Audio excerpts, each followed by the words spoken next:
25H.G. Little of New York recently reported the case of a child 2 months old whose occipital bone was depressed and overlapped by the parietals, in which there had been no trismus. Though the child had slight convulsive movements of the hands and rolling of the eyes.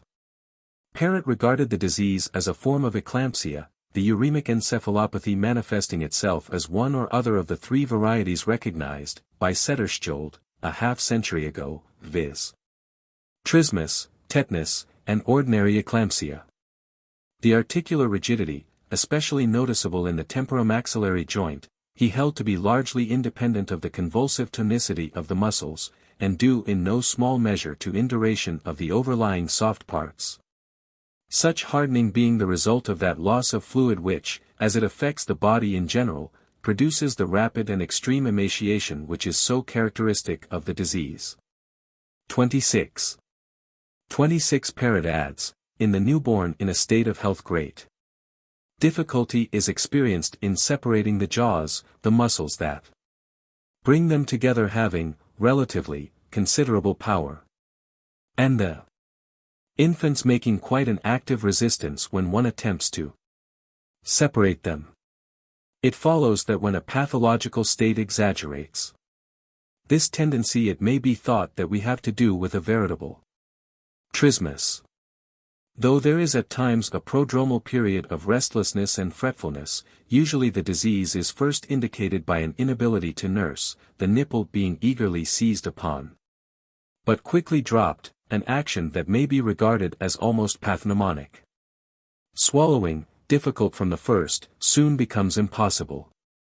The lower jaw in the earlier hours in many cases is dropped, but nearly always well-marked trismus is more or less quickly developed, at first intermittent, but later persistent. Opisthotonos in some degree is almost certain to be present, and in a large proportion of cases the tetanic convulsions become generalized, clonic exacerbations occurring as often as every half hour or hour, and capable of being induced at any time by pressure upon the abdomen, Morrison, or indeed by any external irritation, noise, touch, draught of air, etc. All observers have noticed the peculiar cry, or rather whine, of the little patient. The bowels have in some cases been constipated, in others diarrhea has been present. The temperature is generally decidedly elevated, and has been known to reach 111.2 degrees Fahrenheit, usually in from 12 to 24 or 36 hours collapse occurs, and the child speedily dies. Though the fatal result may be deferred for a number of days or suddenly produced at any moment by spasm of the respiratory muscles. Upon autopsy there has generally been found hyperemia of the brain and cord with extravasations, commonly perithecal, in the spinal canal, occasionally in the meninges of the brain and in the ventricles. Very probably, as in true tetanus, these vascular conditions are the effect, and not the cause, of the spasms, and sometimes, doubtless, they are hypostatic. As usually observed and commonly treated, the prognosis is very bad. Whether occurring in India or in Iceland, in the Rotunda Hospital in Dublin or in the Foundling Hospital in St. Petersburg, in the Negro cabins of our southern states or in New York or Washington, the subjects of it almost always die, generally in from 6 to 48 hours. 27 It has been very exceptional to have 20% 28 of recoveries, or even 15. 29 and the non-fatal cases have almost invariably been those in which the disease appeared late and in mild form. 27 80% of the cases collected by Hartigan. 207, 165. 28 8 out of 40 cases tabulated by Smith. 8 out of 42 in the Stockholm Lying-in Hospital in 1834. It is very probable that these latter were cases of infantile meningitis. 29 5 out of 34 cases reported by Wallace from the Medical College Hospital of Calcutta. When treated by manipulation and position, as recommended by Marion Sims, the chances of recovery seem to be very much greater. Even in the acute cases under the care of Sims, of Wilhite, and of Hartigan, death occurred only in those seen late, after extravasations had taken place. The Sims's method consists simply in releasing the overlapped occipital bone by manipulation, or, if that fails, by an operation, and then placing the child so that the head shall rest flat upon its side, the face looking directly toward the horizon.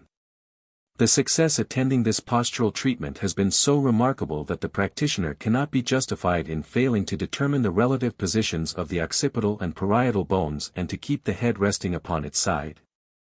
Of the medicinal agents that have been administered, the same as those employed in ordinary tetanus, Calabar and chloral have of late years been the favorites, chloral today standing highest in professional estimation. Calabar is best given hypodermically in doses of from 1/12 to 1/6 gr of ezerin, chloral either by the mouth, 1/2 to 1.5 or 2 grs, or preferably by the rectum, 2 to 4 grs. Either drug being pushed until relaxation takes place and sleep is secured, or toxic symptoms become so grave as to compel suspension of the treatment. Though favorable results have rarely followed such medication early and, with but few exceptions, only in late developed and mild cases that very possibly would have gotten well of themselves. Yet as recovery from an acute attack has occasionally been reported, at least the chloral treatment should be instituted in every case not found to be promptly relieved by change of position of the head. 30 Monti, however, reported 11 recoveries out of 16 cases. Treated with Calabar, 68.75%, 3 out of 5 in his own practice, and Weiderhofer was credited in 1871 with 6 recoveries in the 10 or 12 cases that he treated with chloral. Whatever views may be entertained as to cause or nature, it is to measures that will prevent development that we must chiefly look for relief from this lockjaw of infants. That even in our own country annually carries off a great number of children, 25,000, as estimated by Hartigan. If mechanically produced, its occurrence should be rendered impossible by having the child's head from the time of birth properly placed, and at regular intervals changed in position. If defective hygiene, personal and social, is the one common and constant condition wherever the disease prevails, then due regard should be had to dressing the umbilical, and perhaps the preputial, wound. To bathing, clothing, and keeping quiet 31 the child, to thoroughly airing 32 warming, and disinfecting the lying-in room, and to overcoming, as far as may be possible, the evil influences of unfavorable atmospheric and climatic conditions. 31 in these newborn children, though the reflex irritability is less than in those older, the response to irritation is very much greater, because of the lessened inhibitory power at this age. Soltman. 32 by increasing the air supply and lessening the number of beds. The mortality at the rotunda was in 7 years reduced from about 1 in 7 to about 1 in 19 of the children born. Disorders of Speech. By Edward P. Davis, A.M., M.D. Development of Speech. The study of speech, a complex function, enlisting at once the activities of mind and body, invites the physician to enter alike the domains of the psychologist and physiologist. Distinguishing man from beast, articulate expression has its foundation in purely mental phenomena. Its successful accomplishment requires the reflex mechanism common to man and beast. Let us consider as concisely as possible the physiology of speech. Development of speech in the individual. The earliest observation has noted in the common name of the newborn child its speechless condition. It is the infant, or not speaking being. Born with a nervous system in a highly unstable condition, the babe is a most favorable recipient of the many impressions which stream upon it from all sides. With sight and hearing undeveloped, the field of early infantile impressions is limited to hunger, need of sleep, and cutaneous impressions. Speech under such conditions is inarticulate, an animal cry, unconscious and without intelligence. But with the growth of the cerebrum the child's environment suggests to the embryonic intelligence its primal impression. The parental relation is dimly apprehended, and designations of the father and mother are uttered in scarcely articulate sounds. Sight and hearing open extensive fields of sensation, and with their development begin the primal, physical impressions from which proceed the emotions. The acoustic and optic centers of perception become established, and the mental formation of symbols and signs, an imitative process, marks the stage of childish cerebration, beyond which the savage often does not proceed. The symbolic function is the basis of language and of pictorial representation. As man requires the trade medium of the symbol for the interchange of his ideas, so his legal tender appears with the first emergence of mental enterprise. The hieroglyphic and the onomatopoetic word are as old as humanity. The coordinating mechanism of speech is of equal development. With the growth of the child, the varied impressions of education, of surroundings, of heredity, all are influencing speech. With mental growth, stimulated by these numerous impressions, comes the gradual mental habit of forming ideas after certain models, of trading, so to speak, in the coin of the country, of making and using a vocabulary. Intuition, induction, and deduction are established, the general nervous function of memory develops, observations are made, and mind and body, master and instrument, enter upon full activity. Physiology of normal speech in the adult. Let us consider normal speech in the adult. From a purely mental aspect, speech is not included in the nervous reflexes. The conception before the individual may arise without sight or sound, it may be the object of the mental processes only. But if it is to be communicated, or transferred from the subjective to the objective, it calls into play the denotative faculty or facultas signatrix. As we are cognizant through the senses of phenomena only, so we communicate only phenomena, or more particularly symbols. The spoken or written word, the gesture, are necessary to make ideas tangible to another mind. The symbolic faculty, then, is the mental faculty most concerned in speech. Cerebral localization has not included this faculty in its areas, it is assigned to the anterior cortex, which as yet is the indiscriminate site of the formation of ideas. The idea conceived, the symbol formed, the motor area whose integrity is essential, is found in the region commonly known as Broca's convolution, the posterior third of the left third frontal convolution. This region is especially connected with the corona radiata coming from the corpus striatum, with the corpus striatum and the anterior portion of the internal capsule, like the anterior, or motor, cornua of the spinal cord, it possesses giant or branching nerve cells. Its anatomy would assign to it a motor function. Its blood supply is derived through the inferior frontal branch of the Sylvian vessel, whose occlusion in a case cited by Charcot was followed by complete aphasia. Ferrier distinguishes just adjacent to this center the motor centers for the tongue and mouth and upper extremities, showing an anatomical association of the processes of articulate and written speech. But purely motor impulses comprise only a portion of the phenomena of speech. The external world must be brought into relation with the mind, and this is done through the perceptions. We may say that perceptions are apprehended sensations, and this apprehension demands a localized field of cerebral activity, as well as the motor energies. It seems natural enough that experiment should have located, Ferrier, perceptive, visual, and acoustic centers in the posterior cortical areas and temporosphenoidal lobes, that the motor and perceptive areas should be contiguous and sharing a common blood supply. The perceptive visual center is found to occupy the occipital lobes, while the acoustic center occupies the whole length of the first temporosphenoidal convolution. As motor impulses found a path to the motor ganglia, and finally to the cord. So the course of sensory perceptive impressions can be traced back through the posterior internal capsule and through the optic thalami to the sensory columns of the medulla and cord.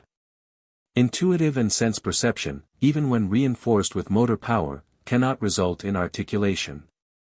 The mechanism of speech requires a coordinating center, and this basal phonic center of Kussmaul is located in the medulla and near the origin of the hypoglossal and facial nerves. From the medulla proceed the nerves supplying the machinery of phonation, the superior laryngeal nerve to the mucous membrane of the larynx and to the cricothyroid muscle, the most important muscle of phonation.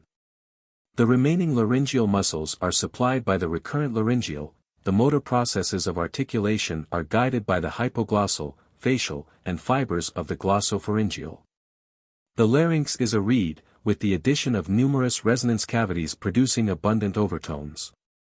It may be considered as a box composed of two segments, the lower of which has vertical motion upon the joint at the posterior junction of the superior and inferior segments. By this motion the tongue of the reed, vocal cords, stretching anteroposteriorly from lower segment to junction with upper segment, is tightened or relaxed, the vibratory blast of air coming through the trachea from the lungs. The superior aperture of the tube is guarded by the epiglottis and false vocal cords. As auxiliaries are the pharyngeal, oral, and nasal cavities, with the associated bony cavities of the skull, the soft palate acting as a movable partition or switch, the hard palate as a sounding board or resonance surface. The reed is applicable to the production of musical sounds, the tongue, lips, and teeth are required for the checks in those sounds, constituting the consonants or division utterances. The curious phenomenon of the falsetto voice is thought by Helmholtz to be produced by the attenuation of the true chords and the vibration of their thinned edges. Development of language. The study of language demonstrates its origin to have been largely in exclamations and imitative sounds, from which our vowels can easily have arisen. The growth of all synthetic language illustrates the aggregation of accessory sounds about the primitive root sound, while the common tendency to the insertion of consonants shows their addition to the primitive vowels. That the long vowels should have undergone countless modifications from the physical peculiarities and environment of those speaking them is but natural, for the number of vowels remaining in actual use in any language is not large. Consonants serve to make more clear by their separation of vowel sounds the meaning to be conveyed, their development resulted from vowel changes, and their number is small. The written characters of language represent only the usage of the majority. Individual speech and pronunciation vary as greatly as do languages themselves, and it is evident that the speech of any individual is as truly peculiar as his physical conformation. To recapitulate, we find ideas, the material of speech, formed in the cerebral cortex. Speech volition becomes motor impulse at Broca's convolution. Such impulse passes along the internal capsule to the corpus striatum, where it is coordinated probably in the formation of syllables, thence to the medulla, whence the mechanism of the larynx receives its coordinated stimulation. Disorders of speech. The classification of the disorders of speech should depend on the anatomical site of the lesions by which they are occasioned. Broadly speaking, speech disorders resolve themselves into those of the formative apparatus for ideas and symbols and those of the purely coordinating and conducting mechanism. Abbreviating the schedule of Potter, we may say that the disorders of speech may be included in three classes: eulalia, or lack of speech; paralalia, defective speech, the stammering of most observers; and dyslalia, difficult speech or stuttering. The anatomy of the blood supply of the speech centers affords some explanation of eulalia. The sylvian artery will be remembered as the feeder of the speech centers, an artery often the source of hemorrhage, as Charcot suggests, from the angle at which it leaves the carotid. Ducrot explains the frequency of left-sided softening and hemorrhage from the manner of origin of the left carotid, its axis being more nearly that of the ascending aorta and furnishing a ready channel for cardiac clots. In regard to the relative frequency of peripheral and central hemorrhage, Andrel and Durand-Fardel cite 119 cases, of which but 17 were in the anterior or posterior lobes. It is admitted that cerebral lesions are largely those of the circulatory system. And the fact that such lesions result in the suspension of the activity of restricted areas is due to the circumstance that the cerebral arteries are terminal vessels giving off no anastomosing branches and supplying restricted areas only. With blood supply so arranged, it is not difficult to understand how the different portions of the motor centers may be separately involved, and thus the motor functions of speech may become singly at fault. Inability to remember words and inability to form the motor impulses necessary for speech or writing are the common forms of eulalia or aphasia, the former being known as amnesic, the latter as ataxic, eulalia. In addition, we may cite the failure of cerebral power occurring in general softening, in microcephalic brains, and the curious instances of voluntary silence from some strong belief or prejudice. Instances of the gradual resumption of cerebral function after its loss are not wanting. and, occurring where subsequent postmortem examinations reveal a limited area of destruction of brain tissue, they afford examples of the vicarious performance of cerebral functions by contiguous areas. The phenomena of amnesic alalia are commonly seen in cases of recovery from cerebral hemorrhage, cerebral injury, and severe febrile affections. Numerous cases are recorded where the memory of things themselves remained, but the faculty of denoting them had been destroyed. Kussmaul distinguishes here two conditions: first, where the word is entirely effaced from memory; 2d, where it still remains, but its association with that which it represents is suppressed. Cases of the second class are the most frequent, the fundamental part which the association of ideas plays in mental activity and the extent to which memory is dependent on association explaining this fact. A marked example of the failure of the denotative faculty lies in the cases of forgetfulness of one's own name, as described by Crichton in the case of an ambassador at the Russian court, who was obliged to say to his companion, when visitors asked his name, "For heaven's sake, tell me what I call myself." Pirie mentions the case of an aged priest who after right-sided paralysis lost entirely the use of substantives. Wishing to ask for his hat, the word hat failed him utterly, and he was obliged to express himself in the remaining parts of speech, "Give me that which I place upon the." But the word head, denoting the object most commonly in relation with the hat, was wanting also. When either hat or head was mentioned he spoke the word without difficulty. Instances of failure in linguistic faculty are not uncommon. Witness a case, reported by Proust, of an Italian who after long residence in France, though understanding his native tongue, could speak only in French. Cases in which after acute disease one language is gone entirely while several others are retained are not wanting.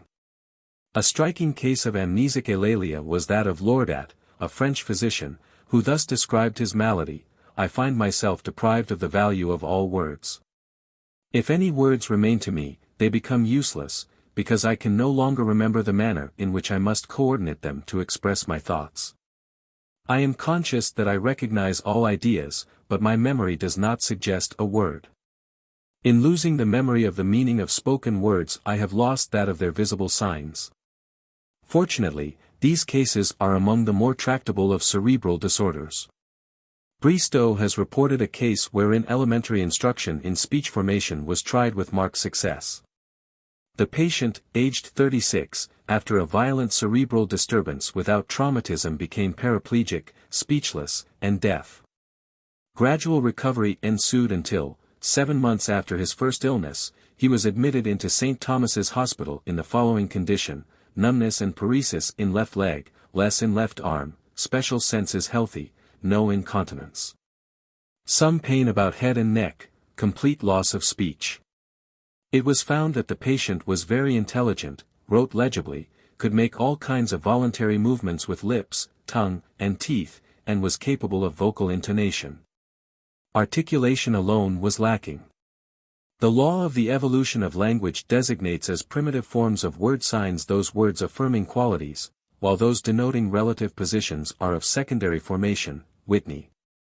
Remembering, also, the fact that amnesia in general is a regression from the new to the old, from the complex to the simple, from the voluntary to the automatic, from the least organized to the best organized. We are able to understand the cause of amnesic alalia, and also the steps of the process of recovery, in which the inverse order is observed. 1. Ribot, diseases of memory. Amnesic alalia can hardly be regarded as susceptible of treatment other than as a general neurasthenia. Though we may develop memory by cultivating the association of ideas and by repetition, yet, regarding it as a general function of the nervous system, it is evident that recovery from its disorders is conditioned by the general vigor of the nervous centers. A partial recovery usually occurs in such cases, complete recovery is more infrequent. Ataxic alalia, the failure of the motor powers of speech, occurs in all forms of general paralysis, most typically in bulbar paralysis. This disease is fully described in the standard works on neurology. Ataxic alalia will also occur in disseminated sclerosis, posterior spinal sclerosis, dementia paralytica, and cretinism. It forms in general disorders an instructive symptom, and is to be distinguished by a tremulous utterance and by facial spasm from the hesitation of the stammerer and from the convulsive utterance of the stutterer. Paralalia embraces all abnormalities of speech, from trivial mannerisms to difficulties in the utterance of certain letters, including those painful defects which depend upon physical malformations. The free discussion of paralalia would cover the domain of elocution. The physician is called upon to advise in those cases only where either a physical malformation is evident or the difficulty experienced by the patient in enunciating certain letters has led to a suspicion of the existence of malformation. The former cases lie in the province of the surgeon, the latter come within the scope of those elocutionists, speech trainers, and instructors who hope to cure stammering and stuttering. Discrimination between stammering and stuttering will give the physician a basis for judgment from which he can reasonably offer encouragement in many cases and avoid the creation of false hopes in others. As a cardinal point of difference, it will be remarked that in the case of the stutterer the muscles of phonation are thrown into a state of spasm when speech is attempted, while in the stammerer their movements are merely lacking in proper coordination. It may also be observed that the respiration of the stammerer is marked by irregular contractions of the diaphragm, which render the expiratory blast of air irregular in its delivery. In the stutterer the spasm is pronouncedly laryngeal and facial.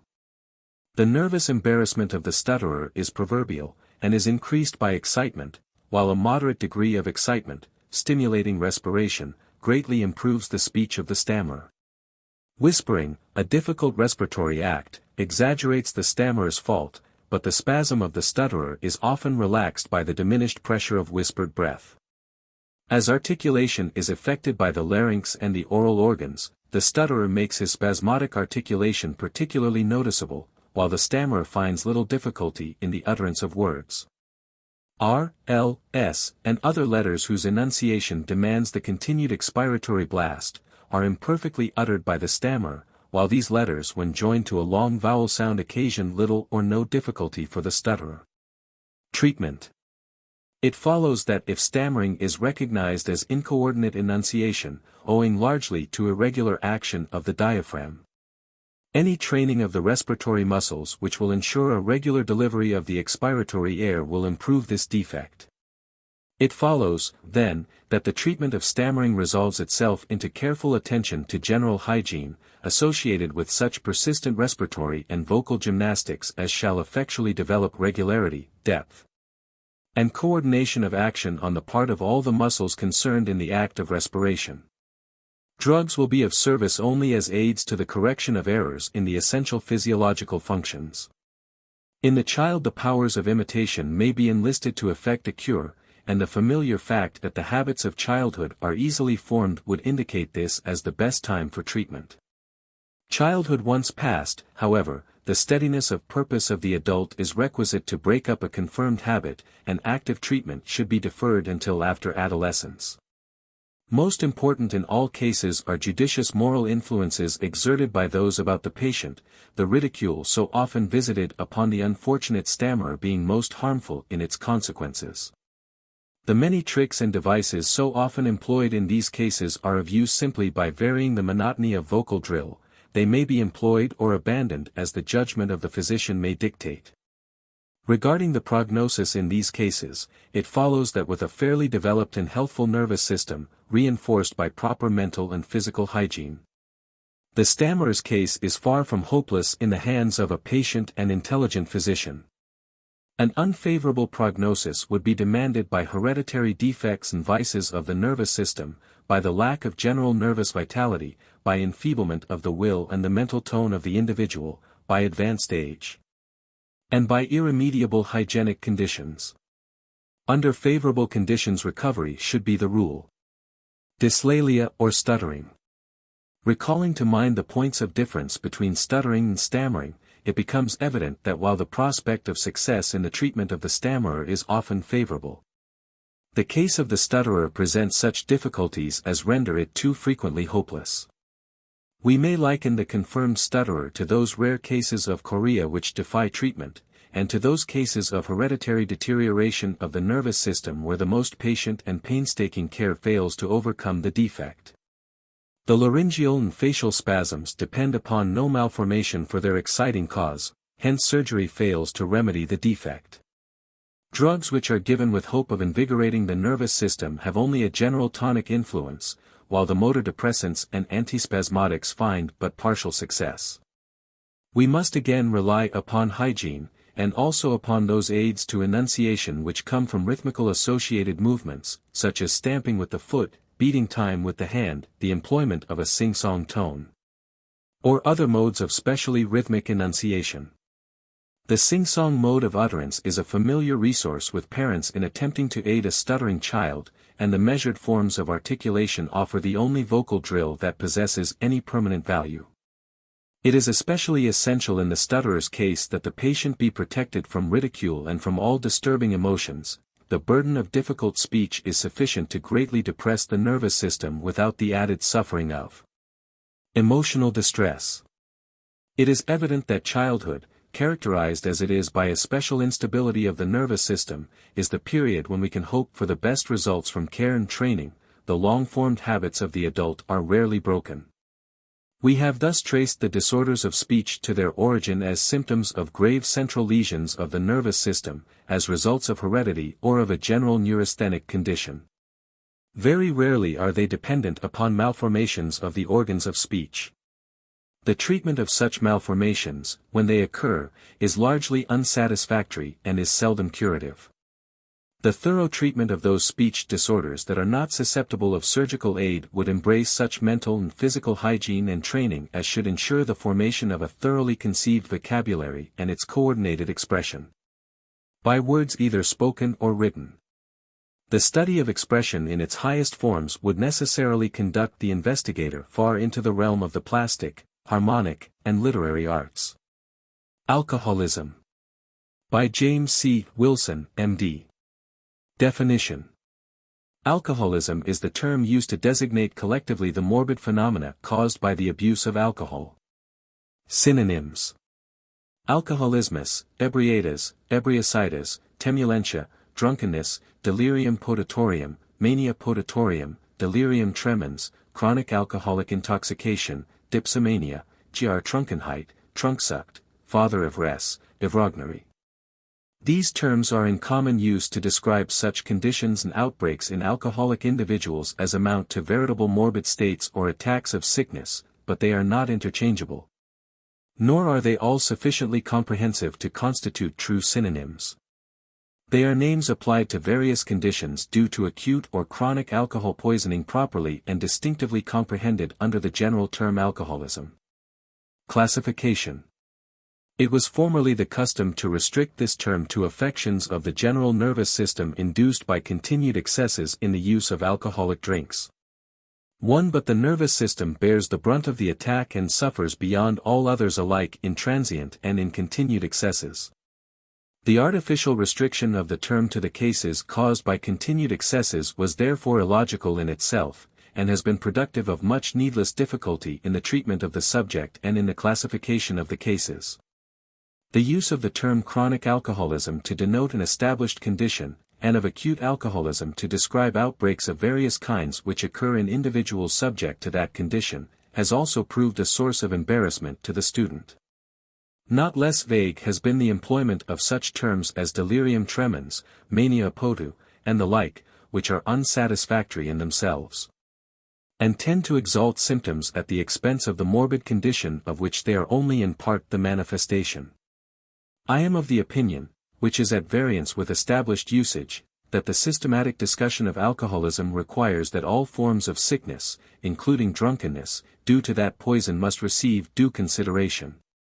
And that the term acute alcoholism, hitherto used in a sense at once too comprehensive and too variable, should be reserved for those cases in which the sudden energetic action of the poison is the occasion of like sudden and intense manifestations of its effects. Furthermore, the uncertainty and lack of precision in the use of the terms acute and chronic alcoholism are due to errors of theory formerly almost universal in medical writings and popular belief concerning the disease. The chief source of these errors was the recognition only of the more acute nervous affections caused by alcoholic excess, delirium tremens, maniacal excitement. and terrifying hallucinations, and the belief that these conditions occurred only after a temporary abstinence in the course of habitual or prolonged indulgence. It has now long been known that abstinence from drink by no means necessarily precedes the outbreak of mania or delirium. And modern researches have established the existence of a chronic alcoholic intoxication of long duration extending over a period of months or years, in which such outbreaks merely exhibit the full development of symptoms that have already been occasionally and partially recognizable. 1 Anstey, Reynolds' System of Medicine, Volume 2, 1868. The following arrangement of the topics will facilitate the discussion of the subject in the present article, and serve, I trust, a useful purpose for the classification of cases in accordance with existing knowledge. 2. I. Acute alcoholism, drunkenness, debauch. A. Ordinary or typical form. B. Irregular forms. 1. Maniacal. 2. Convulsive. 3. In persons of unsound mind. C. Acute poisoning by alcohol, lethal doses. 2. Chronic alcoholism. A. Visceral derangements. 1. Local disorders. A. Of the digestive system. B. Of the liver. C. Of the respiratory system. D. Of the circulatory system. E. Genitourinary system. 2. Disorders of special structures. A. Of the locomotor apparatus. B. Of the skin. 3. General disorders. A. The blood. B. Obesity. C. Cachexia. B. Derangements of the nervous system, cerebrospinal disorders. 1. Cerebral disorders. 2. Spinal disorders. 3. Disorders of the peripheral nerves. 4. Disorders of the special senses. C. Psychical derangements. 1. The moral sense. 2. The will. 3. The intellect. 4. Alcoholic delirium in general. 5. Delirium tremens. 6. Alcoholic insanity. A. Melancholia. B. Mania. C. Chronic delirium. D. Dementia. E. Paretic dementia. 3. Hereditary alcoholism. 4. Dipsomania. 2. This classification is in part based upon that of Lenz. De l'alcoolisme et de ses diverses manifestations, etc., Bruxelles. 1884, a prize essay. History. The history of the abuse of alcohol would be the history of society from the most remote period until the present time, not only among civilized but among barbarous races of men, for the abuse of narcotics, of which alcohol is at once the most important and the most widely used, forms a dark background to the broad picture of healthful human progress. In truth, the most sketchy account of our knowledge of the effects of alcoholic excess, as manifested in the individual and in society at large, interesting as it might prove to the general reader, would be out of place in this article. To be of real value it would necessarily embody a record of experiences so vague, facts so indeterminate, opinions so at variance, and citations so numerous, that they would require for their mere presentation a volume rather than an article. The object of the writer in the following pages shall be, therefore, to present the subject in its present aspect, without reference, beyond that which is absolutely necessary, to considerations of mere historical interest. This being the case, he considers further apology for the lack of laborious historical studies unnecessary. Etiology. A. Predisposing influences. We are at this point confronted with a series of problems the complex nature and grave importance of which appeal with peculiar urgency to all thoughtful physicians. Their discussion, however, involving as it does unsettled questions of great moment in social science, is beyond the scope of the present article. A few practical points only can occupy our attention. The influences which predispose to alcoholism arise from unfavorable moral, social, and personal conditions. Among the unfavorable moral conditions may be mentioned a want of wholesome public sentiment on the subject in communities. This arises too often, but by no means exclusively, from poverty and its attendant evils, ignorance and vice. Rum is at once the refuge and the snare of want, destitution, and sorrow. To the vacant and untrained mind it brings boons not otherwise to be had, excitement and oblivion. That both are brief and bought at a ruinous cost exerts little restraining influence. Of equal if not greater importance are the influences which spring from ill-regulated and demoralizing domestic relations, and the absence of motive and a contentment which properly belong to the family as an organization. Everywhere also do we find an example of potent influence. In the individual, in addition to hereditary propensities, the evil results of a lax, overindulgent, or vicious early training, as shown in a want of power of application, of moral rectitude, in self-indulgence, craving for excitement, and a weak will, powerfully predisposed to the temptations of alcoholic excess. Among social conditions which must be regarded as predisposing influences, occupation takes the first rank. The occupations which render those pursuing them especially liable to alcoholism may be divided into two classes: those in which the temptation to drink is constantly present, and those in which the character of the work begets a desire for stimulation, while the opportunities for the gratification of the desire are but little restricted. To the first of these groups belong all classes of workmen in distilleries, breweries, and bottling establishments, keepers and clerks of hotels, public houses, and restaurants, the barmen and waiters in the same trades, the salesmen who travel for dealers in wines and spirits. To this group must also be referred the professional politician of the lowest order. These occupations have furnished by far the larger number of cases that have come under my care, both in hospital and in private practice. To the second class belong occupations involving great exposure to the inclemency of the weather. We frequently find cabmen, expressmen, coal heavers, hucksters, and street laborers habitually addicted to excesses in alcohol. The stringent regulations of corporations exert a powerful protective influence in the case of men employed on railways, ferry, and other steamboat service, and in and about depots and stations. Exhausting toil under unfavorable circumstances as regards heat and confinement predisposes to drink, as in the case of foundrymen, workers in rolling mills, stokers, and the like. The men cooks who work in hotels and restaurants are especially liable to alcoholism. Monotony of occupation, as in the cases of cobblers, tailors, bakers, printers, etc., especially when associated with close, ill-ventilated workrooms and long hours of toil, exerts a strong predisposing influence. Persons following sedentary occupations suffer from excesses sooner than those whose active outdoor life favors elimination.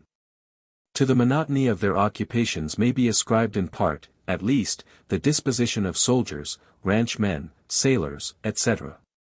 To occasional excesses as opportunities occur.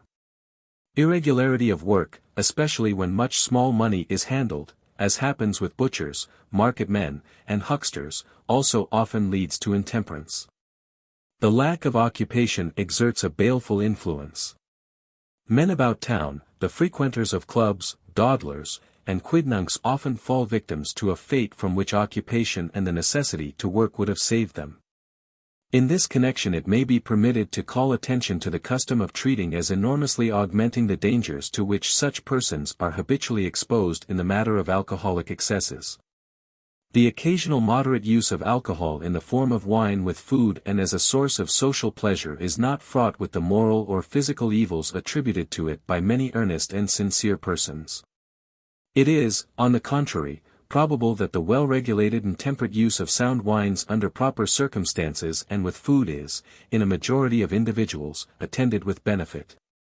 Those who suffer from the effects of excesses do not usually reach them by this route, nor would they be saved by any amount of abstinence on the part of temperate and reasonable members of society.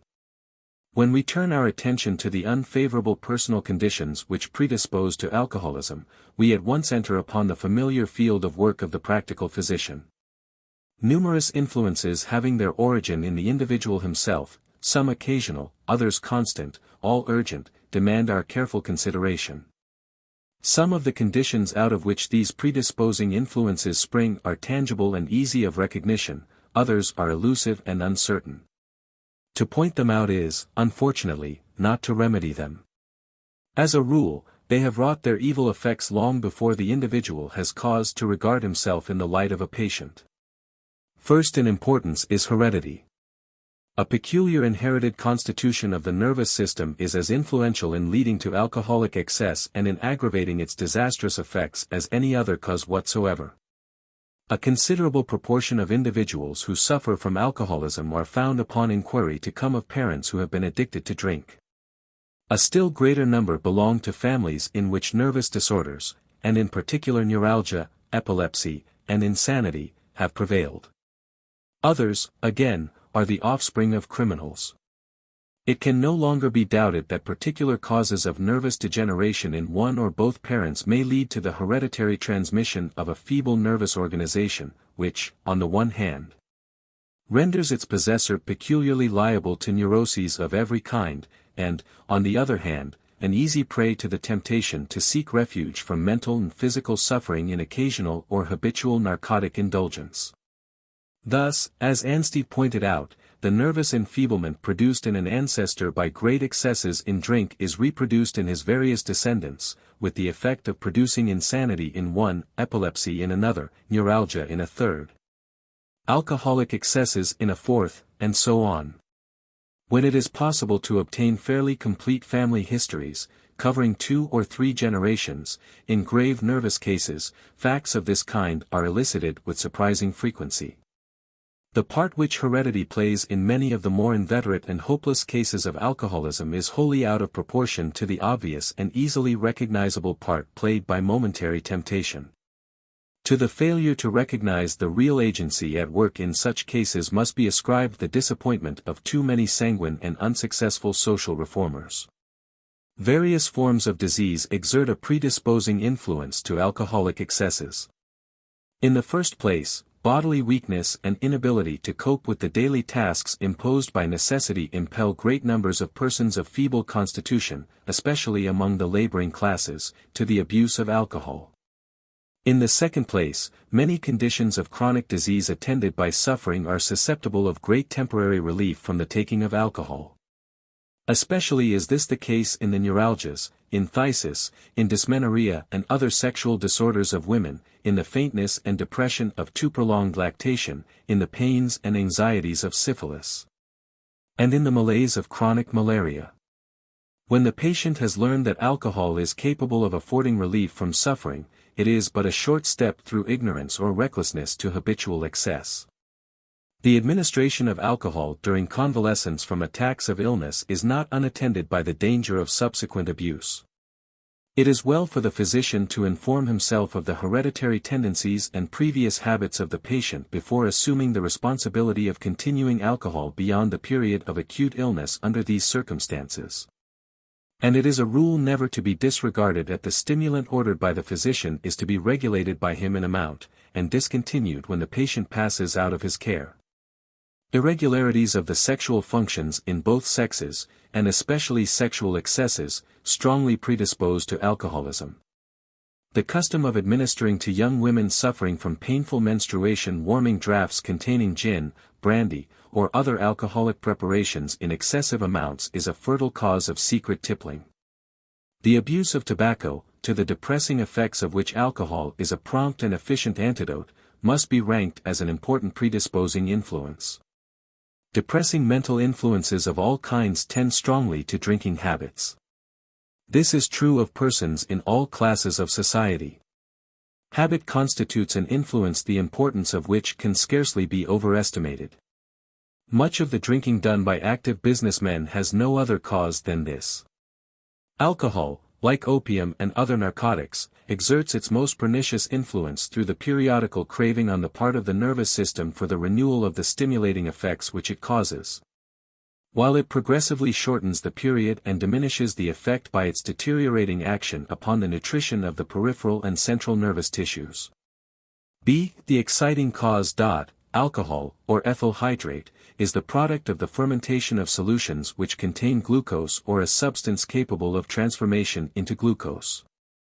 Other alcohols, as propyl, butyl, and amyl alcohol, etc., are also formed in small quantity in the fermentation of saccharine liquids. Ethyl alcohol is the type of the series, and forms the normal spirituous ingredient of ordinary alcoholic beverages. The others, when present, except in minute quantities, constitute impurities. Their toxic effects are much more pronounced than those of ethyl alcohol. Alcohol is a colorless mobile liquid having an agreeable spirituous odor and a pungent, caustic taste, becoming fainter upon dilution. It mixes with water and ether in all proportions. Alcoholic beverages form three principal groups: 1. Spirits, or distilled liquors; 2. Wines, or fermented liquors; and 3. Malt liquors. 1. The various spirituous liquors, as whiskey, gin, rum, brandy, etc., contain, in addition to the ethyl alcohol and water common to them all, varying minute proportions of ethereal and oily substances to which each owes its peculiar taste and odor.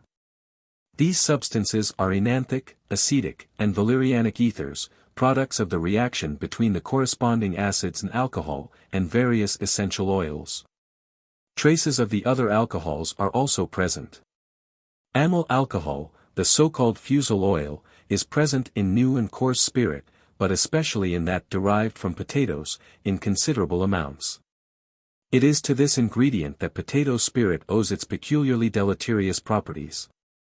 Richardson III experimentally produced with amyl alcohol phenomena analogous to delirium tremens in man. Spirits also frequently contain sugar, caramel, and coloring matters derived from the cask, to which certain products of the still also owe in part their flavor. These liquors are of varying strength, and contain from 45 to 70% of absolute alcohol by volume. 4. 3 on Alcohol, London, 1875. Vorwied Beer, der Alkoholismus, Berlin, 1878. Liqueurs, Anis, Kümmel, Curaçao, Benedictine, etc., are the products of the distillation of alcohol with various aromatic herbs, sweetened, or of its admixture with ethereal oils and sugar. These compounds contain a very high percentage of alcohol. Two of them, absinthe and kirsch, by reason of their peculiarly dangerous properties deserve a special mention. Absinthe is an alcoholic distillate of anise, coriander, etc., with the leaves and flowers of the Artemisia absinthium, which yields a greenish essence. This liqueur contains from 60 to 72% of alcohol, and exerts a specific pernicious effect upon the nervous system, largely due to the aromatic principles which it contains. 5. Kirsch, which owes its peculiar flavor to the oil of bitter almonds and hydrocyanic acid which it contains in varying and often relatively large proportions, is still more dangerous. The toxic effects produced by these liqueurs are of a very complex kind, and scarcely fall within the scope of this article. 5. As early as 1851, Champollion, referred to by Husemann, Handbuch der Toxicologie, called attention to the fact that the French soldiers in Algiers, in consequence of excessive indulgence in absinthe, suffered especially from mania and meningitis. Decaen, La. Temperance, 1873, Études médicales sur les buveurs d'absinthe, found absinthe in equal doses and of the same alcohol concentration to act much more powerfully than ordinary spirits. Intoxication being more rapidly induced and the phenomena of chronic alcoholism earlier established. Pupier, Gazette Hebdom, 1872, found in those addicted to the use of absinthe marked tendency to emaciation and to cirrhosis of the liver, and Magnan, Archives de Physiologie, 1872, asserts that the chronic alcoholism due to this agent is characterized by the frequency and severity of the epileptic seizures which accompany it. There is reason to believe that the consumption of absinthe in the cities of the United States is increasing. 2. Wines are the product of the fermentation of the juice of the grape. Their chemical composition is extremely complex. They owe their general characteristics to constituents developed during fermentation, but their special peculiarities are due to the quality of the grape from which they are produced, the soil and climate in which it is grown, and the method of treatment at the various stages of the winemaking process.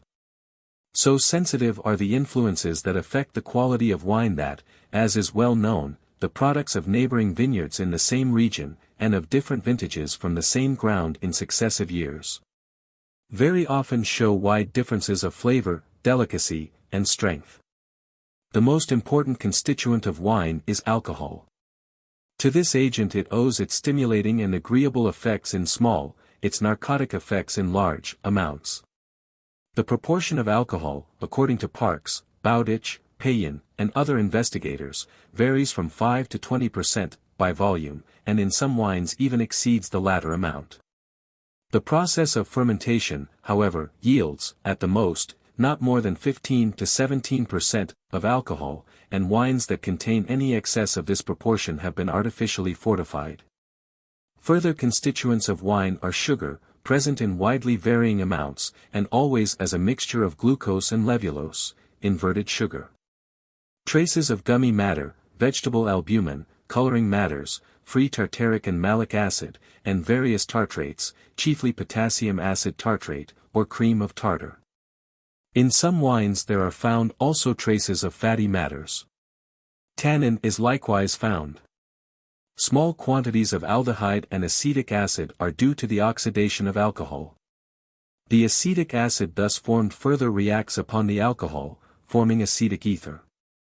To the presence of traces of compound ethers, acetic, enanthic, etc., wines owe their bouquet.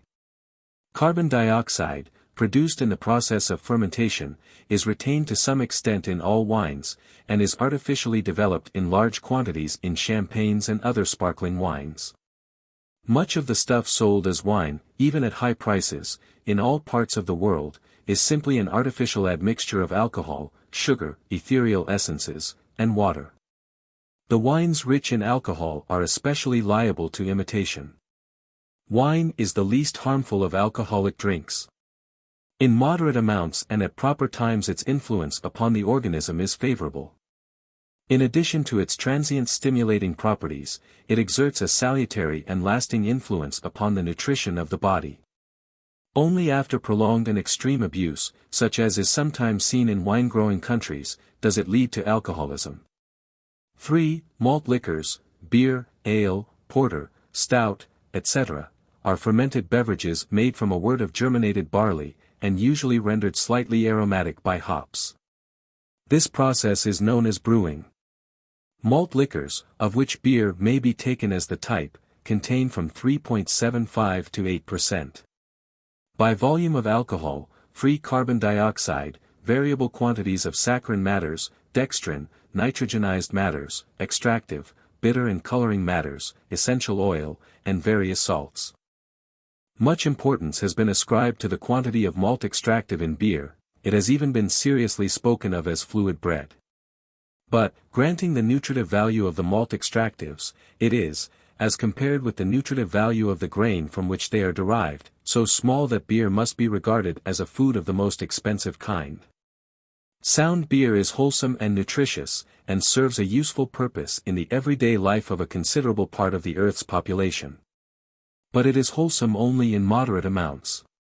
Its excessive consumption results in progressive deterioration of mind and body.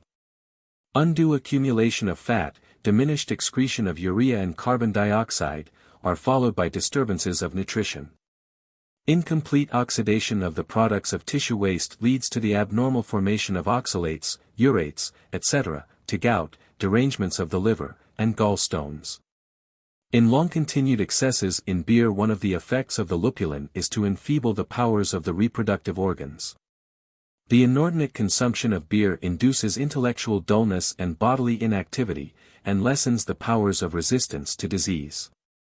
The dangers of acute and chronic alcoholism are obvious. 5 glasses of beer of 5%. Alcohol strength contain as much alcohol as half a beer glassful of spirits of 50%. The moderate consumption of beer in communities is to some extent a safeguard against alcoholism. To secure this end, however, the beer must be sound and of light quality. The stronger beers, and especially those which are fortified with coarse spirits, besides the direct dangers attending their use, tend rapidly to the formation of spirit-drinking habits. The action of alcohol varies according to its degree of concentration, the quantity ingested, and its occasional or habitual use.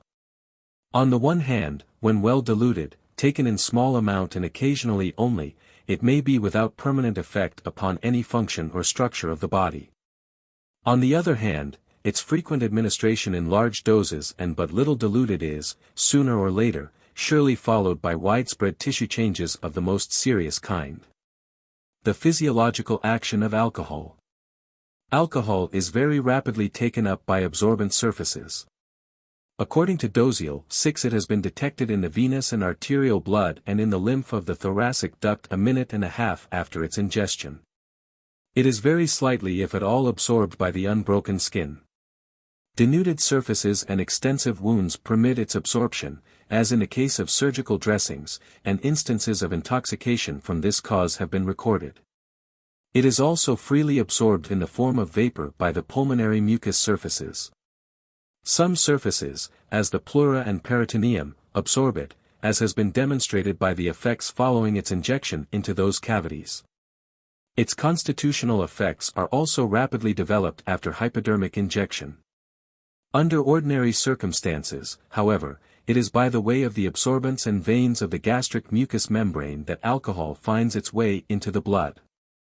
It is probable that the greater part of the alcohol taken into the stomach undergoes absorption from that organ, and that very little of it reaches the upper bowel.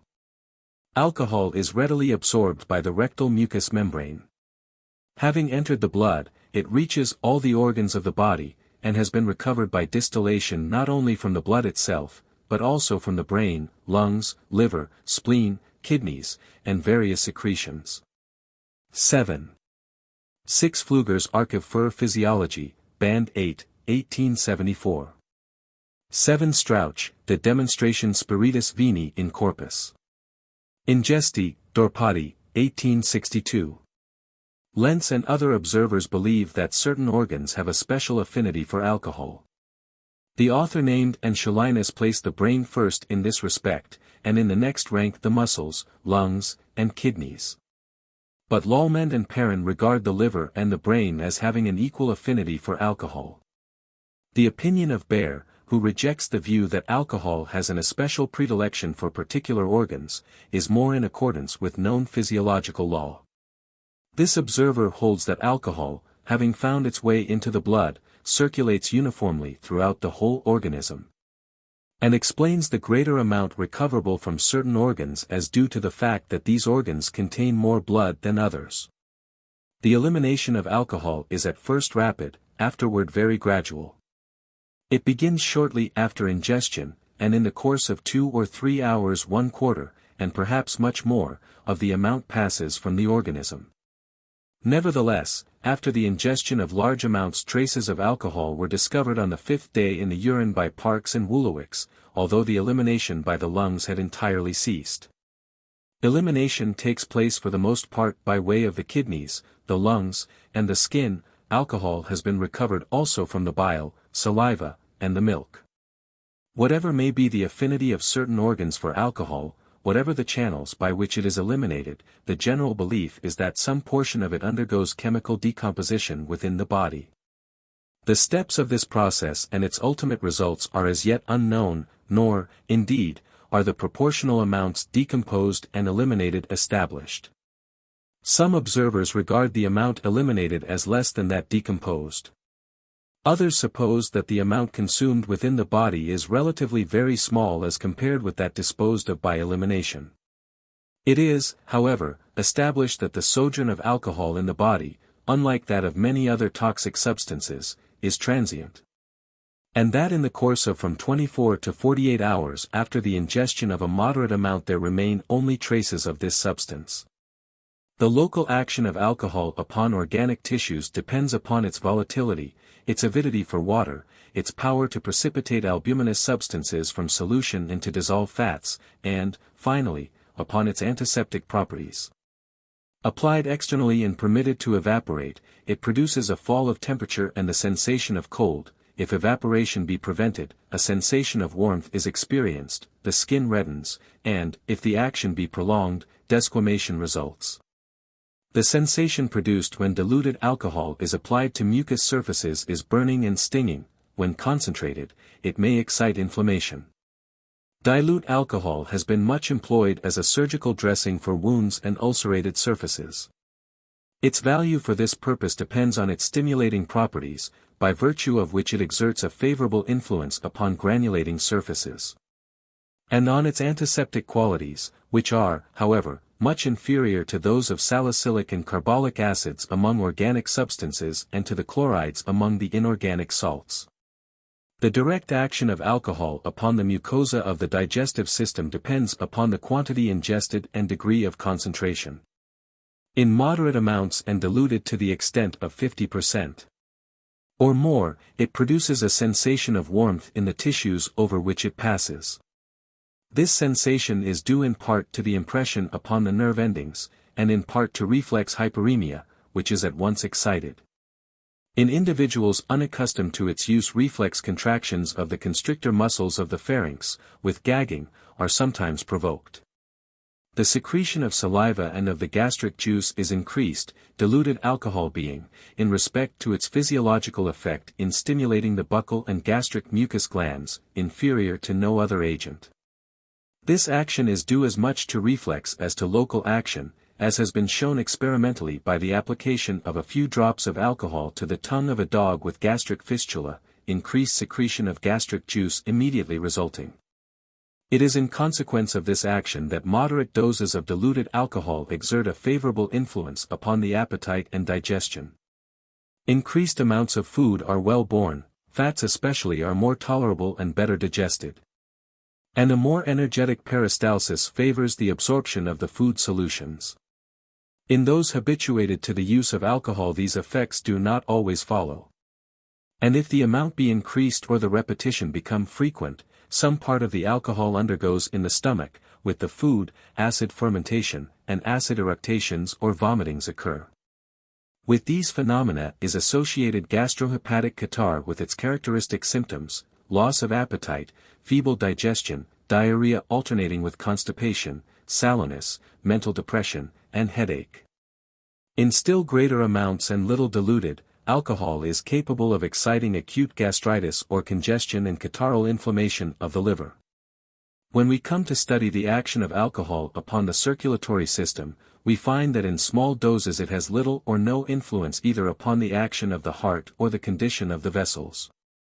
In augmented amounts it increases the action of the heart both in force and frequency, and the arterial blood pressure. After large doses these effects quickly pass away, and the circulation becomes depressed.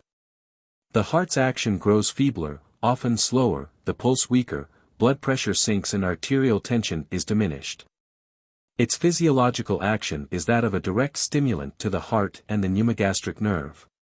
Its toxic action, that of a depressant. Upon the vasomotor system the action is from the first that of a depressant. Dilatation of capillary vessels and increased afflux of blood manifest themselves in the flushed face, brilliant eyes, and warmth of surface, which are familiar phenomena. Frequent repetition tends to permanently impair the activity of the peripheral circulation. Hence the visible vascular twigs and rubicund nose that characterize the physiognomy of the habitual drinker. This congestion no less affects the internal organs, setting up, by interference with their functions, chronic derangements of nutritive processes on the one hand, and on the other the liability to acute local diseases and complications. The reactions which take place between the blood and alcohol remain, notwithstanding the energy devoted to their investigation, among the unsolved problems of physiological chemistry. It were a profitless task to here review the researches into this subject or to set forth their conflicting results. It may be stated that conclusions based upon the reactions between blood drawn from the vessels and tested with alcohol in the laboratory are wholly inapplicable to the inquiry. While it is generally conceded that some part of the alcohol ingested undergoes decomposition within the organism, what the steps of the process are and what the products are have not yet been demonstrated. Rosbach and Notnagel 8 state that it has not yet been possible to detect in the organism the products of the oxidation of alcohol, namely, aldehyde, acetic acid, and oxalic acid. Nevertheless, acetic acid formed in the economy by the general combustion of alcohol may form acetates, which, undergoing decomposition, are transformed into carbonates and water, and are eliminated as such in the urine. 9. This view is also held by Parks. 10. 8. Cited by Peters, Laukal, Physiology, Pathology. Medicine Legale, 1885. 9. Henri Toffier found in the brain of a man who died of acute poisoning by alcohol, not only alcohol, but also aldehyde. Considerations sur l'empoisonnement aigu par alcohol, Paris, 1880. 10. Journal of Practical Hygiene, 4th edition, London, 1873. According to Peters, the action of alcohol upon the blood may be summed up as follows: that portion of the ingested alcohol which undergoes decomposition takes from the blood some part of its oxygen for this purpose, with the result of a diminished amount of oxygen and an increase of carbon dioxide, the blood thus being made to resemble venous blood. A part of the oxygen destined for the oxidation of waste products being thus diverted, these substances are not completely transformed. In this respect also blood charged with alcohol resembles venous blood. Alcohol, even when diluted, is capable of retarding the combustion of oxidizable organic substances, and there is no reason to doubt that this agent has in the blood the same chemical properties that it elsewhere possesses. The exhalation of some part of the alcohol circulating in the blood by the way of the pulmonary mucous membrane interferes with the elimination of carbon dioxide, with the result that the latter agent further tends to accumulate in the blood. 11. David Brodie, Medical Temperance Journal, October 1880. Alcohol must act, to some degree at least, directly upon the water of the blood and upon its albuminoid principles. The products of the reactions normally taking place within the corpuscles pass with greater difficulty into serum containing alcohol, as the current of osmosis tends rather from the serum to the corpuscles. It is in accord with this fact that the corpuscles of alcoholized animals have been found relatively large. The blood of individuals who have died in a state of alcoholic intoxication has been frequently found to contain an unusual amount of fatty matter in a fine state of subdivision. Upon the respiration, the influence of alcohol is twofold: it modifies the respiratory movements and the results of the respiratory processes. After moderate doses, the movements are accelerated without disturbances of rhythm. After large doses, the respiratory acts become embarrassed, feeble, irregular, finally wholly diaphragmatic. Alcohol modifies the results of respiration in a constant manner and in all doses. This modification consists in a decrease in the amount of oxygen absorbed and carbon dioxide exhaled. This effect is usually more marked when alcohol is taken fasting than during digestion. The influence of alcohol upon the renal secretion is that of a diuretic, but the fact must not be overlooked that this tendency is much increased by the large amount of water which alcoholic drinks necessarily contain. But that alcohol acts as a diuretic, even in small doses and altogether independently of the water with which it is taken, does not admit of doubt. The changes in the urine are qualitative as well as quantitative. The amount of urea, uric acid, and other solids is always notably diminished. The diminution of the amount of phosphoric acid is even greater than that of the nitrogenized substances, especially during the period of excitation. The diuretic effect of alcohol is dependent upon its direct action on the parenchyma of the kidneys, the qualitative changes in the urine upon its influence on nutrition. Upon the temperature of the body, alcohol has a marked effect. The sensation of warmth experienced after moderate doses is chiefly subjective, and is accompanied by a very slight actual rise in temperature, amounting to some fraction of a degree Fahrenheit, and of but short duration. This rise is followed by a rapid fall, amounting to a degree or more below the norm. This effect is manifested within the course of an hour after the administration, and is of comparatively brief duration, being largely influenced by the condition of the individual at the time as regards mental or physical exercise, digestion, and the like. It is in part due to the increased loss of heat from the surface of the body, favored by more active cutaneous circulation, but chiefly to the action of alcohol in retarding oxidation and the activity of nutritive changes. Toxic doses are followed by marked fall of temperature. The influence of alcohol upon the temperature is more pronounced in febrile conditions than in health. The influence of physiological doses of alcohol upon the nervous system is, among all its effects, the most marked and the most difficult to describe with exactitude. It is usual to regard this agent as a stimulant and to separate the period of its direct effects into two stages, that of excitement and that of depression. John Hunter defines stimuli as agents which increase some natural action or tendency, in contradistinction to irritants, which produce actions altogether abnormal. Anstey 12 sought to restrict the use of the term stimulant to agents which by their direct action tend to rectify some deficient or too redundant natural action or tendency. Without entering upon the discussion of the doctrine of stimulation, I may say that the views of Anstey have served a useful purpose in making clear some vexed questions. In accordance with these views, the physiological action of alcohol is followed neither by excitement nor by depression, and when its administration is followed by these conditions, its action is not truly physiological, but narcotic or toxic. 12 Stimulants and Narcotics, London, 1864. The effects of this agent upon the nervous system vary within very wide limits according to innumerable conditions which relate to the temperament, health, habits, occupation of the individual, season, climate, social circumstances, and the quantity, kind of alcoholic drink, and its mode of administration. Its first action in moderate doses and under circumstances free from complications is to increase the functional activity of the brain, the ideas flow more easily, the senses are more acute, speech is fluent, and movement active. These effects accompany the increase in the heart's action, the slight rise in temperature already described, and increased activity of the organism in general. They appear to be in part due to the direct action of the substance upon the cerebrum, and in part to increased activity of the circulation. The effect upon the nervous system has been compared by Notnagel to the effect, in a higher sphere, of strong moral impulses. Without otherwise modifying existing traits of character, such impulses call them into action, and lead to the accomplishment of deeds quite impossible under ordinary circumstances. To a man worn out by some prolonged task which from sheer fatigue he despairs of finishing, let there be announced some joyful news, he at once feels refreshed, applies himself with renewed energy to his work, and perhaps finishes it with ease. In kind at least this is the effect also of alcohol.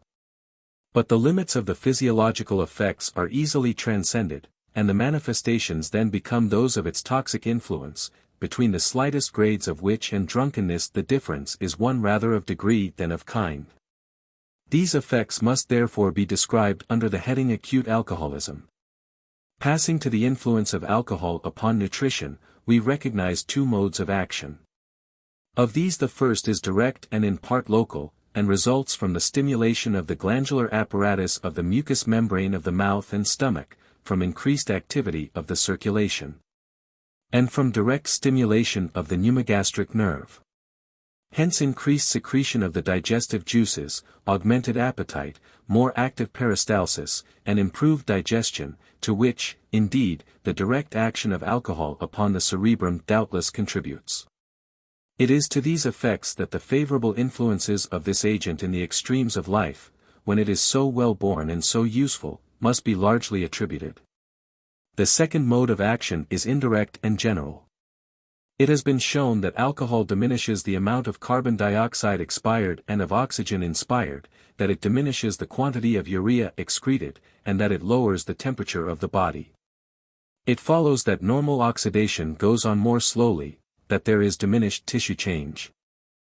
Alcohol supports the body, not by nourishing it as a food, but by curtailing waste. It favors nutrition, not by augmenting the receipts, but by cutting down the expenses of the organism. But nutrition and waste are in health correlated and complementary. They are, in fact, essential and associated processes of life, of which one is not more necessary than the other to the maintenance of health. In various pathological states the arrest of waste is a cardinal indication, and for this purpose alcohol holds the first place. But in health this action itself is pathological, and the beginning of evil. The fat accumulation of the drunkard is due in part to the sugar and starchy matter taken in malt liquors, but much more to this control of waste, as is shown by the fact that spirit drinkers who have sufficient food also often become fat. Alcoholic excesses tend not only to fat accumulation, but also to fatty degeneration of the tissues. The opinion that alcohol in any dose or under any circumstances is a food in the ordinary acceptation of the term is no longer tenable.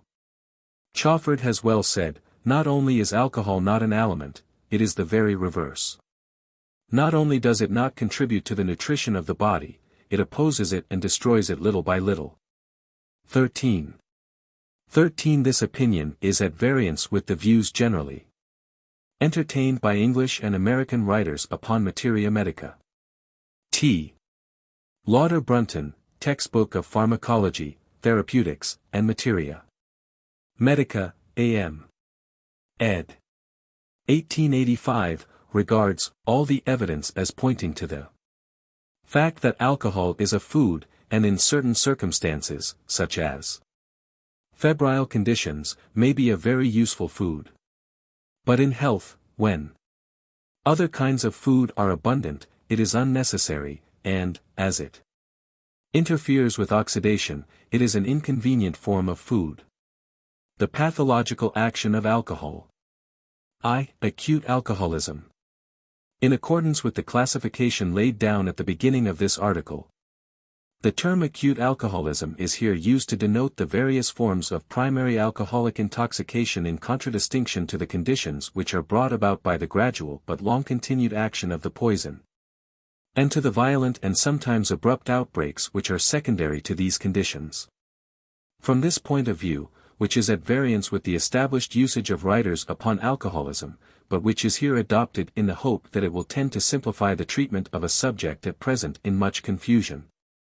Acute alcoholism includes all forms of drunkenness, from mere transient derangement of the normal functions of life, scarcely amounting to tipsiness, to profound intoxication.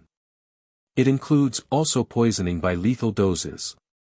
Chronic alcoholism may be the outcome of frequent repetitions of acute alcoholism at short intervals. Or it may result from the constant abuse of alcohol in doses so small that the evidences of its poisonous effects are at no time actively manifested. I hope to be able to show that the seemingly acute outbreaks, the symptoms of which chiefly relate to the nervous system, that occur after the condition of chronic alcoholism is fully established, are commonly preceded for a longer or shorter period by imperfectly developed symptoms of an analogous character, and that these outbreaks differ in essential particulars from acute alcoholism in all its forms. That persons suffering from some degree of chronic alcoholism may, and as a matter of common occurrence do, after excessive doses suffer from acute alcoholism, in other words, get drunk, is too obvious to demand more than passing consideration at this point. But it is scarcely necessary to point out to those who are familiar with the life history of such individuals that the time comes when no degree of excess will produce the ordinary manifestations of transient intoxication. It is then that phenomena of another and more serious kind are apt to occur. The difference is that between the reactions of normal or as yet quasi-normal tissues and alcohol on the one hand, and on the other the manifestations induced by the supersaturation of tissues previously alcoholized to the point of an acquired tolerance. This tolerance of the nervous system is in a high degree a pathological condition, and is therefore in an equally high degree unstable and liable to be overthrown by accidents of various kinds as well as by extraordinary excess in alcohol.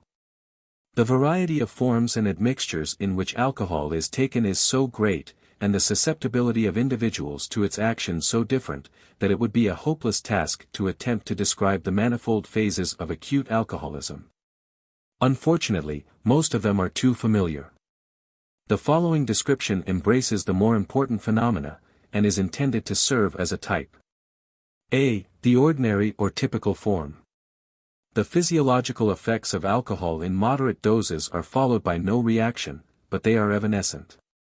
When, however, the dose is repeated at short intervals and the effect is sustained, the condition by its continuance becomes pathological, and the subject enters upon the prodromic period of acute alcoholism. From this condition to that in which the poison manifests its distinctly toxic effects, the transition is a speedy one. The face becomes flushed, the eyes brilliant, the heart's action increases in force and frequency, muscular force seems augmented. There is excitation of the mental processes, intelligence seems more active, ideas flow readily, preoccupation ceases, anxieties are forgotten. The future is full of hope, the past has lost its sorrows, its regrets. The powers of expression are brought into fullest play, conversation becomes animated, brilliant, often sparkling and keen.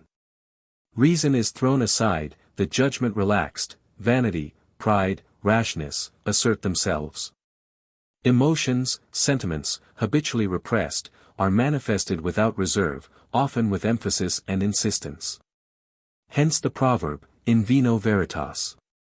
Then speech degenerates into loquacity, improper confidences are made, indiscretions committed. The bent of disposition is made clear, he who is by nature sad grows somber, melancholy, he who is irritable becomes cross and quarrelsome, the generous man grows lavish, and a good-natured fellow is everybody's friend. But this intensification of normal characteristics is by no means invariable. Not seldom do we see the timid man become in his cups violent and aggressive, the refined coarse, and the gay melancholy. The sensation of increase in muscular force manifests itself in unusual activity. Gesticulation is frequent, energetic, and apt, there are bodily restlessness and desire to move about. Shouts of laughter, bursts of song, are followed by a disposition to easily provoked quarrels. At this stage there are evidences of some degree of cerebral congestion. The temples throb, the heart is full, and dizziness is felt. The skin is moist, the mouth pasty, thirst is experienced, and there is frequent desire to pass water. There yet remains some degree of self-control. The phenomena which characterize this condition are more or less transient, and if alcohol be now discontinued they speedily cease, commonly in sleep, sometimes without it, and are followed by sensations of weariness and fatigue, with headache, gastric disturbances, and temporary loss of appetite. If, however, the influence of alcohol be pushed beyond this point, the manifestations of mere exaltation of function give place to grave perversion of the processes of life. A gradually increasing vertigo is associated with obscured intelligence, dulled imagination, blunted and confuted perception, disjointed ideation, and incoherent speech. The recollection grows indistinct, the will purposeless. Now the baser passions are aroused, evil impulses and illusions of all kinds sway the drunken man. All control of conversation and action is lost. Reason is replaced by delirium, and he becomes a maniac, dangerous alike to himself and to others, liable upon some sudden impulse to commit the most atrocious crimes. The countenance betrays the profound disturbance of the intellectual and moral nature, its expression is changed, its lines are blurred. The flush deepens, the veins are distended, the arteries pulsate visibly, the gaze is staring, the pupils contracted. The respiration, at first quickened, becomes irregular. The heart's action is rapid and bounding, and sometimes there is palpitation.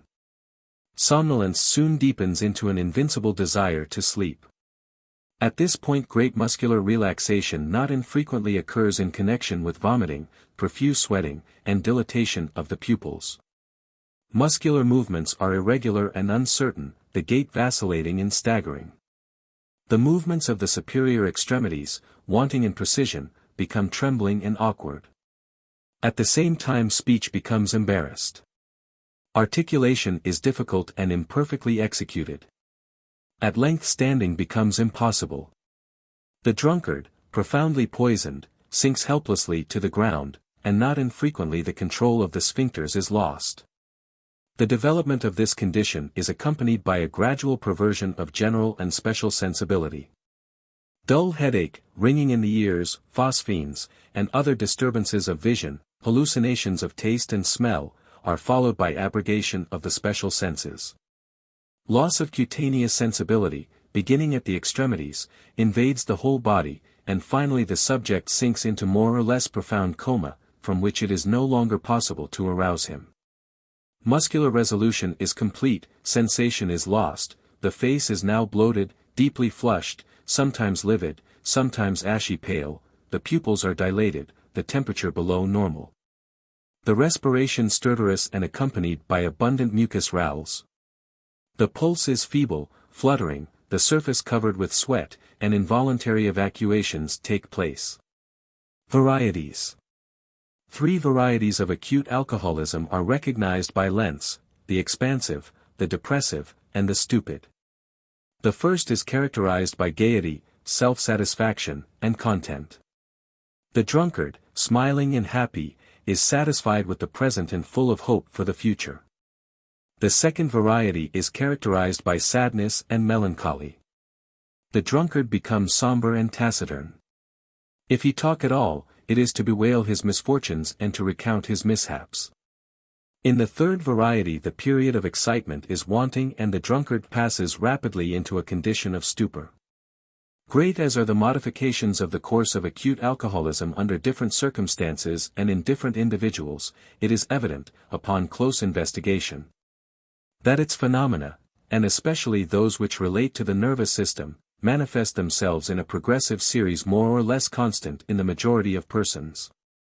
This series includes 3 well-characterized periods: 1. The stage of functional exaltation of the nervous system, 2. The stage of functional perversion, 3. The stage of depression.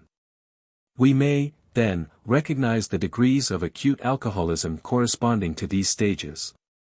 14 of these, the first scarcely goes beyond the stage of excitement already described, and if the dose have been moderate or its repetitions not too long continued, the symptoms gradually subside, leaving perhaps no sequels beyond slight headache, tinnitus aurium, some degree of muscular relaxation, and mental depression. 14 These stages correspond to the 3 degrees of alcoholic intoxication recognized and described by German writers as Rausch, Betrunkenheit, and Besoffenheit. To these may be added the prodromic period, designated as Weinwarmzustand.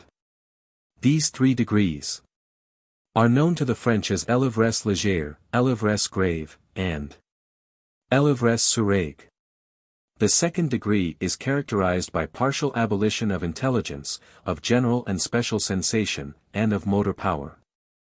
Hence incoherent speech, extravagant actions, blunted perceptions, hallucinations and delusions, incoordination of movements, a reeling gait, and not rarely vomiting and involuntary discharges of urine and feces.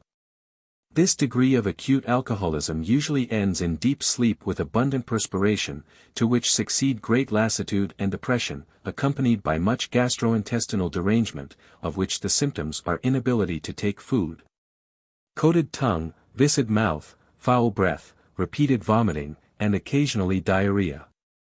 These sequels are less serious in those individuals accustomed to excesses than in others. In the third degree the subject falls by gradual stages or abruptly into more or less profound coma. The abolition of intelligence, sensation, and motion is complete.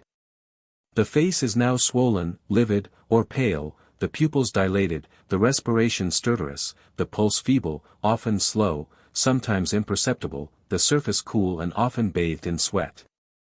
The man is dead drunk. The symptoms are now of the gravest kind. It is no uncommon occurrence for this condition to end in death.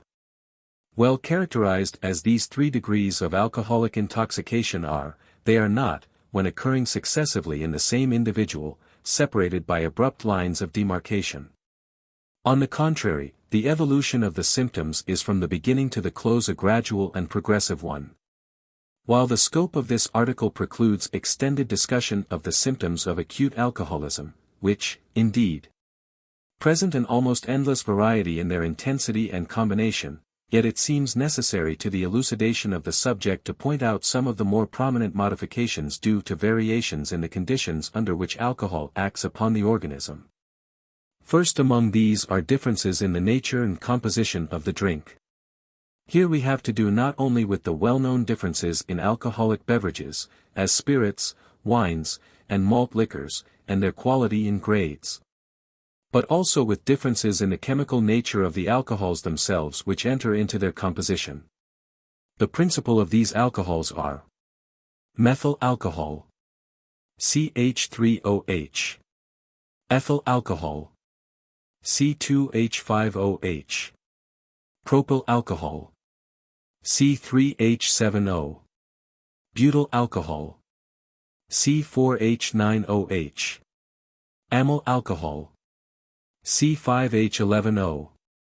Richardson was the first to call attention to the differences in the physiological and pathological action of the members of this series.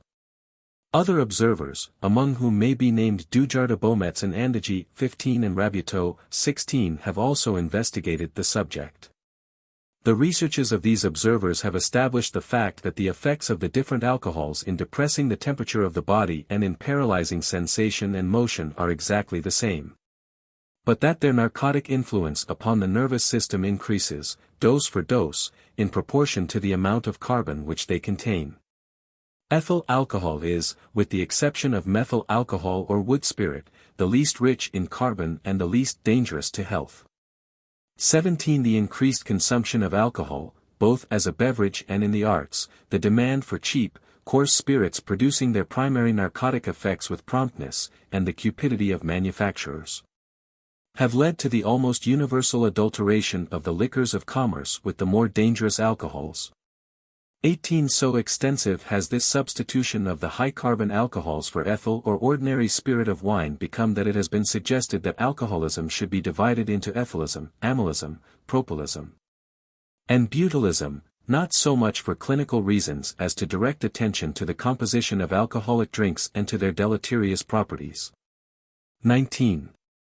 15. Recherches expérimentales sur la puissance toxique de alcools, Paris, 1879. 16. Contributions à l'étude des effets physiologiques et thérapeutiques d'alcool, Comte, Rend.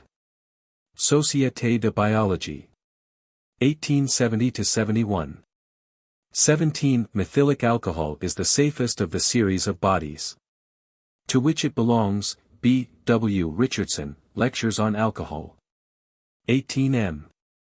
Girard, chief of the municipal laboratory in Paris, has recently called attention to the enormous diminution in the production of alcohol by the natural method, that is to say, by the distillation of wine. The falling off he ascribes to the ravages of the phylloxera. This loss is made up by the substitution of spirits, obtained by the distillation of various fermented grains, potatoes, beets, molasses, etc. To give some idea of the extent to which the alcohols of industry at present replace the alcohols of wine, he cites the following figures. From 1840 to 1850 the mean annual production of alcohol in France was 891,500 hectoliters, of which the alcohols of wine amounted to 715,000 hectoliters. In 1883 the product reached 1,997,280 hectoliters, of which alcohols obtained by the distillation of wine amounted to only 14,678 hectoliters. 19. Peters, L'Alcool, 1885. The effects of propyl, butyl, and amyl alcohols upon the nervous system are not only more marked than those of ethyl alcohol, but they are more rapid. The stage of excitement is speedily induced, and its manifestations are intense. Hence the preference often manifested by drunkards for cheap, coarse spirits.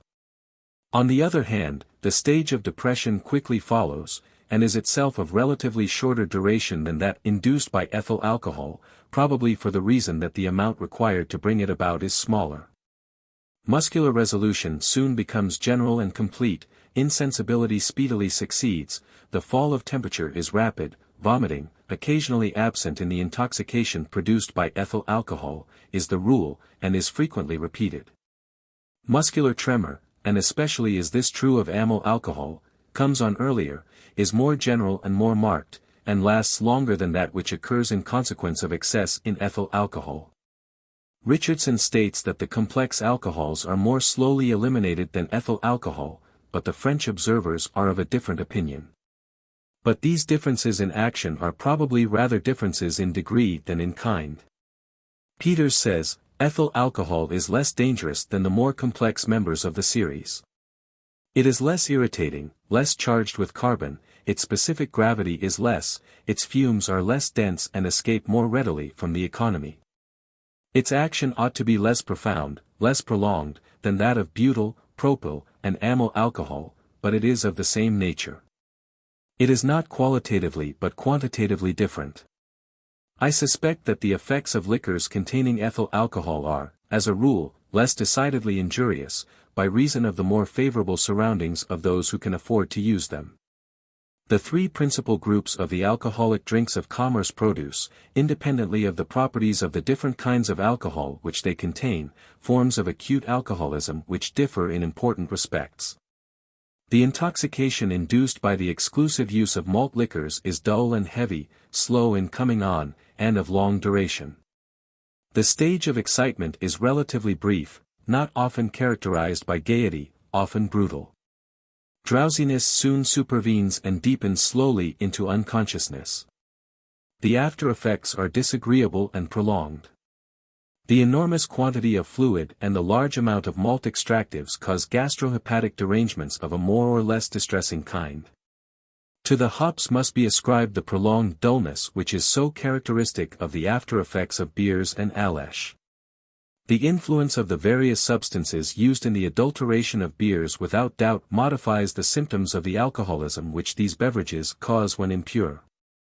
These substances consist of glucose, various vegetable bitters, and salt, articles not necessarily hurtful in small amounts, but capable of exerting deleterious action when taken in excess and in connection with the normal ingredients of beer.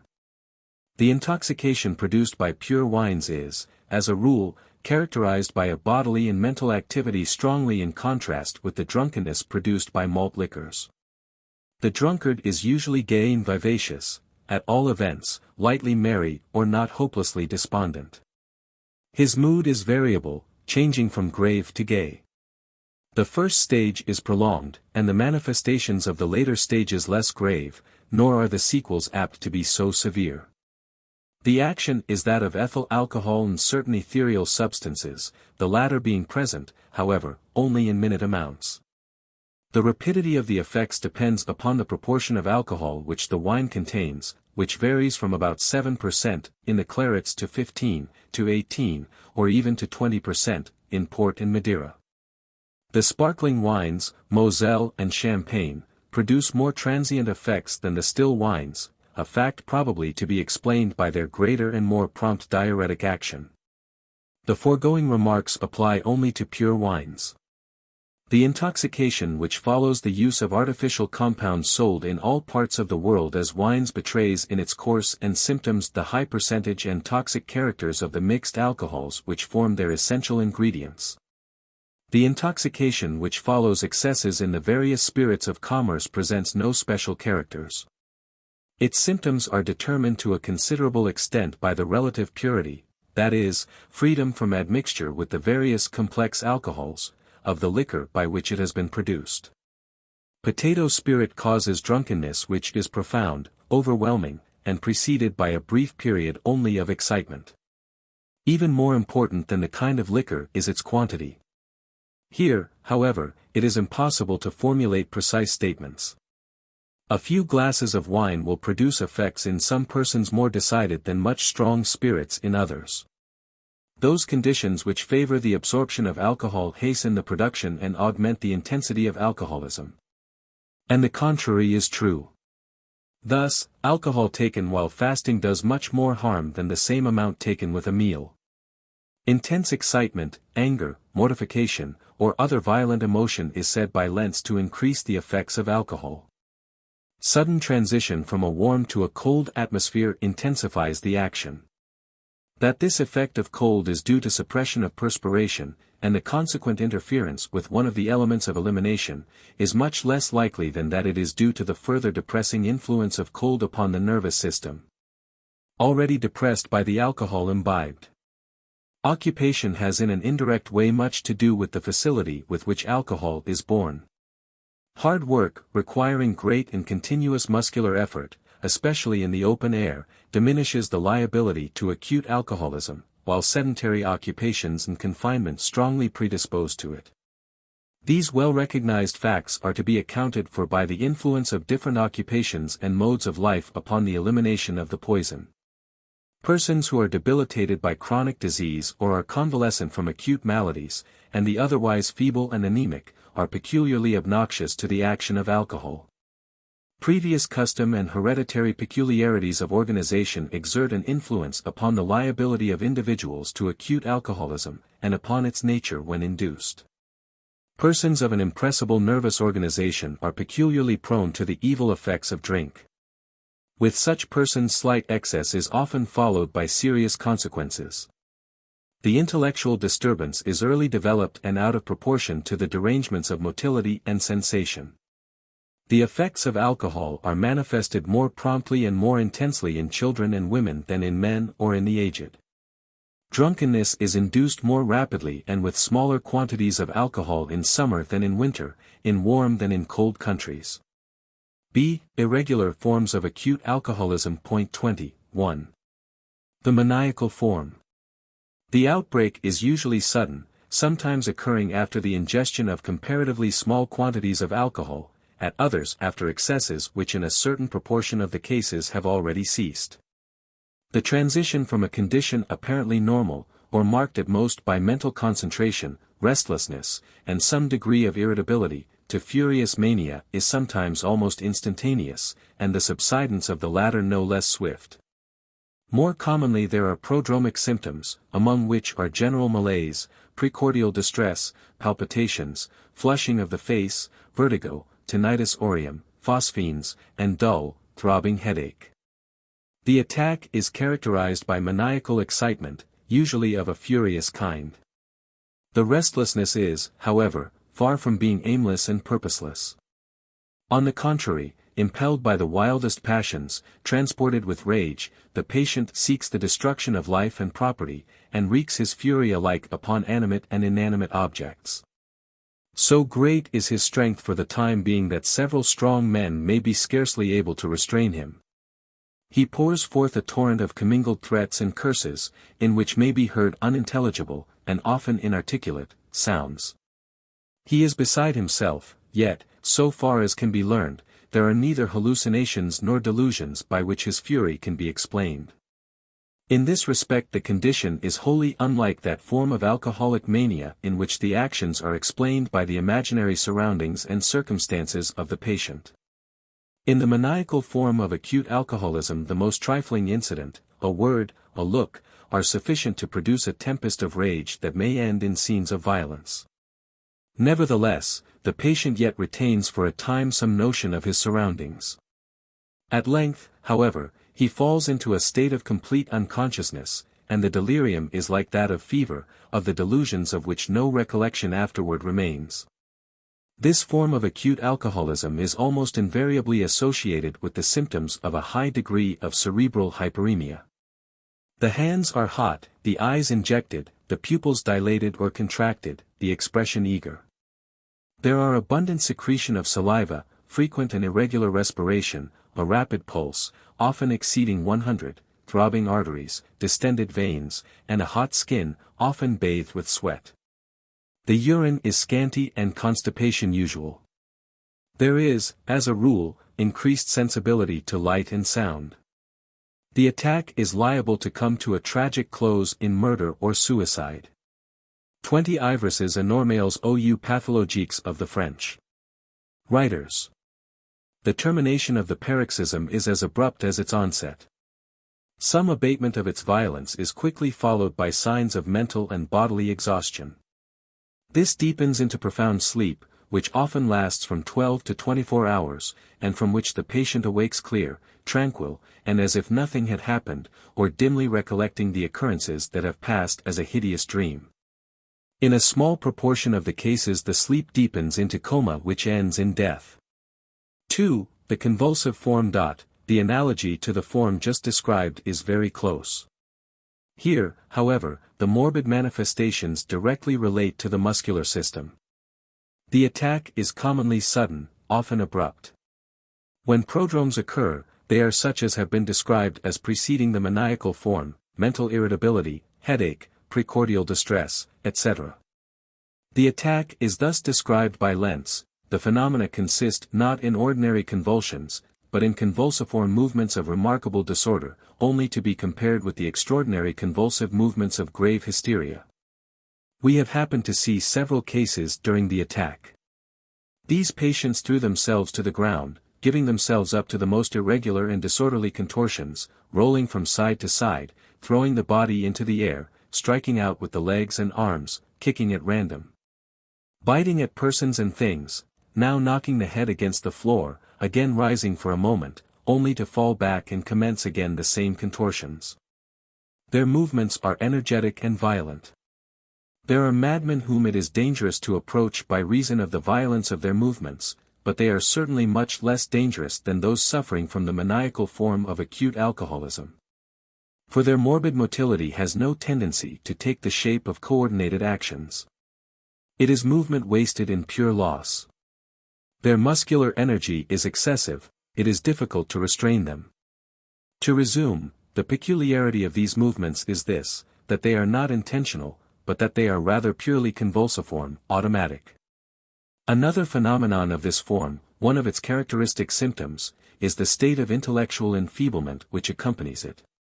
The loss of consciousness is complete, and were it not for the movement produced by the convulsions, the patient would be plunged into a condition of profound coma. He has not the least knowledge of himself. Not even delirium denotes intellectual activity, only an occasional harsh cry or inarticulate sound indicates the existence of mind. The other symptoms differ but little from the maniacal form. The duration of the attack varies from a few hours to half a day. Its termination is usually abrupt, the patient falling into a condition of extreme exhaustion with stupor, or into a deep and prolonged sleep, from which he awakens without the slightest recollection of the attack through which he has passed. 21.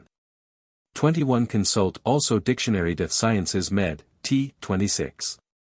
3. Acute alcoholism, in persons of unsound mind.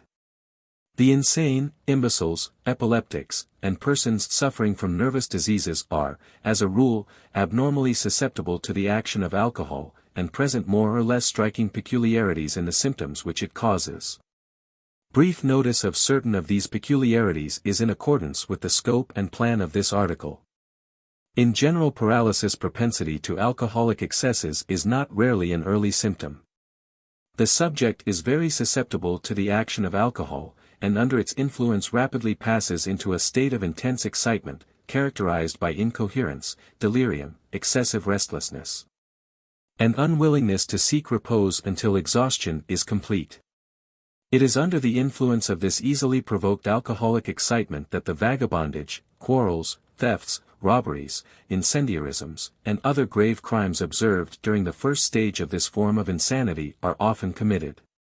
Imbeciles and idiots are likewise quickly, and often intensely, excited by alcohol. They are then apt to be quarrelsome, perverse, and ungovernable, defiant of authority, and capable of shocking crimes, often evincing latent vicious tendencies previously wholly unsuspected. Epileptics are easily affected by alcohol, and usually violent in the stage of excitement. Not rarely this period terminates in a true epileptic seizure. The drunkenness of the dipsomaniac is characterized by a prolonged, uninterrupted stage of excitement without the stage of depression. Such individuals are capable of consuming in their periodical excesses large amounts of drink without the evolution of the ordinary successive phenomena of acute alcoholism.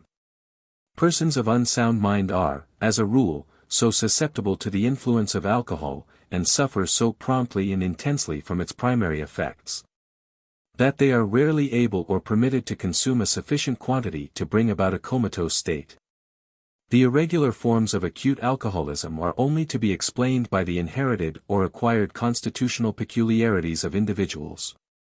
To attempt to explain them in any case by the quality of the alcohol by which they are induced meets with the difficulty indicated in the fact that they are isolated and comparatively rare, even where the coarser spirits are habitually consumed. They occur in individuals who habitually commit excesses, but they cannot be viewed as manifestations of chronic alcoholism, for the reason that they also occasionally occur in those who are not habitual drinkers. And even in persons who have not for a long time previously tasted strong drink. Furthermore, as has been pointed out, they are not only occasionally, but indeed even as a rule, induced by relatively small amounts of alcohol. They are then the manifestations of idiosyncrasy. One of the striking peculiarities of this peculiar bodily organization is this very susceptibility to the action of alcohol in doses smaller than are taken with impunity by ordinary individuals. It is also characterized by a special tendency to delirium in febrile states, to hallucinations, to disturbances from trifling changes in climate, food, or manner of life, to irritability of the nervous system, and in particular of the vasomotor system, and by a tendency to convulsions. With these tendencies is associated an unstable mental and moral character. Such persons are liable to headaches, vertigo, and epistaxis, signs of cerebral hyperemia, which is easily induced, and their family histories indicate strong hereditary tendencies to neurotic disorders. And not rarely addiction to alcohol on the part of one or several ancestors. But this idiosyncrasy is by no means always an inherited one. It is acquired as one of the results of profound disturbance of the nervous system, such as is produced by moral causes, by temporary or recurrent insanity, by wounds and injuries of the head, by the infectious diseases, especially syphilis, enteric and typhus fever, and smallpox, and by inflammations of the meninges. What may be the precise mode of action of alcohol in the production of its acute effects yet remains a matter of conjecture. It cannot be doubted that its primary and direct action is upon the nervous system, and that the circulation is secondarily but rapidly implicated. But it is quite impossible to say, in the present state of knowledge, what this action is. It has been suggested that certain chemical modifications of alcohol in the blood, or of the blood itself in the presence of alcohol, cause these phenomena, that aldehyde is the active agent in their production. That the chemical changes by which alcohol is transformed into aldehydes, acetic acid, and finally into carbon dioxide, deprive the blood of the oxygen necessary for the proper performance of the functions of the nervous system. Unfortunately for these views, neither the presence of aldehydes in the blood in acute alcoholism, nor these transformations themselves, have yet been demonstrated, and a high degree of deoxygenation of the blood is frequently observed in asphyxia, the inhalation of nitrous oxide, etc. Without the train of symptoms characteristic of the condition now under consideration. It is more than probable that varying conditions of the cerebral circulation, secondary in themselves, have much to do in the causation of certain symptoms. The experimental investigations of Bernard and others have established the fact that during the period of excitement there is actual congestion of the meninges. This condition is transient, and reproduced after each repetition of the dose. After a time, or if the dose at first be excessive, the congestion is succeeded by anemia. Pathological anatomy. Upon the examination of the bodies of persons who have died by accident while drunk or in consequence of drunkenness itself, deep congestion of the cerebral meninges, and especially of the pia, has been almost constantly observed. In the pia effusions of blood are occasionally encountered. The condition of the cerebral substance is not always the same. It is in a majority of the cases more or less deeply congested, yet it presents in other instances no appreciable departure from the normal state, and in a smaller number still there is actual anemia. The sinuses and choroid plexuses are distended with dark blood, the cerebrospinal fluid is increased, and often tinged with blood, the ventricles are distended with fluid, which not rarely has an alcoholic odor. Occasionally the ventricles contain blood, and hemorrhage into the substance of the brain has been observed. The condition of the elementary nervous tissues after death from acute alcoholism is not yet known. The lungs are deeply congested, with small extravasations of blood into their substance, and often edematous. Congestion of the liver, spleen, and kidneys in varying degrees of intensity is also seen. The pancreas is usually deeply injected, occasionally the seat of large extravasations of blood. The mucous membrane of the stomach is invariably deeply injected when the alcohol has been introduced into the organism in the ordinary manner. The observation of Casper that post-mortem decomposition takes place with diminished rapidity has been denied by Lancerose and others. Other post-mortem conditions appear to be neither constant nor characteristic. The stomach usually contains partially digested food and alcohol. Lollman, Perrin, and Duroy observed, both during life and after death, in the blood of animals subjected to experiments, great numbers of minute glistening points, which upon microscopic examination proved to be fat globules. The same condition has been observed in man, not only when death has taken place owing to acute alcoholism, but also when it has occurred during the digestion of a hearty meal without alcohol. The blood itself is often fluid and dark-colored. The heart sometimes empty, sometimes containing a few soft clots. Tardieu 22 states that in sudden death during drunkenness pulmonary apoplexy and meningeal apoplexy, if not constant lesions, are at least extremely frequent, and almost characteristic. Baer, on the other hand, denies the occurrence of specific or characteristic lesions. 22. Observations médicales sur l'état d'ivresse, Annals. d'hygiène publique et de médecine légale, tome XL. C. Acute poisoning by alcohol in lethal doses. The symptoms are much modified when overwhelming doses of strong alcohol are introduced into the organism at once or in the course of a short time. Here alcohol produces death as an acute poison. The cases may be arranged in two groups. 1. Corrosive poisoning. These cases are very rare. They are caused only by undiluted alcohol, and depend upon the action of this agent in coagulating albumin and disorganizing the tissues with which it comes in contact by its affinity for the water which they contain. Absolute alcohol is a powerful corrosive poison. It produces intense phlegmonous inflammation of the esophagus and stomach, with erosion of the mucous membrane, accompanied by vomiting, diarrhea with bloody stools, prostration, and stupor. Death occurs by heart failure. Among the direct effects of large doses somewhat less concentrated are acute and subacute gastritis with characteristic symptoms. Percy 23 injected by means of an esophageal tube 90 grams of absolute alcohol into the stomach of a dog. Death followed in the course of 8 hours in consequence of violent gastrointestinal inflammation with ulceration. Dujardin-Beaumetz and Andeggi found the gastric and intestinal mucous membrane of dogs poisoned by alcohol, red, deeply injected, and presenting at certain points a black coloration due to effused blood. This fact they regard as worthy of note, because in their experiments the toxic agent was introduced, not by the mouth, but hypodermically. And they explain it by the supposition, which appears to me warrantable, that it is due to elimination by the mucous glands. Hence the congestion, softening, and hemorrhage. 24. These observers also found that the symptoms were more acute and the lesions more marked when poisoning was caused by propyl, butyl, or amyl alcohol than when it was produced by ethyl alcohol. 23. An experimental inquiry concerning the presence of alcohol in the ventricles of the brain after poisoning by that liquid. Together with experiments illustrative of the physiological effects of alcohol, London, 1839.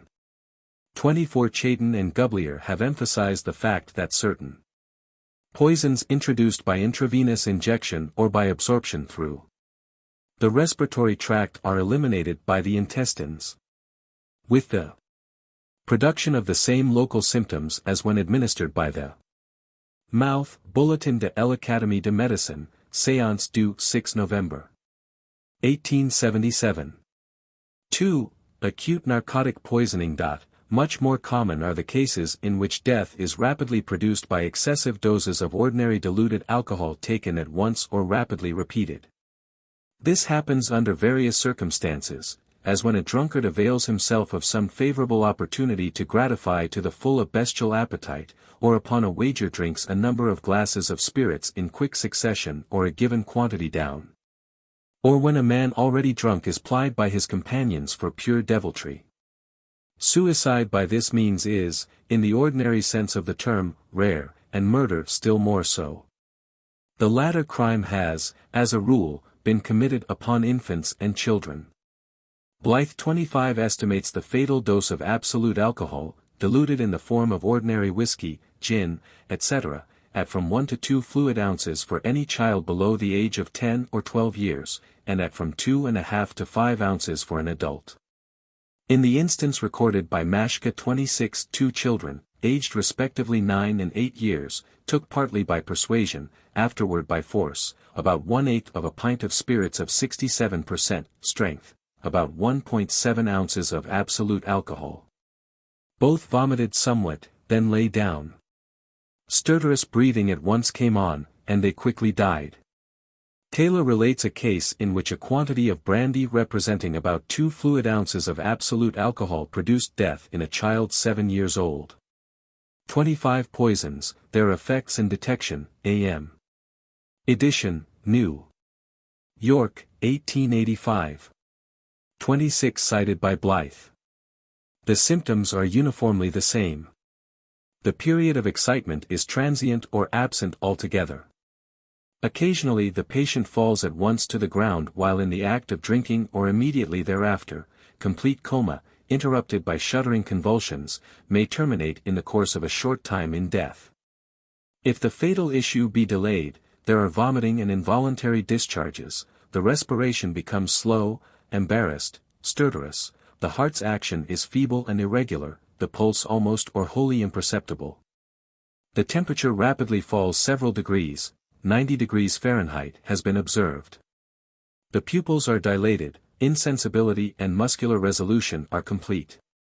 The face is bloated, cyanotic, the surface bathed in a clammy sweat. The mucous membrane of the mouth often swollen and blanched.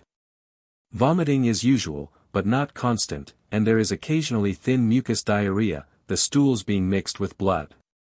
If the patient survives any considerable length of time, acute superficial gangrene of the parts most exposed to pressure is liable to take place. Recovery is rare. Its possibility is, however, increased in proportion as the subject is of vigorous constitution, previous sound health, beyond the period of childhood, not yet approaching that of physiological decadence. And as treatment is early instituted and carried out with judgment. The diagnosis is difficult, almost impossible, in the absence of witnesses. It is rendered still more obscure by the fact that this, as other forms of alcoholic coma, may be complicated by cerebral or meningeal hemorrhage and by cerebral congestion, in themselves fatal, lesions the onset of which may have been the cause of mental aberration leading to the commission of impulsive alcoholic excesses. The prognosis, in the highest degree unfavorable in all cases, is rendered yet more so by the occurrence of intense cerebral and pulmonary congestions. The lesions found post-mortem are those of acute alcoholism, already described. As this form of alcoholic poisoning frequently occurs in the subjects of chronic alcoholism, the lesions of that condition are often encountered, and must be distinguished from those due to the lethal dose. Nor must we overlook the fact that in the action of alcohol just described we have to do with a process differing from ordinary acute alcoholism in degree rather than in kind, a consideration which tends to simplify our notions of the pathology of alcoholism in general. 2. Chronic alcoholism. The prolonged abuse of alcohol brings about a series of changes which affect alike the organism at large and its various structures. The changes thus brought to pass are of the most varied kind, and depend upon individual differences too manifold and complex for enumeration and classification. Among the more important of these individual peculiarities are those which relate to temperament, constitution, hereditary predisposition, occupation, social position, personal habits, tendency to or already existing disease of particular organs and systems, and the like. The degree of the pathological change is determined by the strength and quantity of alcohol consumed and the duration of habitual excess.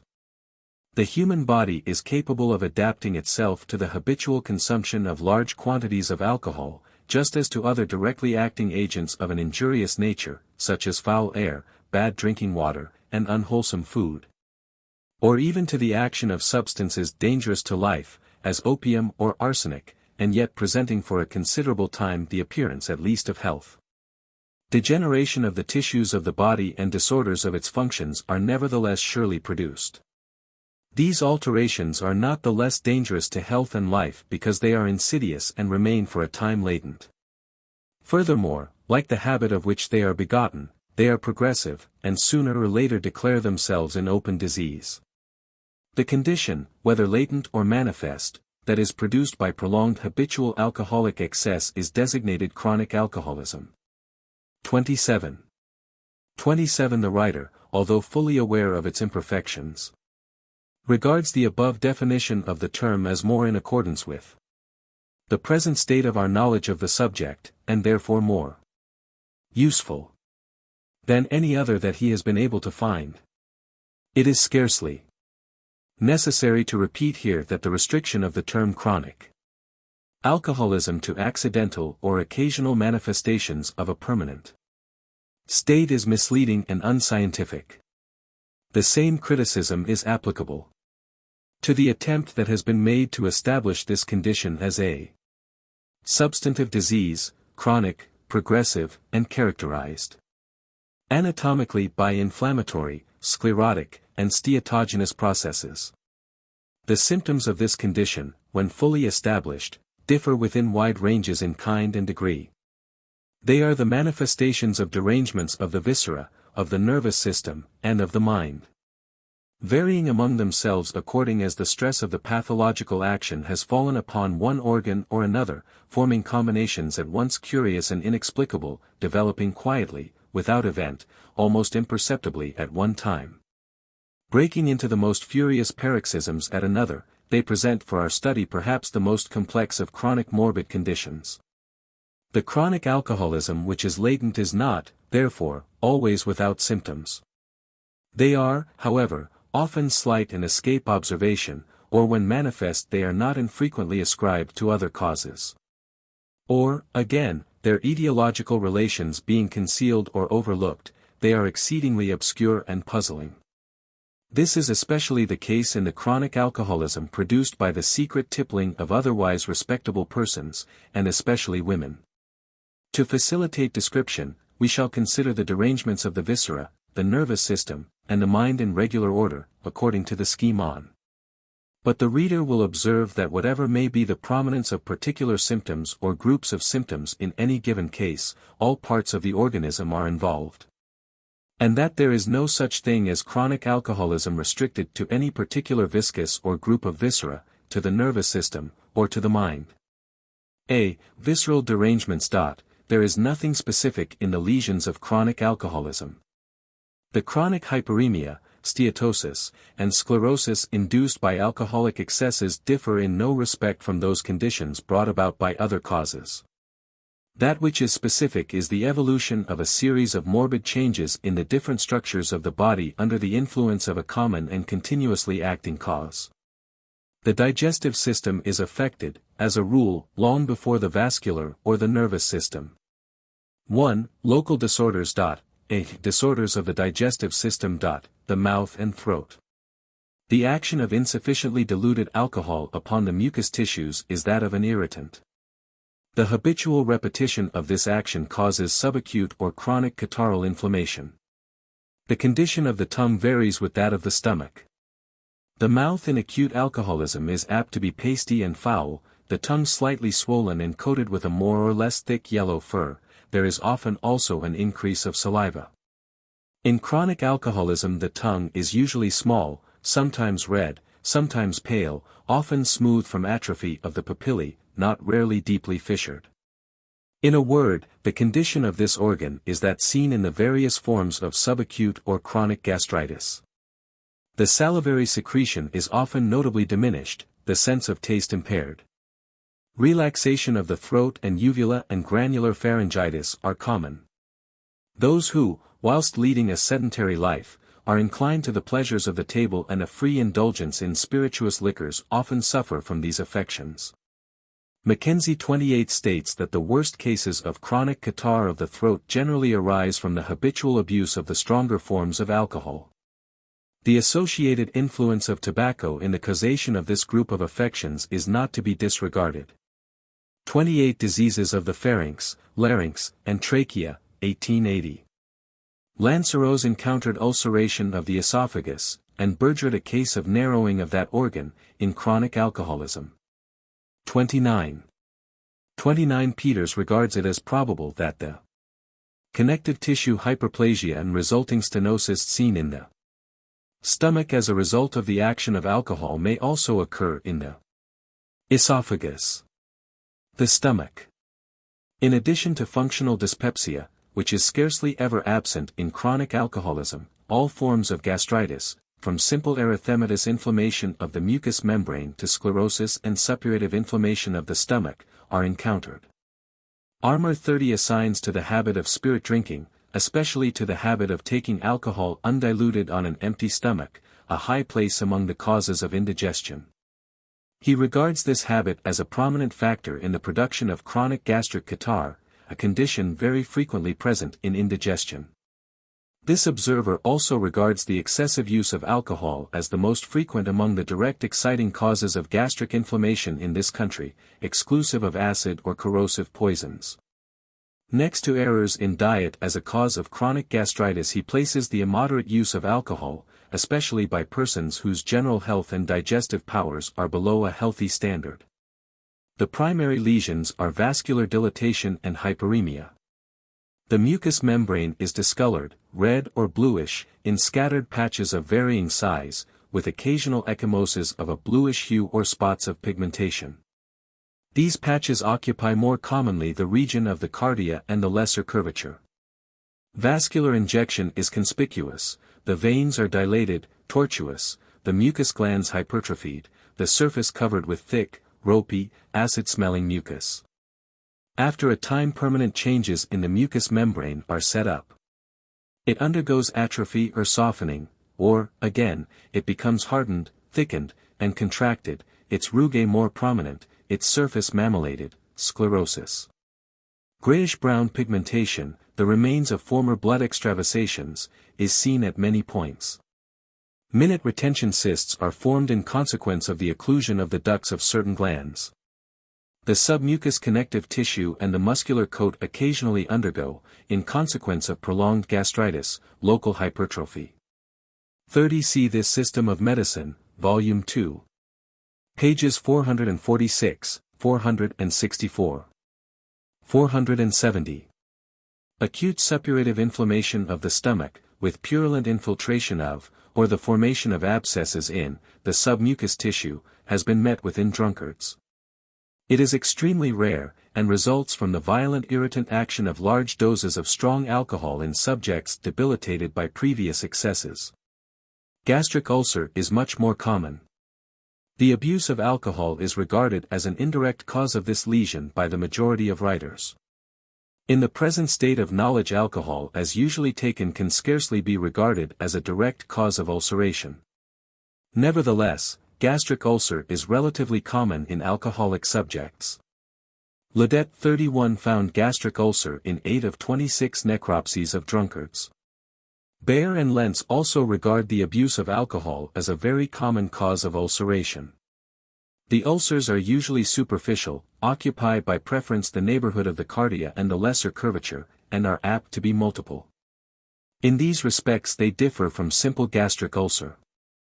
The latter lesion is also probably as frequent, if indeed not more frequent, in individuals dying of chronic alcoholism than in others.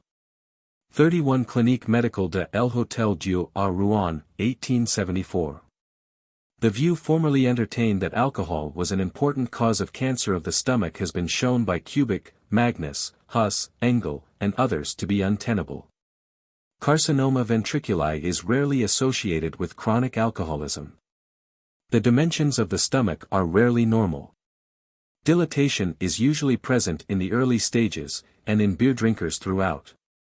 In the advanced course of alcoholism due to spirit drinking the organ undergoes, in consequence of changes secondary to prolonged inflammation, more or less contraction, which is in many cases irregular.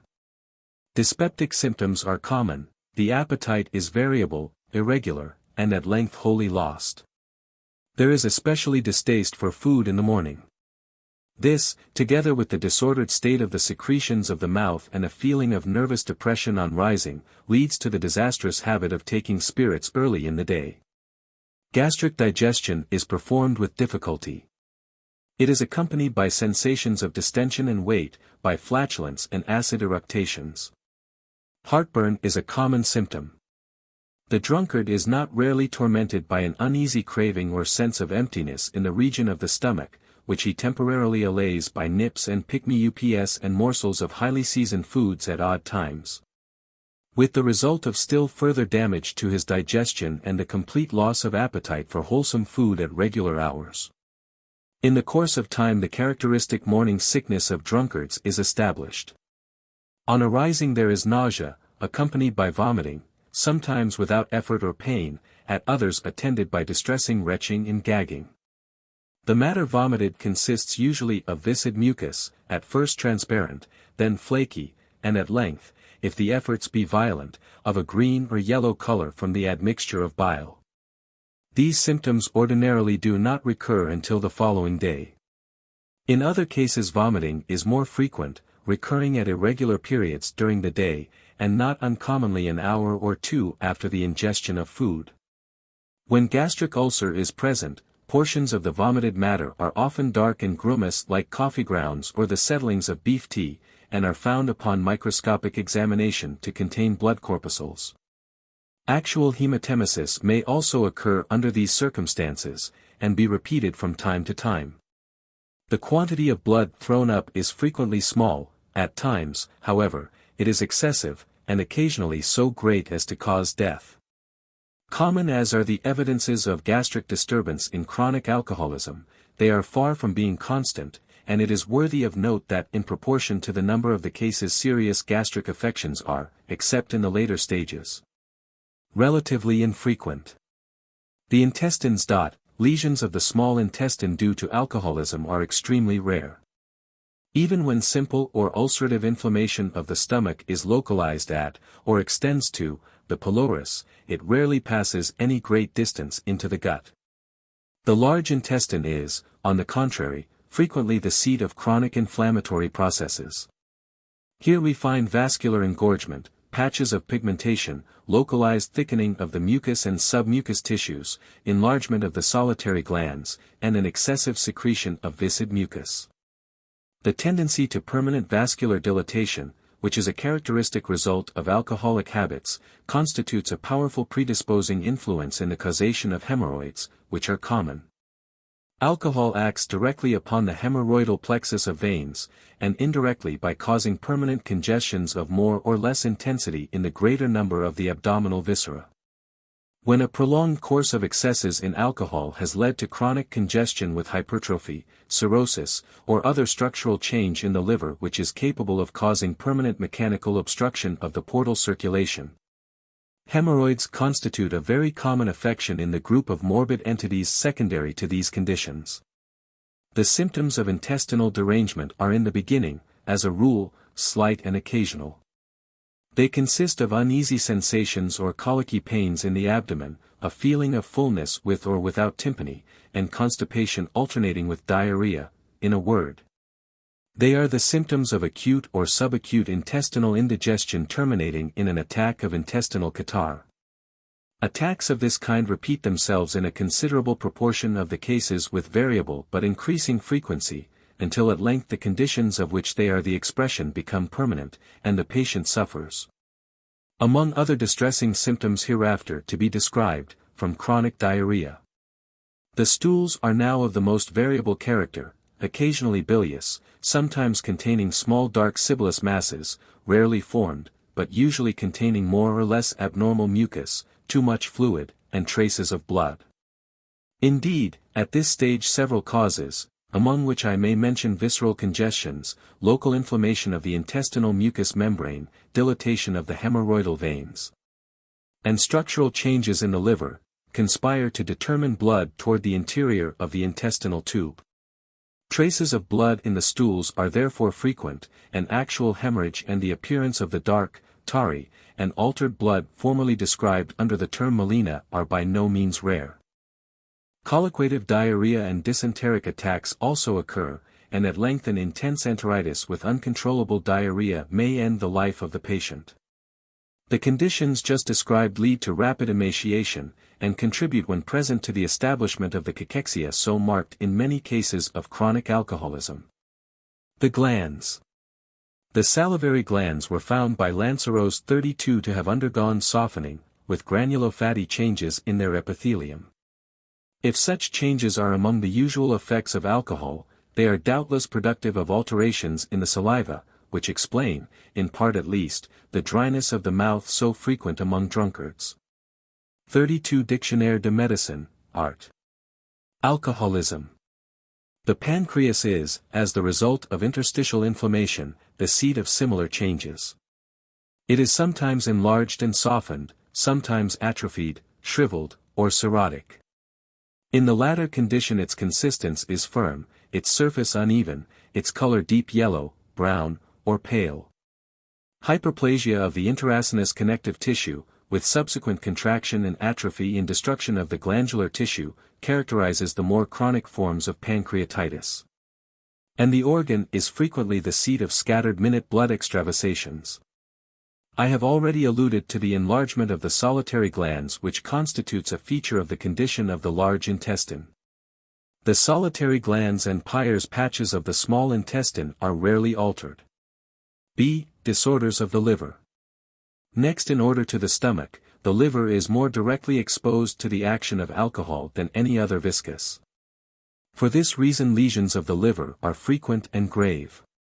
It is worthy of note, however, that in a small proportion of cases of chronic alcoholism terminating fatally, with widespread evidences of the destructive action of alcohol upon the other organs of the body, the liver has been found. Both in its macroscopic and microscopic appearances, wholly normal.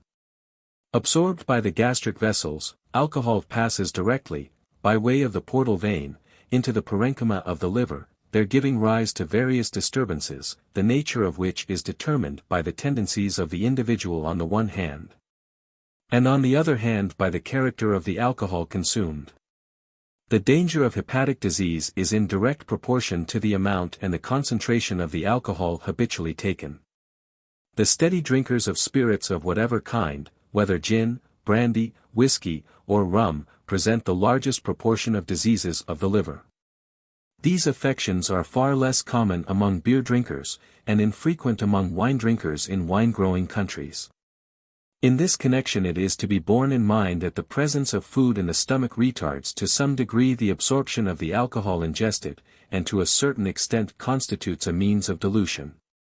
Hepatic disorders due to alcohol may be arranged in two groups: first, congestion and inflammation; second, fatty infiltration or steatosis. And the inflammatory process may affect chiefly the interstitial connective tissue on the one hand, giving rise to sclerosis, or on the other the glandular substance, constituting a true parenchymatous inflammation. Congestion. Congestion of the liver is an early lesion. It is brought about by the direct irritant action of the alcohol itself in part, and in part by the extension of inflammation from the stomach by continuous mucus tracts. Its development is insidious. Anatomically, the condition is characterized by vascular dilatation, moderate tumefaction, slight increase in the consistence of the organ, the surface is of a deeper red than normal. On section the color is more intense and the oozing more abundant. At a later period we have, as the result of chronic congestion, the cyanotic liver. The color is brownish or violet, mottled, and on section the surface is granular and the lobules distinct. The organ may now be somewhat diminished in size, but it lacks the firmness of sclerosis and the hobnail appearance due to the contraction of the interlobular connective tissue in that condition. The symptoms of congestion of the liver are the familiar symptoms of gastrohepatic catarrh, varying from the transient disturbance known as biliousness to serious sickness, characterized by acute gastrointestinal phenomena, with vomiting, headache, and other derangements of the nervous system, constipation, succeeded by diarrhea and by more or less distinct jaundice. The graver forms of hepatic congestion are characterized by intense nausea, frequent vomiting, pain and soreness in the epigastrium and right hypogastrium, the physical signs of augmentation of the volume of the liver, and well-marked yellow discoloration of the conjunctivae and skin. These attacks are usually afebrile, the pulse is slow, there is considerable nervous and mental depression, a tendency to vertigo, and occasional syncope. The urine is scanty and high-colored, and presents the reactions of bile pigment. Muscular tremor, especially marked in the extremities and tongue, is often present, but is to be attributed rather to the direct action of alcohol upon the nervous system than to the condition of the liver. Hepatitis. There are two principal forms of inflammation of the liver induced by alcohol, parenchymatous hepatitis and interstitial hepatitis or sclerosis. Several varieties of parenchymatous hepatitis have been described. The anatomical discrimination of these varieties is attended with less difficulty than their clinical diagnosis. One of the more serious is diffused parenchymatous hepatitis or acute yellow atrophy. Alcoholic excesses appear to constitute a predisposing influence to this grave disorder, Lents. In several cases prolonged and repeated excesses have preceded its development. It is a true parenchymatous inflammation, in which the glandular elements of the organ undergo disintegration. The liver is diminished in volume in all its diameters. It is of a uniform yellow color, its tissue is soft and friable. Upon section the hepatic cells are found to be replaced by a granular detritus mingled with globules of coloring matter and a greasy, grayish-yellow liquid exudation. The symptoms of this affection are those of an acute parenchymatous hepatitis of the gravest kind. In the early stages there is intense jaundice, gastrointestinal disturbance, and fever, followed by speedy evidences of profound toxemia. The patient rapidly falls into the so-called typhoid state, with a tendency to coma. The prognosis is, in the greater number of cases, a fatal one. So close is the resemblance between acute yellow atrophy of the liver and the phenomena of acute phosphorus poisoning that by many observers these two conditions are held to be identical. 33. Consult this System of Medicine, Volume 2. Article. Acute yellow atrophy of the liver. There is little doubt that the view now generally held, that acute yellow atrophy is due to the action of some unknown toxic principle, is correct. Alcoholic excess must therefore be regarded merely in the light of a predisposing influence. Acute yellow atrophy of the liver is an exceedingly rare disease. Suppurative hepatitis.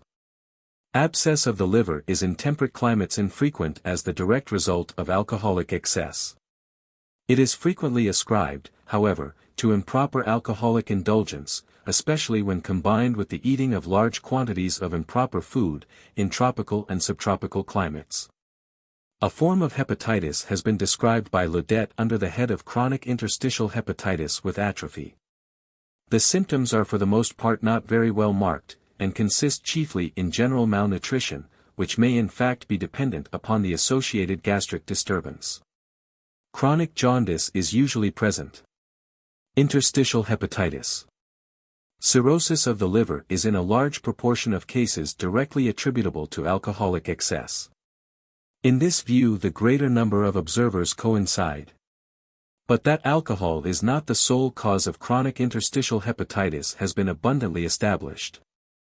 As long ago as 1868, Anstey 34 wrote as follows: considering the enormous quantities of spirituous liquors which are drunk by many of the patients who apply for relief from the consequences of chronic alcoholism, it would be natural for the reader who holds the usual opinion as to the origin of cirrhosis of the liver to expect that serious symptoms produced by the latter disorder must often complicate cases of the former. The case is, however, far otherwise in my own experience. Of the immense number of patients in whom the nervous disorder has been clearly identified, I have only seen 13 cases in which the symptoms of cirrhotic disease called for any special treatment. Although a certain degree of cirrhosis was doubtless present in many of the others. And I cannot avoid the conclusion that some very powerful element over and above the influence of alcoholic excess is needed to produce the severe type of that disease. Format 35 states as the result of his investigations as coroner's physician of the city of Philadelphia that cirrhosis of the liver is much less common in alcoholic subjects than has been generally thought. My own experience during 11 years as attending physician at the Philadelphia Hospital leads me to endorse this opinion. 34 A System of Medicine, Reynolds, Volume 2. 35 Proceedings of the Pathological Society of Philadelphia, December, 1885. The anatomical lesions of chronic interstitial hepatitis consist essentially in hyperplasia and hypertrophy of the connective tissue of the organ. The progress of the affection is insidious and gradual. Some degree of enlargement, due in part to congestion and in part to interstitial exudation, is followed by gradual diminution, with retraction of the new connective tissue. When the connective tissue new formation is excessive, and retraction fails to take place, the organ remains permanently enlarged, hypertrophic cirrhosis. During the first period the volume of the organ is increased, its consistence is more firm, and its surface is slightly granular. The second period is characterized by induration, with diminution of the volume of the organ and alteration of its form. The surface is uneven, deeply granular, and usually of a mottled yellow color. The tissue is firm, creaking under the knife. The connective tissue is enormously increased, the glandular elements being proportionately atrophied. The contracting connective tissue exercises at the same time a compressing influence upon the hepatic cells and upon the vascular supply throughout the organ. The radicals of the portal vein and the branches of the hepatic artery are alike compressed, and in part obliterated. The same is true of the bile ducts. The functional activity of the liver, at first diminished, is finally, to a considerable extent, arrested. In consequence of these physical alterations in the structure of the organ, the symptoms, which are at first insignificant, become progressively more grave, until at length they constitute complications of the most serious kind. It can be no longer asserted that the interstitial hepatitis produced by alcohol presents specific characters. It nevertheless differs in many respects from that form due to valvular lesions of the heart, in which there are induration, usually augmentation in the volume of the organ, and persistent congestion. Congestion, in truth, is the chief characteristic of the latter form, in which the surface is smooth and glistening, of a deep brown or violet hue. And on section yellowish or brown, a condition which has been well described under the term cyanotic liver. Sclerotic changes due to alcohol usually affect the organ throughout. In this respect alcoholic cirrhosis differs from that form due to syphilis in which the lesions are irregularly distributed. The functional disturbances due to cirrhosis are, in the beginning, obscure in themselves and masked by the concomitant gastric derangement. Later, ascites constitutes the chief as well as the most constant symptom. It is rarely altogether absent. Emaciation is also a prominent symptom. No affection, not even diabetes or phthisis, produces loss of flesh so rapid, so marked, and so significant as cirrhosis of the liver in chronic alcoholism. Not only do the adipose tissues waste, but the muscles themselves undergo rapid atrophy. This fact is not surprising when we consider that the lesions of the liver give rise to grave interference with every function of that organ. In addition to the more common gastric symptoms, there is constipation, not rarely alternating, without assignable cause, with serous and sometimes bloody diarrhea. Epigastric distress, epistaxis, and hemorrhages from other mucous surfaces are common, and are due in part to the disturbance of the general circulation, and in part to alterations in the character of the blood itself. The physical signs indicate in the early stages increase, and afterward diminution, in the volume of the liver. Enlargement of the superficial abdominal veins is a characteristic sign. Cirrhosis of the liver is a grave affection, the course of which, at first slow, afterward more rapid, almost invariably leads to a fatal termination. Fatty degeneration of the liver. Steatosis of the liver is of extremely common occurrence in the advanced stages of alcoholism. The anatomical changes consist in accumulation of fat globules in the liver cells. French writers distinguish two varieties of hepatic steatosis: first, that in which the cellular elements undergo no change beyond that of an accumulation of fat globules within their substance. And second, that in which the liver cells undergo an actual disintegration, in the course of which fat granules are formed, and which is, as a matter of fact, a true fatty degeneration. The first of these conditions is not incompatible with the functional integrity of the organ, and is in many instances unattended by symptoms, being discovered only upon examination after death.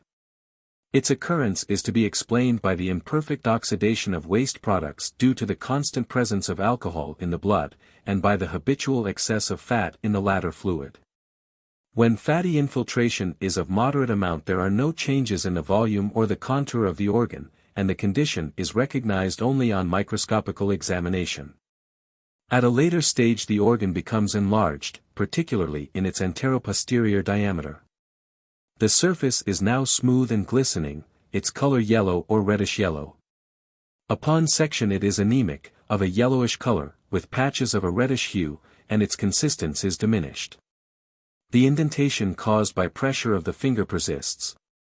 Under the microscope the hepatic cells are enlarged, rounded, packed with fat globules of varying size. In some of the cells these globules coalesce and form more or less extensive drops of fat. The bile which is secreted in this condition presents in most instances the normal characteristics. Disorders of digestion do not occur in consequence of the fatty change in the liver until the lesion has reached an advanced stage. Nevertheless, they constitute the earliest symptoms of this condition. Imperfect digestion, accompanied with flatulence, distension of the belly, epigastric tenderness, with light-colored stools, and constipation alternating with diarrhea, are common symptoms. There is no pain properly referable to the region of the liver. Whilst icterus does not occur, there is, nevertheless, a peculiar earthy pallor of the complexion and persistent greasiness of the skin, conditions, however, which are not in themselves sufficiently marked to possess, in the absence of other signs, clinical value. The second form of fatty degeneration, in which the liver cells undergo actual and destructive metamorphosis, accompanied by the production of fat, is of a much more serious character. It appears to constitute the stadium ultimum of various forms of interstitial hepatitis, and is manifested by symptoms of the gravest character, in many particulars much like those met with in acute yellow atrophy, namely, visceral congestions, hemorrhages from mucous surfaces, serous effusions, profound and rapidly developing anemia, nervous depression, and coma. Biliary catarrh. The biliary ducts are usually the seat of catarrhal inflammation, due less perhaps to the direct irritant action of the alcohol than to the extension of the inflammation of the gastric mucous membrane in the form of gastroduodenal catarrh. Gallstones are not common in alcoholism. The spleen is, as a rule, enlarged, soft, and friable, occasionally it is small and shriveled. No characteristic changes in its contour and structure have been recorded. The great omentum and mesentery are loaded with fat, very often to an extreme degree. This condition is more marked in the chronic alcoholism of beer drinkers than in that of spirit drinkers. Not infrequently there are found evidences of chronic peritonitis, which has been attributed by Lanceros, in the absence of other assignable cause, to the effect of alcohol itself.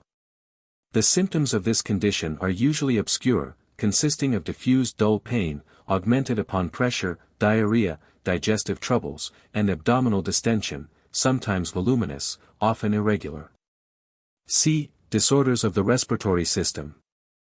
The larynx. Catarrhal inflammation of the mucous membrane of the air passages is common in drunkards. Some degree of subacute or chronic laryngitis is an early symptom of chronic alcoholism.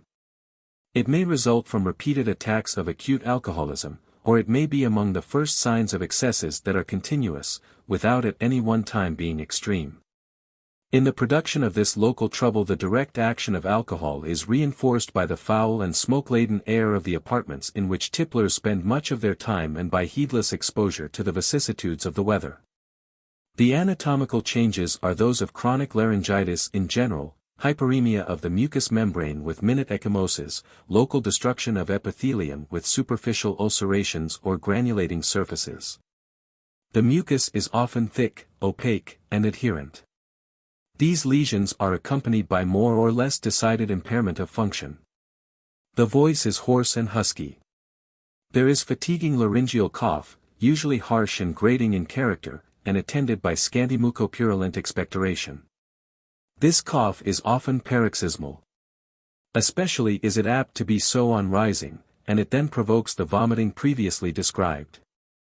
The bronchi. After a time similar anatomical changes are brought to pass in the bronchial tubes. Subacute bronchitis is little by little transformed into the chronic form, characterized by hyperemia and thickening of the mucous membrane, extending to the finer twigs. With submucous infiltration and implication of the connective tissue framework of the lung. The exudation, tough and adherent or fluid and copious, occasions more or less frequent cough, and interferes with the function of respiration. Hence it is common to encounter in the subjects of chronic alcoholism bronchiectasis, pseudohypertrophic emphysema, easily excited or permanent dyspnea, asthmatic seizures, and some degree of cyanosis. These local affections, interfering with the circulation of the blood and its proper aeration, react unfavorably upon the nutrition of the organism at large and largely contribute to the production of the ultimate dyscrasia. The lungs. Pulmonary congestion and edema are of common occurrence. Favored by the action of alcohol upon the vasomotor system, they are readily excited by the careless habits and frequent exposures of the subject.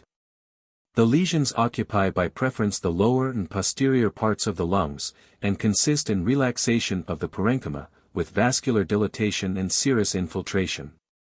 The vesicles are capable of distension, but contain little air.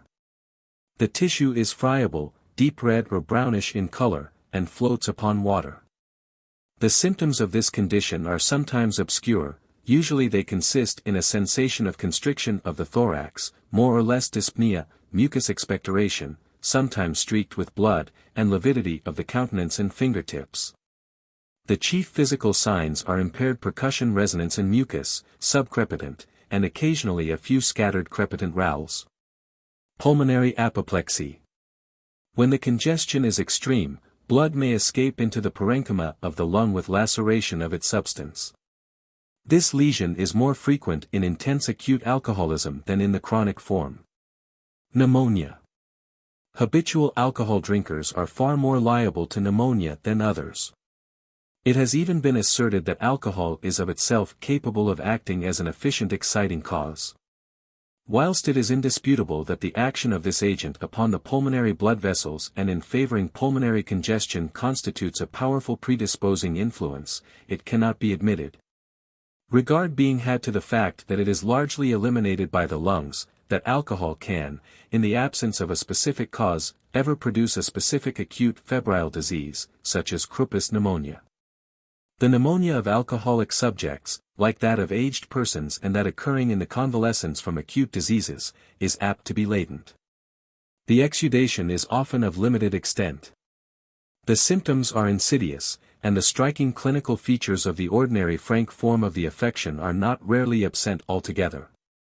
It is no infrequent occurrence that pneumonia is overlooked in the delirium tremens which it has induced. The anatomical changes are those of the ordinary form. The prognosis is always grave. When recovery occurs, resolution is often tedious and prolonged. Catarrhal pneumonia is also common. It is marked by its usual phenomena. The most striking fact in the pneumonia of alcoholic individuals is the contrast between the local and the constitutional symptoms. The former are in the greater number of the cases insignificant and easily overlooked. Even the physical signs, when sought for, are often obscure and indeterminate: relative dullness, enfeebled or absent vesicular murmur, faint scattered crepitation masked by mucus rales, and a bronchial respiratory sound scarcely appreciable, are all that can be detected upon physical examination. In strong contrast to this almost negative picture is that of the constitutional disturbance, which is commonly of the gravest kind. The prostration is extreme. There is delirium with tremor, restlessness, sleeplessness, mental agitation, profuse sweating, feeble action of the heart, gastrointestinal irritation, with vomiting and often complete inability to retain food. The temperature curve lacks the characters of pneumonia of the ordinary form. Not seldom is febrile movement absent altogether. The view that alcohol, independently of and in the absence of other lesions, occasionally produces changes in the lungs analogous to the chronic interstitial inflammatory processes of cirrhosis of the liver, i.e.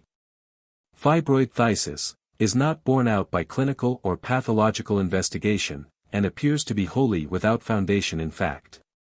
Pulmonary phthisis. The question whether or not chronic alcoholism exerts any influence in the production and evolution of pulmonary phthisis has been the subject of no little fruitless controversy. There are medical men of experience who do not hesitate to affirm that the abundant use of alcohol constitutes in certain cases an actual prophylaxis, while there are others who insist with equal positiveness that alcoholic excesses favor the development of this affection. Whatever may be the influence of alcohol in depressing the forces of the body and in the production of serious lesions of pulmonary structures, and thus predisposing the subject to phthisis, it can be asserted with confidence that it does not directly cause any form of phthisis whatever. The alcoholic phthisis of Lanceros, Richardson, Drysdale, and others cannot be now regarded as a distinct, independent affection.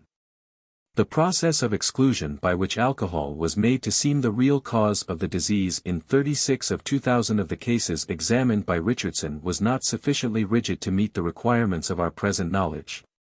There is reason to believe that by its favorable influence upon the appetite and digestion, its power to reduce temperature, its retarding influence upon tissue waste, alcohol in moderate quantities is of great use in the management of this affection. That physical subjects occasionally seem to derive benefit from, and to lengthen their lives by, excesses in alcohol is capable of explanation, first, by the fact that an extraordinary tolerance for alcohol is natural to or acquired by certain individuals, and, second, by the favorable influence of alcohol upon ulcerative and suppurative processes, and in determining connective tissue new formation, a process by which certain inflammatory products, including tubercle, are capable of being rendered inert. The foregoing remarks are applicable to all forms of pulmonary phthisis. The pleura. The pleura is sometimes the seat of patches of fibrinous exudation of varying extent and thickness, which are, according to Lentz, the expression of the formative action which constitutes one of the modalities of alcoholism, and which are of the same nature as the fibrinous exudations which occur in the peritoneum and the dura mater. These false membranes cause pleural adhesions, and occasionally contain within their meshes a turbid serous fluid. D. Disorders of the circulatory system. The heart. This organ is usually implicated to a greater or less extent in the course of chronic alcoholism. Lesions of the muscular substance are more common than those of the valvular apparatus. Hypertrophy is common. It affects usually both sides of the heart, the left, however, more than the right, and is associated with some degree of dilatation. The part played by alcohol in the production of cardiac hypertrophy is a dual one, first, that of constantly repeated direct stimulation of the heart. Second, that of the indirect stimulation to overaction caused by the necessity to overcome the obstacles which the lesions of the viscera interpose to the circulation of the blood in the later periods of the disease. Nor are the lesions of the blood vessels themselves, hereafter to be described, without influence in inducing hypertrophy. Bollinger and Schmidbauer have shown that the habitual consumption of beer in excessive quantities leads to cardiac hypertrophy of characteristic form. Both sides of the heart participate in the overgrowth. There is enormous increase in the volume of the primitive muscular elements, with enlargement of the nuclei. Whether or not actual numerical increase in the muscular fibers takes place cannot be determined. This form of enlargement of the heart occurs in the absence of lesions of the valves, disturbances of the pulmonary circulation, arterial sclerosis, atheroma, or granular kidneys. Some few of these cases of so-called idiopathic hypertrophy are perhaps due to prolonged excessive bodily effort and bodily strain. But the greater number are only to be explained by habitual excesses in beer drinking, as shown by carefully worked-out personal histories of the patients. Neither fatty degeneration nor myocarditis enters into the pathological process under consideration. The hypertrophy is due to the direct action of the alcohol consumed, to the enormous amount of fluid introduced into the body, and to the easily assimilated nutritive constituents of the beer itself. Furthermore, such habits are often associated with great bodily activity and a relatively luxurious manner of life. The greater number of alcoholic subjects who suffer from this form of hypertrophy perish after brief illness with symptoms of heart failure. At the necropsy are discovered moderate dropsy, congestion and brown induration of the lungs, congestion of the liver, spleen, kidneys, and other organs, bronchitis and moderate serous effusions or general anasarca. Death is probably due to paralysis of the cardiac nerves and ganglia. This form of hypertrophy is of course much more common among men than among women. It is much less common in this country than in Germany, but is occasionally met with among brewers' employees. Fibroid degeneration. This condition has been ascribed to a number of causes, among which long-continued excess in alcohol is unquestionably an important one. Bramwell holds the opinion that in a certain proportion of cases of this description, in which fibroid degeneration of the heart is connected with similar changes in the kidneys, sclerosis, the lesions of both organs are due to alcoholism. Alcoholic fibrosis differs in no respect from that due to other causes. The condition may escape recognition by the unaided eye if it be disseminated throughout the muscle, and the change consist in thickening of the paramysia around undivided fibers. The heart is larger than normal, perhaps a little paler, and its consistency a little more firm. When, as is more commonly the case, the fibroid change is localized, and masses of new tissue are developed in and around the muscular fibers, the heart assumes a flecked or streaked appearance. Due to the contrast between the yellowish-white fibroid tissue and the brownish-red muscular structure. The microscope shows excessive development of fibrous tissue, with atrophy of muscular fibers. The effect is to weaken the force of the heart's action, and to weaken the walls of the cavities at the affected parts in such a manner as to cause local bulgings or cardiac aneurysms. The symptoms and physical signs of fibroid degeneration of the heart are very obscure and indefinite, and the diagnosis is always attended with difficulty, and in many cases is impossible.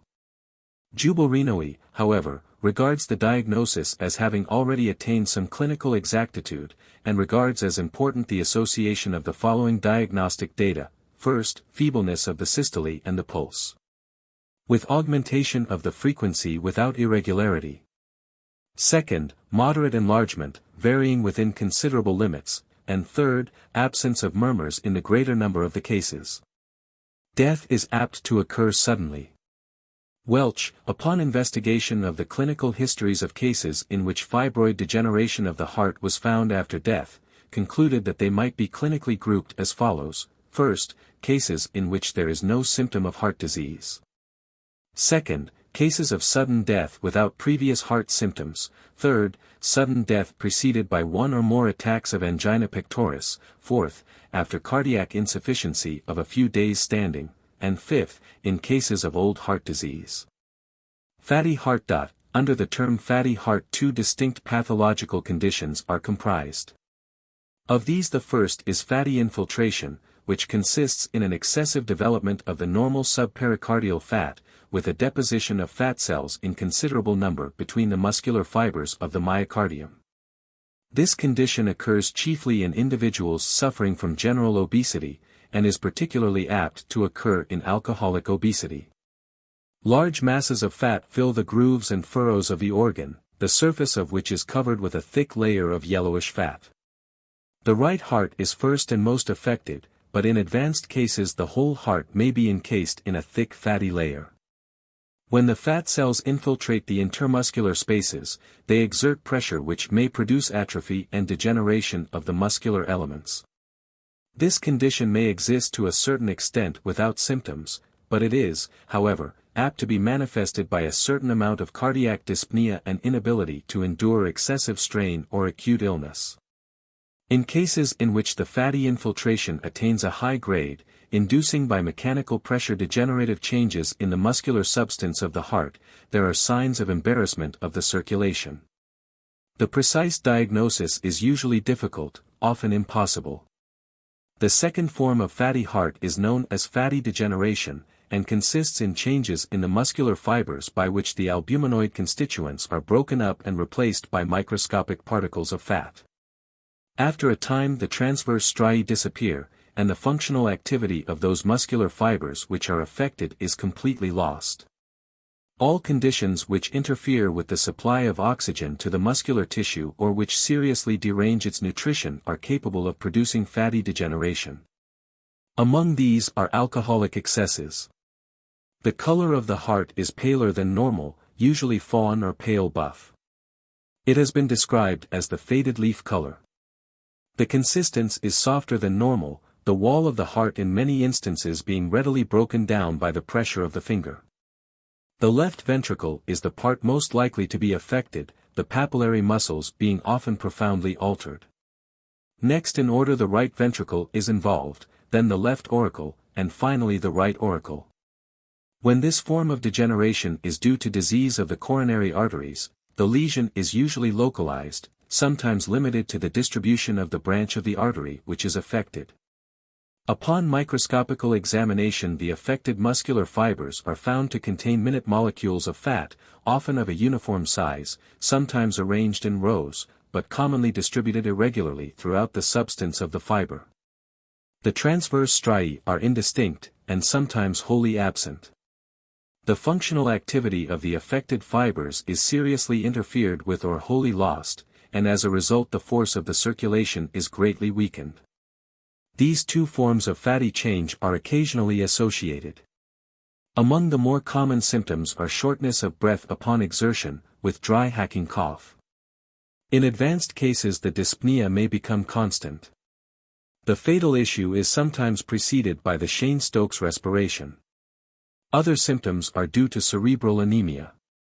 The memory is impaired, the patient becomes wayward and irritable, and is apt to become faint upon suddenly changing from the recumbent to the erect posture, and in most instances is incapable of concentrated mental effort or active bodily exertion. The blood vessels. Capillary dilatation is one of the earliest and most persistent effects of alcohol. The visceral congestions which constitute so important a factor in the pathology of alcoholism are in part the result of the paralyzing action of alcohol on the vasomotor system, and in part of the degenerative changes in the unstriped muscular fibers of the arterial walls. Atheroma. Alcoholic excesses play an important part in the etiology of atheromatous degeneration of the arterial walls, not so much by the direct action of the alcohol itself, as by its indirect action in increasing the tension in the main trunks, and in leading to an irregular life in which excitement, sudden and severe exertion, exposure to cold, and depressing influences of all kinds play a part. Valvular lesions of the heart do not occur as a direct result of the action of alcohol. Disorders of the genitourinary apparatus. The kidneys. Alcohol, as has been shown above, is a diuretic. In large doses it produces renal congestion. Olivier 36 observed acute transient albuminuria resulting from the influence of excessive doses of alcohol. 36 Essais sur les albuminures produits par l'élimination de substances toxiques, Paris, 1863. Much difference of opinion exists as to the part played by alcohol in the causation of the various forms of Bright's disease. It was at one time thought that a large proportion of the cases were due to the abuse of this substance. Bright held this view, and Christison attributed from 3/4 to 4/5 of all cases of granular degeneration of the kidneys to the abuse of spirits.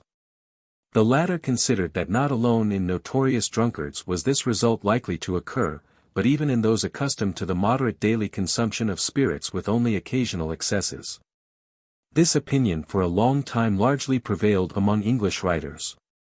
Of late years, however, in consequence partly of the teachings of Anstey Dickinson, partly of more precise methods of reasoning, the direct causative relation between chronic alcoholism and disease of the kidneys has come to be questioned. Nevertheless, many teachers of authority adhere to the former view. It is, however, more than probable that the action of alcohol is not of itself capable of producing these effects in the absence of other causes, among which are insufficient or improper diet, irregular living, damp dwelling places, occupations necessitating great or prolonged exposure to cold and wet, or such exposure from accidental causes, circumstances to which those who, especially among the poorer classes, are addicted to drink are peculiarly liable. Nor must we overlook the influence of exposure to pollutal poison, of lead, and of heredity in the causation of diseases of the kidneys. While alcohol cannot be regarded as the direct exciting cause of acute or chronic nephritis, chronic alcoholism acts as an influence predisposing to the development of these affections in persons otherwise liable to them. Congestion of the kidneys. The general action of alcohol in inducing visceral hyperemia is aided by its special diuretic action in causing chronic congestion, cyanotic kidney. The kidney is of a dark violet-red hue, slightly enlarged, especially in its transverse diameter, of a consistence firmer than normal, and bleeds freely upon section. Acute parenchymatous nephritis is of rare occurrence in chronic alcoholism. Of chronic parenchymatous nephritis Bartels 37 writes, "I may say that alcoholic excesses, to which the disease is by many attributed, cannot be charged with being the cause of it. None of the cases treated by me occurred in drunkards, and in no instance have I encountered the large white kidney at the autopsies of notorious drinkers, of which I have made a not inconsiderable number during my many years' active hospital service." The same author, in discussing the etiology of chronic interstitial nephritis, contracted kidney, enters a protest against the view which is widespread in England that the abuse of spirituous liquors favors the development of the genuine contracted kidney. He says, "In the first place, among all the patients whom I have treated, 3 only were brandy drinkers to any notorious excess, while by far the greater number who were affected with this complaint had lived remarkably abstemious lives. In the second place, throughout my 25 years of active service as a hospital physician I have had the most abundant opportunity of watching the consequences of intemperance, both at the bedside and upon the post-mortem table. Yet these 3 cases have hitherto been the only ones in which I have found atrophied kidneys in the bodies of habitual drunkards." Baer also testifies to the infrequency of contracted kidneys among drunkards. 37 Ziem's Encyclopedia of Medicine. Forstner detected by very exact testing a trace of albumin in the urine of almost all cases of delirium tremens examined. Its presence was, however, transient, and appeared to be not associated with structural changes in the kidneys. 38. 38 Berliner Klin. Wochenschrift, 1876, number 28. Fatty infiltration and fatty degeneration of the kidneys occur in chronic alcoholism, the former as part of the general fat accumulation, the latter as a result of the general nutritive disturbances. Amyloid degeneration is rare, and can in no case be ascribed to the direct action of alcohol. Griesinger saw excessive diabetes insipidus follow a prolonged and severe attack of acute alcoholism in a man 28 years old, and terminate fatally in the course of 4 months. Epstein attributes the polyuria of acute alcoholism to lesions of the brain. Glycosuria is rare among drunkards. The bladder. Catarrh of the bladder is not rare in chronic alcoholism, especially in that form originating from excesses in malt liquors. This condition, however, scarcely occurs with sufficient frequency to be regarded as in any sense a symptom of alcoholism. The genital organs. The subjects of alcoholism are especially prone to sexual disorders of all kinds, a fact to be explained by the influence of alcohol on the imagination, and especially upon the sexual appetite. Its debasing effect on the moral sense and upon the judgment, and the indifference to the consequences of exposure which it begets. In the later stages of chronic alcoholism, sexual power is apt to be greatly enfeebled or wholly lost.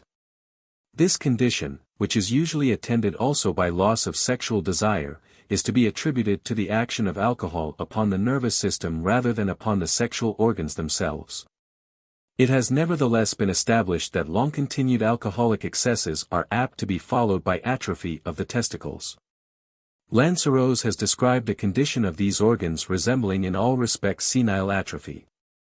On the other hand, Huss attributed the impotence of alcoholic subjects to loss of nervous tone. In the female, alcoholism produces disturbances of menstruation and premature menopause. Alcoholic excesses are said also to produce a liability to abortion, and Lancerose has observed atrophy of the ovaries in alcoholic subjects. 2. Disorders of special structures. A. Disorders of the locomotive apparatus.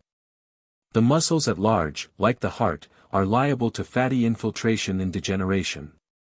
Fatty infiltration, frequent at some period in the course of the affection, is apt to be widespread. The muscles are paler than normal, softer in consistence, and streaked with fat. True fatty degeneration is less frequent, and apt to be localized. Here the muscular fibers lose their striation, and present within the myelema-minute fatty deposits in the form of granules. This change is accompanied by atrophy. The symptoms consist in feebleness and difficulty in movement and in locomotion. Changes in the bones, notably enlargement of and increase in the contents of the medullary canal in the long bones, and arthropathies of various kinds, have been observed in alcoholic subjects. B. Disorders of the skin. Alcohol is a sudorific, and is largely eliminated by the skin. This effect is purely physiological. Therefore the moderate and occasional use of alcohol exerts an influence rather favorable than otherwise upon the tegumentary structures, but in repeated excesses it gives rise to more or less cutaneous irritation. The skin, partly for this reason, and partly because it shares in the general disturbance of nutrition, becomes dry, harsh, and scaly. After a time the face, and especially the nose and neighboring parts, assumes in many instances a violaceous hue, the minute superficial cutaneous veins are enlarged, and acne is common. The resulting appearance is almost characteristic of the habits of the individual. Alcoholic subjects frequently suffer from pruritus, urticaria, and eczema. In certain cases the skin, instead of being dry and harsh, is soft and unctuous, and in others, especially in the more advanced cases, it becomes slightly yellow or earthy in hue. Owing in part to changes in the nutrition, and in part to vascular dilatation, the skin of the extremities is not rarely mottled and cyanotic. In certain forms of alcoholism of the nervous system, and particularly in alcoholic paralysis, in which we have to do with multiple peripheral neuritis, the skin of the affected parts, especially that overlying the atrophied muscles, becomes, in consequence of trophic changes, dusky in color and hard, smooth, and glossy. It has been stated that chronic alcoholism is a cause of pellagra, and numerous observations have been advanced in support of this view. Hardy. The excessive rarity of this condition in countries in which the abuse of alcohol is most common renders it probable that the occasional association of these affections is accidental rather than causal. Chronic alcoholism predisposes to gangrene of the skin and to bedsores. Slight wounds readily inflame and are slow to heal. Alcoholic subjects are especially predisposed to erysipelas, while the enfeeblement of the circulation and the lowered tone in the later stages of chronic alcoholism often result in edema of the inferior extremities. 3. General disorders. In addition to the various local disorders thus far described, the prolonged excessive indulgence in alcohol leads to profound disturbances of the processes of nutrition, which are manifested in alterations in the blood, in excessive accumulation of fat, and in a well-marked cachexia. A. The blood. The alterations in the blood, although sufficiently manifest in disorders of nutrition, have not yet been studied with satisfactory results. In chronic alcoholism the proportion of water is increased, while that of fibrin is diminished. After death the blood remains fluid. The red globules are diminished in number. The blood also contains free fat, to which it owes its pale, opalescent, and sometimes almost milky hue. The presence of fat has been demonstrated after the injection of alcohol into the veins of animals. B. Obesity. Fat infiltration and fat accumulation must be regarded as among the most characteristic disturbances produced by alcohol. Fat is abundantly stored up in the subcutaneous tissues. The anterior abdominal wall is especially liable to its accumulation. The heart, kidneys, omentum, and mesenteries are also not infrequently the seat of abnormally large accumulations of fat. Fat also collects in the muscles and in the intermuscular planes, but to a less extent. Obesity is not, however, so frequent in the advanced stages of alcoholism as it is while the subject has not yet lost the appearance of health, and in a large proportion of the individuals it does not manifest itself at all. It appears to depend largely upon the character of the drink, and is especially frequent among those addicted to excesses in beer. It is less common among wine drinkers, and relatively infrequent and of moderate degree in those who confine themselves to spirits. A sedentary life, and perhaps also an hereditary tendency, exerts an important influence upon the development of obesity in alcoholism. See alcoholic cachexia. The action of alcohol in excessive amounts upon the nutrition of the body at large, and in particular upon the nutrition of the nervous system, is radically unfavorable. This unfavorable influence manifests itself from the beginning, while the subject yet presents the appearance of health, and long before the occurrence of either the symptoms or physical signs of organic disease.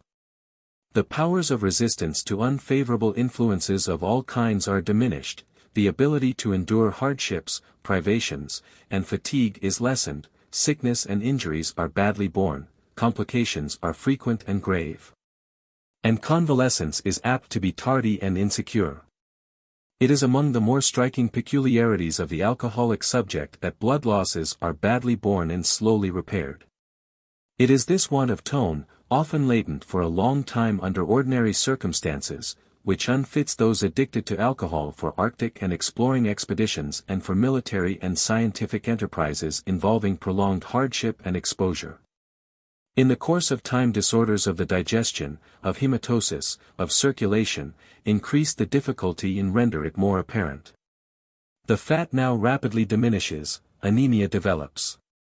The complexion becomes dull, earthy, or slightly jaundiced, the tissues flabby. Then follow diarrhea, hemorrhages from mucous surfaces, serous effusions, visceral congestions of high degree, hypostasis, edema, and progressive deterioration of all the powers alike of the body and the mind until the dyscrasia is complete. The subjects of chronic alcoholism are especially prone to affections of the respiratory tract and to the infectious diseases. They furnish, as a rule, the earliest victims in epidemics. They not rarely die of pneumonia. They develop troublesome delirium in simple maladies, and in all acute affections the prognosis is unfavorable as compared with that in persons of sober habits. As Clouston well says, the whole organism suffers sanative and mental lowering, alteration of functions and of energizing. B. Derangements of the nervous system, cerebrospinal disorders. The disorders of the central nervous system in chronic alcoholism are even more numerous and more important than those already described. Many transient and permanent disturbances of function occur without anatomical lesions recognizable by existing methods of examination, many others are associated with readily discoverable changes of structure. These changes are encountered in the blood vessels, the meninges, the substance of the cerebrospinal axis, and in the peripheral nerves. Much as they differ in appearance and in their clinical manifestations, they may all be referred to three processes: A. Congestion and inflammation, B. Sclerosis, and C. Stenosis. 1. Cerebral disorders. The cranium. The bones of the skull are often thicker and more dense than normal. This change implicates the diploe and the outer and inner tables. The last is then deeply channeled for the blood vessels and deeply indented for the Pacchionian bodies, which are commonly hypertrophied. The vessels. Disturbances of the cerebral circulation are among the earliest and most important symptoms. Due primarily to the increased action of the heart and vasomotor dilatation of the blood vessels excited by repeated large amounts of alcohol. And secondarily to permanent enlargement of the vessels in consequence of fatty or atheromatous degeneration of their walls, some degree of active or passive congestion is almost always present. It is probable also that in consequence of irregular and complex disturbances of the circulation secondary localized ischemia occurs. Lentz states that anemia is more common in the cerebral substance than in the membranes. The capillaries are usually much altered, sometimes uniformly dilated to a considerable extent, sometimes forming capillary aneurysms. They are more sinuous than normal, their walls show evidences of fatty degeneration, and they sometimes contain minute thrombi.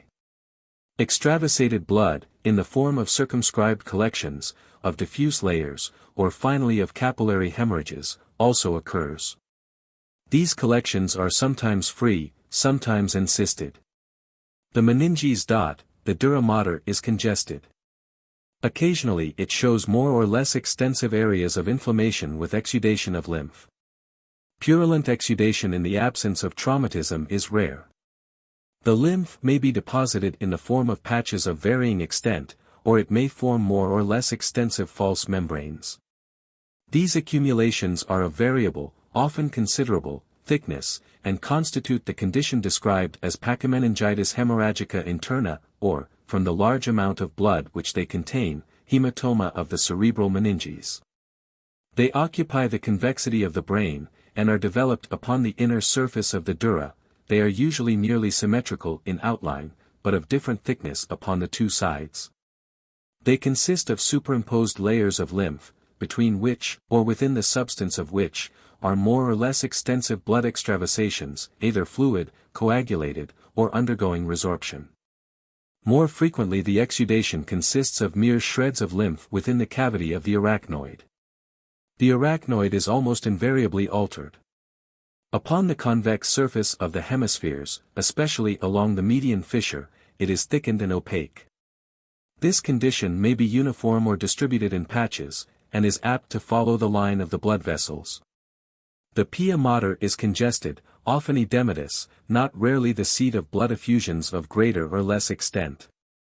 The cerebrospinal fluid is usually more abundant than normal, of a deeper color, cloudy, sometimes tinged with the coloring matter of the blood. The brain dot, the intimate lesions of the substance of the brain are not yet known. The volume of the encephalon, as a rule, undergoes no change. Occasionally it appears to be swollen, and protrudes with some degree of force through the incision first made in the membranes. More commonly, the brain is throughout or in certain parts atrophied or shriveled, its convolutions flattened, its surface retracted. This is sometimes the result of the pressure of collections of hemorrhagic or inflammatory products. The consistence of the cerebral mass is sometimes increased, it becomes harder, more resistant to pressure, and preserves its form when removed from the cranium better than the normal brain. This condition may be present throughout the brain or it may be localized. In the latter case it is usually due to patches of sclerosis.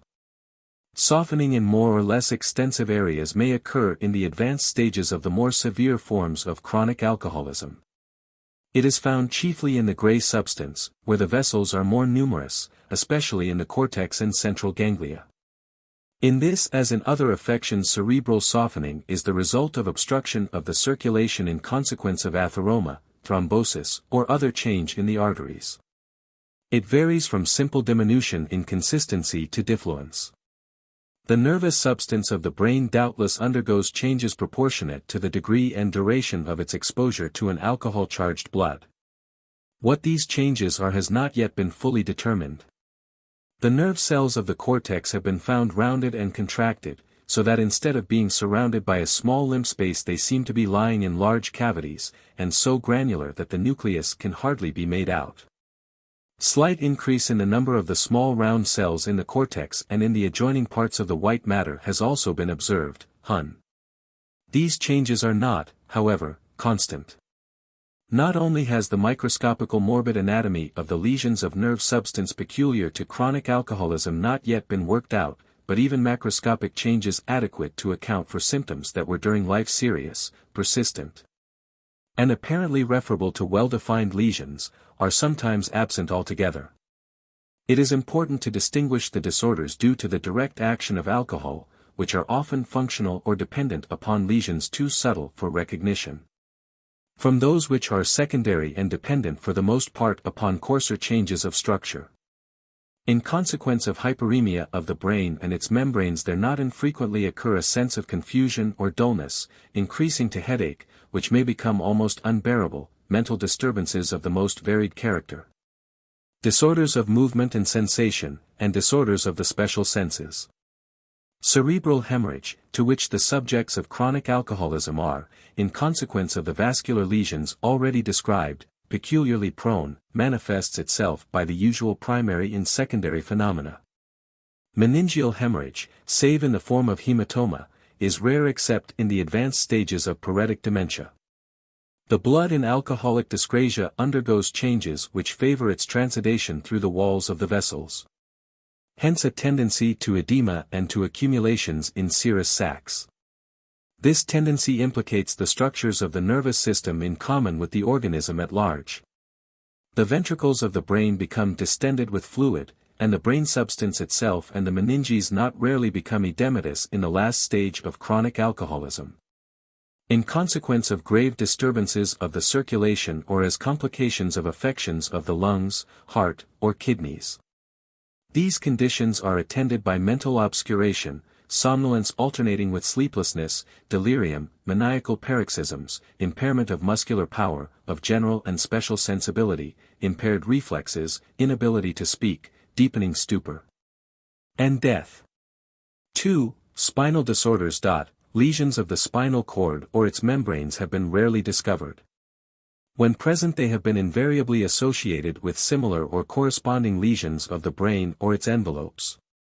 Leiden 39 states that not only do the cerebral meninges present inflammatory changes in chronic alcoholism, but the meninges of the cord are sometimes found in an analogous condition. That pachymeningitis hemorrhagica interna spinalis has also been observed, as well as other forms of spinal meningitis, with thickening and discoloration of the pia and dura, and that edema of the pia has been especially noted. While anatomical lesions of the cord are less frequent than lesions of the brain, nutritive and functional disturbances, as manifested in the general symptomatology, are quite as common in one as in the other. 39 Klinik der Rückenmarkskrankheiten. 3. Disorders of the peripheral nerves. Magnus Huss found no change in the peripheral nerves in 5 cases in which they were carefully examined. Lanceros discovered degenerative changes in the peripheral filaments in alcoholic paralysis. Ledet found hypertrophy of the neurolemma and alterations in the cubital nerve in an individual suffering from chronic alcoholism in whom this nerve was paralyzed. Desjardins 40 observed in 2 fatal cases of alcoholic paralysis neuritis of peripheral nerves with integrity of the nerve roots, the spinal ganglia, and the cord. In one of Dreschfeld's cases of alcoholic paralysis 41 in which the cord was found perfectly normal, that a sciatic appeared thin and grayish, and was surrounded by a great deal of adipose tissue. Vertical sections showed, when treated with pyrosmic acid and stained afterward with picrocarmine, a maniliform appearance of the nerve tubes, due to breaking up of the myelin. The nuclei were increased, and there was also some interstitial cell infiltration. Transverse sections showed in some few places an increase in the diameter of the axis cylinder, and again the interstitial infiltration. 40 Archives de Physiologie Nerve. Et Pathologue, No. 2. 1884. 41 Brain, January, 1886. Disorders of general sensibility. Disorders of general sensibility are among the earliest of the nervous phenomena of chronic alcoholism. They occur in the following order: hyperesthesia, dysesthesia, and anesthesia. Disturbances of sensibility manifest themselves, quite independently of hallucinations, as sensations of malaise, of discomfort, of chilliness, of cramps, or of abnormal warmth or cold. Sometimes they amount merely to momentary discomfort, at other times to extreme pain. They are usually limited, often to the feet and legs, sometimes to the hands and arms. Again, they are experienced in the trunk, and especially in the back. They are most common during the evening, less frequently they are induced by the warmth of the bed, and, again, they are experienced on rising. They are apt to be associated with occipital or frontal headache. Among the most frequent nervous phenomena of chronic alcoholism are disturbances of sleep. Sleep is light, uneasy, and disturbed, difficult to obtain, troubled with dreams, and unrefreshing. More or less complete insomnia is by no means rare. It is more apt to occur, however, after acute exacerbations of alcoholism than in the ordinary chronic condition. Hyperesthesia manifests itself as an increased sensibility to pain, to mere contact, to temperature, and in an exaggeration of the muscular sense. Two general forms may be distinguished, the superficial and deep. The former usually manifests itself by an exaggerated sensibility of the skin, especially along the course of the superficial nerves and at their points of emergence from the deeper structures. The latter consists in a more or less intense sensation of pain, often diffuse, sometimes almost unbearable, and associated with a sensation of heat or cold, which is most commonly experienced in the lower extremities. It is often referred by the patient to the deeper muscles or to the bones and joints, and is increased by movement or pressure. Anesthesia is a much more common occurrence. It is usually developed during the later period of chronic alcoholism, and may implicate the skin, the mucous tissues, or the deeper structures. It presents all degrees from mere impairment to absolute loss of sensation. In the latter case, contact, pain, temperature, and electrical stimulation equally fail to excite sensation. In the deep anesthesia of alcoholism, pressure and electromuscular sensibility are alike impaired. The muscular sense is also enfeebled or abolished. The regions which are the seat of anesthesia are, as a rule, of a lower temperature than those in which sensation is normal. The anesthesia may extend to the conjunctiva, and even to the cornea and to the mucous membrane of the mouth and throat. It has also been observed in the mucous membrane of the genitalia and at the verge of the anus. Disorders of motion. Disorders of motion consist of tremor, subsultus, spasm, convulsions, muscular paresis, and palsies. Tremor is a very frequent phenomenon in chronic alcoholism. It consists generally of a series of rapid rhythmical movements. Sometimes the extent of the movement is increased and their rhythm irregular. They are then choreiform. The tremor may be continuous, much more frequently it only appears in the morning. The subject has then some difficulty in dressing himself, particularly in buttoning his clothing, in shaving himself, and in raising a cup to his lips. This symptom commonly ceases after the ingestion of a certain quantity of alcohol, only to return on the following morning or after a considerable period of abstinence. Voluntary movements intensify the tremor. It most commonly affects the upper extremities, next in frequency the muscles of the face, and finally the lower extremities. In rare cases it affects the muscles of the whole body. Alcoholic tremor affecting the hands and arms renders the subject awkward and interferes with his ability to work. Affecting the lower extremities, it gives rise to an embarrassing, irregular gait. Affecting the lips and tongue, it produces hesitation of speech or stammering, and when it is of a high degree articulation may be so imperfect that conversation is impossible. Affecting the muscles of the eyes, it gives rise to nystagmus. Tremor is not infrequently associated with subsultus tendinum, spasmodic contractions, and cramps. These phenomena are usually localized, and affect by preference the muscles of the face and those of the lower extremities. Loss of muscular power, which may pass, little by little, into complete palsy, also occurs. It is, however, neither constant nor proportionate to the gravity of the case in other respects. Whilst, as a rule, it is developed insidiously, it occasionally shows itself with suddenness. In the latter case it is usually preceded by some acute complication, and may disappear as quickly as it came. At first it is a mere feebleness, which, beginning in the fingers, extends to the hands and arms. It may after a time manifest itself in the feet. More or less muscular paresis is invariably associated with the tremor above described. Alcoholic paralysis. The earliest account of alcoholic paralysis is that of James Jackson, 42, who designated the disease, from its most prominent symptom, arthrodynia. He attributes it to ardent spirits, and chiefly observed it among women. This arthrodynia comes on gradually. It commences with pain in the lower limbs, and especially in the feet, and afterward extends to the hands and arms. The hands may be affected first in some instances, but in all cases in the advanced stage of the disease the pain is more severe in the feet and hands than in the upper limbs. The pain is excruciating, and varies in degree at different times. It is accompanied by a distressing feeling of numbness. After the disease has continued a short time there take place some contraction of the fingers and toes and inability to use these parts freely. At length the hands and feet become nearly useless. The flexor muscles manifest, as in other diseases, greater power than the extensors, and the whole body diminishes in size, unless it be the abdomen. But the face does not exhibit the appearance of emaciation common to many visceral diseases. The diminution is especially observable in the feet and hands. At some time the skin of these parts acquires a peculiar appearance. The same appearance is noticed in a slighter degree in the skin of other parts. This appearance consists in great smoothness and shining, with a sort of fineness of the skin. The integument looks as if tight and stretched, without rugae or wrinkles, somewhat as when adjacent parts are swollen. The skin is not discolored.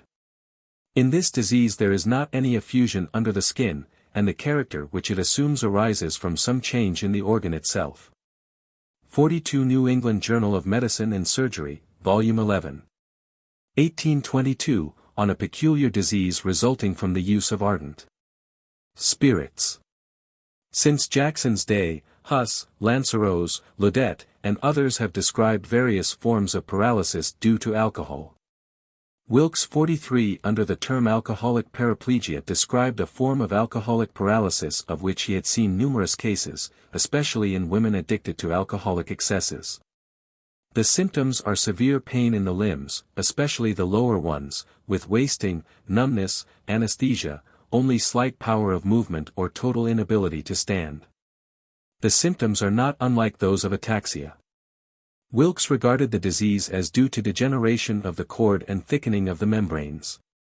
Several of the cases terminated in recovery in a comparatively short time after the abrupt and complete withdrawal of alcohol. Since that time a number of cases have been reported by various observers. 44. 43 Lancet, 1872, Volume 1. 44c, in particular, Hun, American Journal of the Medical Sciences, April, 1885, Alcoholic Paralysis. This paper contains a valuable resume of the reported cases up to that time. Consult also Dreschfeld, Brain, July, 1884, and January, 1886. Hun concludes that alcoholic paralysis may be regarded as a special form of disease with the following symptoms: neuralgic pains and paresthesiae of the legs, gradually extending to the upper extremities, and accompanied at first by hyperesthesia. Later by anesthesia, and in severe cases by retardation of the conduction of pain. Along with these symptoms appears muscular weakness, which steadily increases to an extreme degree of paralysis, and is accompanied by rapid atrophy and great sensibility of the muscles to pressure and to passive motion. Both the sensory and motor disturbances are symmetrically distributed. The paralysis attacks especially the extensor muscles. In addition to these motor and sensory symptoms, there is also a decided degree of ataxia. The tendon reflexes are abolished, and vasomotor symptoms, as edema, congestion, etc., are usually present. Symptoms of mental disturbance are always present in the form of loss of memory or transient delirium. Lesions of the cord are absent, but degenerative processes in the peripheral nerves have been discovered in a number of cases. The symptoms are those of multiple neuritis, and the essential lesions consist in degenerative changes in the peripheral nerve fibers. The associated mental derangement, tremor, and ataxia have been ascribed to changes in the cerebral cortex. Dreschfeld has divided the cases, according to the more prominent symptoms, into two clinical groups: alcoholic ataxia and alcoholic paralysis. The ataxic form represents a milder type. The symptoms are lancinating and shooting pains in the lower extremities, sometimes in the upper, with areas of anesthesia and retarded sensibility. The muscles are painful upon pressure, and atrophy may be moderate or absent altogether. Incoordination is marked. The tendon reflexes are absent. Shooting pains down the legs to the toes of a paroxysmal character, and followed by a sense of numbness, also occur. Eye symptoms are wanting. The paralytic form is usually associated with atrophy, affecting chiefly the extensors of the fingers and toes. The paralysis and atrophy in some cases come on acutely, in others more slowly. When the patients come under observation, they are usually unable to stand or walk, and it is therefore not easy to make out whether or not the paralytic stage has been preceded by a stage of ataxia. As the sensory phenomena in these cases are the same as in the first group, it is probable that pseudo-ataxic symptoms have preceded the slowly oncoming paralysis. Paralysis and atrophy of the extensors of the fingers and toes, with paresis of the other muscles, are associated with the sensory phenomena above described. Tendon reflexes are absent, the superficial reflexes are much diminished.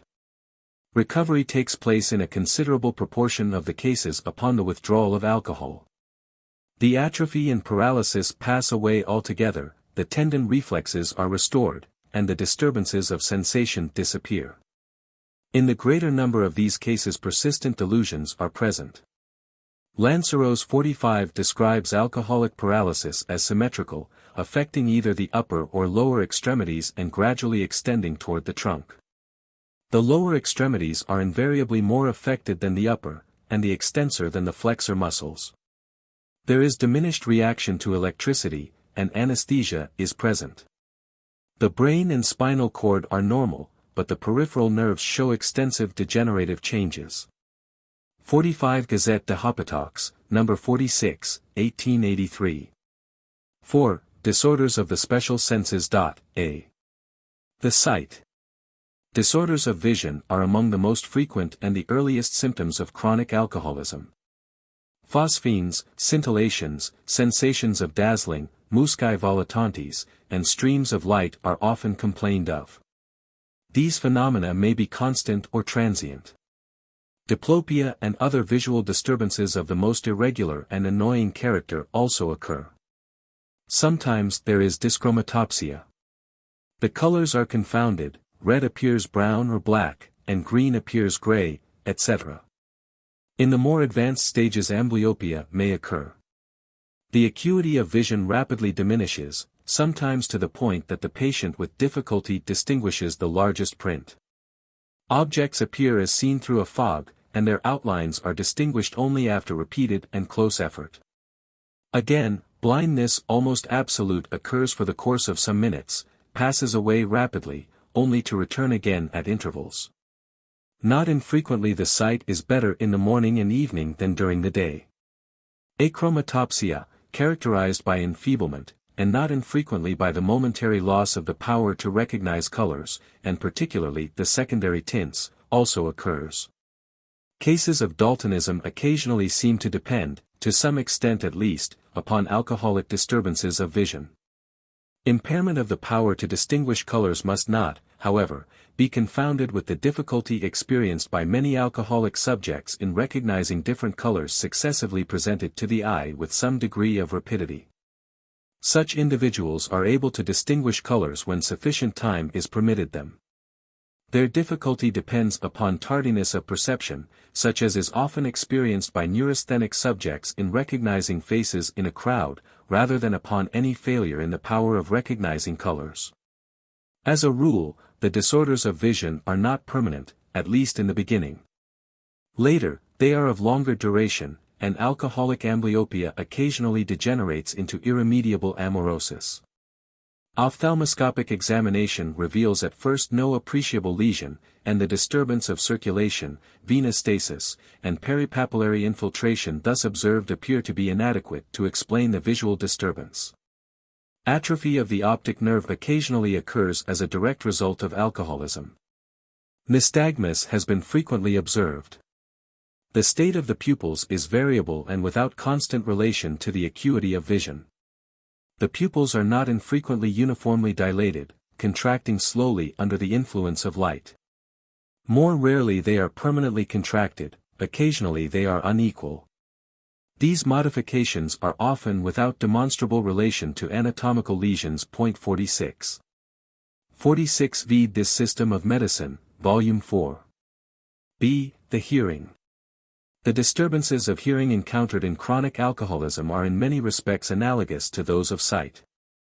Patients complain of curious subjective sensations, which are described as humming or whistling sounds, the ringing of bells, music, or the murmur of a crowd. At times the sense of hearing is so exquisite that the least noise causes pain. On the other hand, hearing may be greatly impaired, diminishing by degrees until it becomes in some cases, without recognizable lesion, almost or completely lost. See the taste. As a rule, the sense of taste is impaired in chronic alcoholism. Occasionally it is wholly lost. The smell. The sense of smell is in most cases to some extent, and in many cases greatly, impaired, the most powerful odors being scarcely perceived by old topers. Alcoholic epilepsy. Alcohol, and especially that combination of alcohol with oil of wormwood and aromatics known as absinthe, is capable of producing convulsive seizures resembling epilepsy. Certain forms of alcoholic convulsions can scarcely be distinguished from ordinary epilepsy. Acute alcoholism may be an exciting cause of the convulsive seizures in an epileptic. Alcoholic epilepsy is, however, peculiar to chronic alcoholism, and particularly in individuals in whom there is an hereditary tendency to nervous disorders. Once established, alcoholic epilepsy may continue even after the alcoholic habit has been discontinued. The attack is usually followed by marked mental disturbances. These vary from profound dullness to stupor or mania. They last from some hours to several days, and present the characters of similar conditions following non-alcoholic epileptic paroxysms. See psychical derangements. Yet more important than the visceral and nervous lesions of chronic alcoholism are the indications which it affords of a progressive debasing influence upon the mind. The moral sense, the will, and the intellect are involved successively in a process of deterioration, which, manifesting itself only in part and by little at first, becomes after a time general and plain to all the world, and ends at length in ruin more complete and more hopeless than that of the body. Indeed, it not infrequently happens that while the general health appears to be good and the nervous system, save in transient disturbances of function, presents no evidence of the toxic action of alcohol upon its tissues. Serious psychical disorders are established. The alcoholic subject develops propensities, otherwise latent, that tend to refer him to the criminal or the insane classes of society. The psychical debasement, of which these propensities are the outcome, is, like the alcohol habit itself, progressive. This fact cannot be too strongly insisted upon. Like the loss of vascular tone, the sclerosis, the steatosis which alcohol induces in the body, this mental deterioration is cumulative and destructive. It is to its psychical manifestations that alcoholism owes its chief importance, not only as a study in pathology, but also as a problem of the gravest moment in social science. 1. The moral sense. Deterioration of the sense of moral obligation is among the earlier of the mental phenomena of alcoholism. The moral sense is perverted and enfeebled. Sentiments of honor, of dignity, of reputation, and of decency are no longer cherished or regarded. The amenities of social life and the proprieties of personal conduct are disregarded or set at naught. He who was punctilious, considerate, and thoughtful becomes negligent, selfish, and indifferent to sentiments of honor and emulation. He gives himself up to indulgences formerly considered unworthy. His reputation and that of his family are no longer matters of concern to him. Respect for public opinion is replaced by cynicism. Little by little the conception of duty, of justice, of honor are lost to him, or if he regards them at all it is rather as subjects for idle and purposeless discussion than as motives to regulate his life. These changes are gradual and progressive, their evolution being largely influenced by the hereditary traits and previous moral culture of the individual. The deterioration of the sense of right, and the coincident exaltation of those passions which are normally under its control, lead to the commission of the crimes peculiar to the early period of alcoholism. Indifference is another characteristic of this period, indifference not incompatible with a selfishness of the most intense kind. The sense of obligation to the family is forgotten, and the responsibility of providing for and caring for others is unfelt. If the drunkard's own wants, and especially his craving for drink, are gratified, the necessities of those formerly dear fail to move him. The affections are not only enfeebled, but they are also perverted. Not rarely they are replaced by aversion, disdain, and hatred. The individual who has been calm, reasonable, and patient becomes excitable, perverse, and intolerable of contradiction or opposition. Prone to acts of sudden violence, he becomes gloomy, taciturn, and preoccupied. He is disturbed by fixed tormenting ideas or by vague pursuing terrors. He thus becomes self-conscious, irritable, fault-finding, and easily provoked to passion. The character, after a time, undergoes still more decided change. Alternations of indifference and irritability characterize his varying moods. After a time the joys and the sorrows of life alike fail to provoke real feeling. At length the confirmed sot manifests moral traits that are simply infantile. He laughs without motive, he weeps without cause. 2. The will. At the same time the will undergoes an enfeeblement even more marked. Except in paroxysms of transient excitement it is feeble and uncertain. The subject of chronic alcoholism scarcely knows his own mind under ordinary circumstances. Aware of his duties and his obligations, he is unable to discharge them. Especially does he lack the power to say no.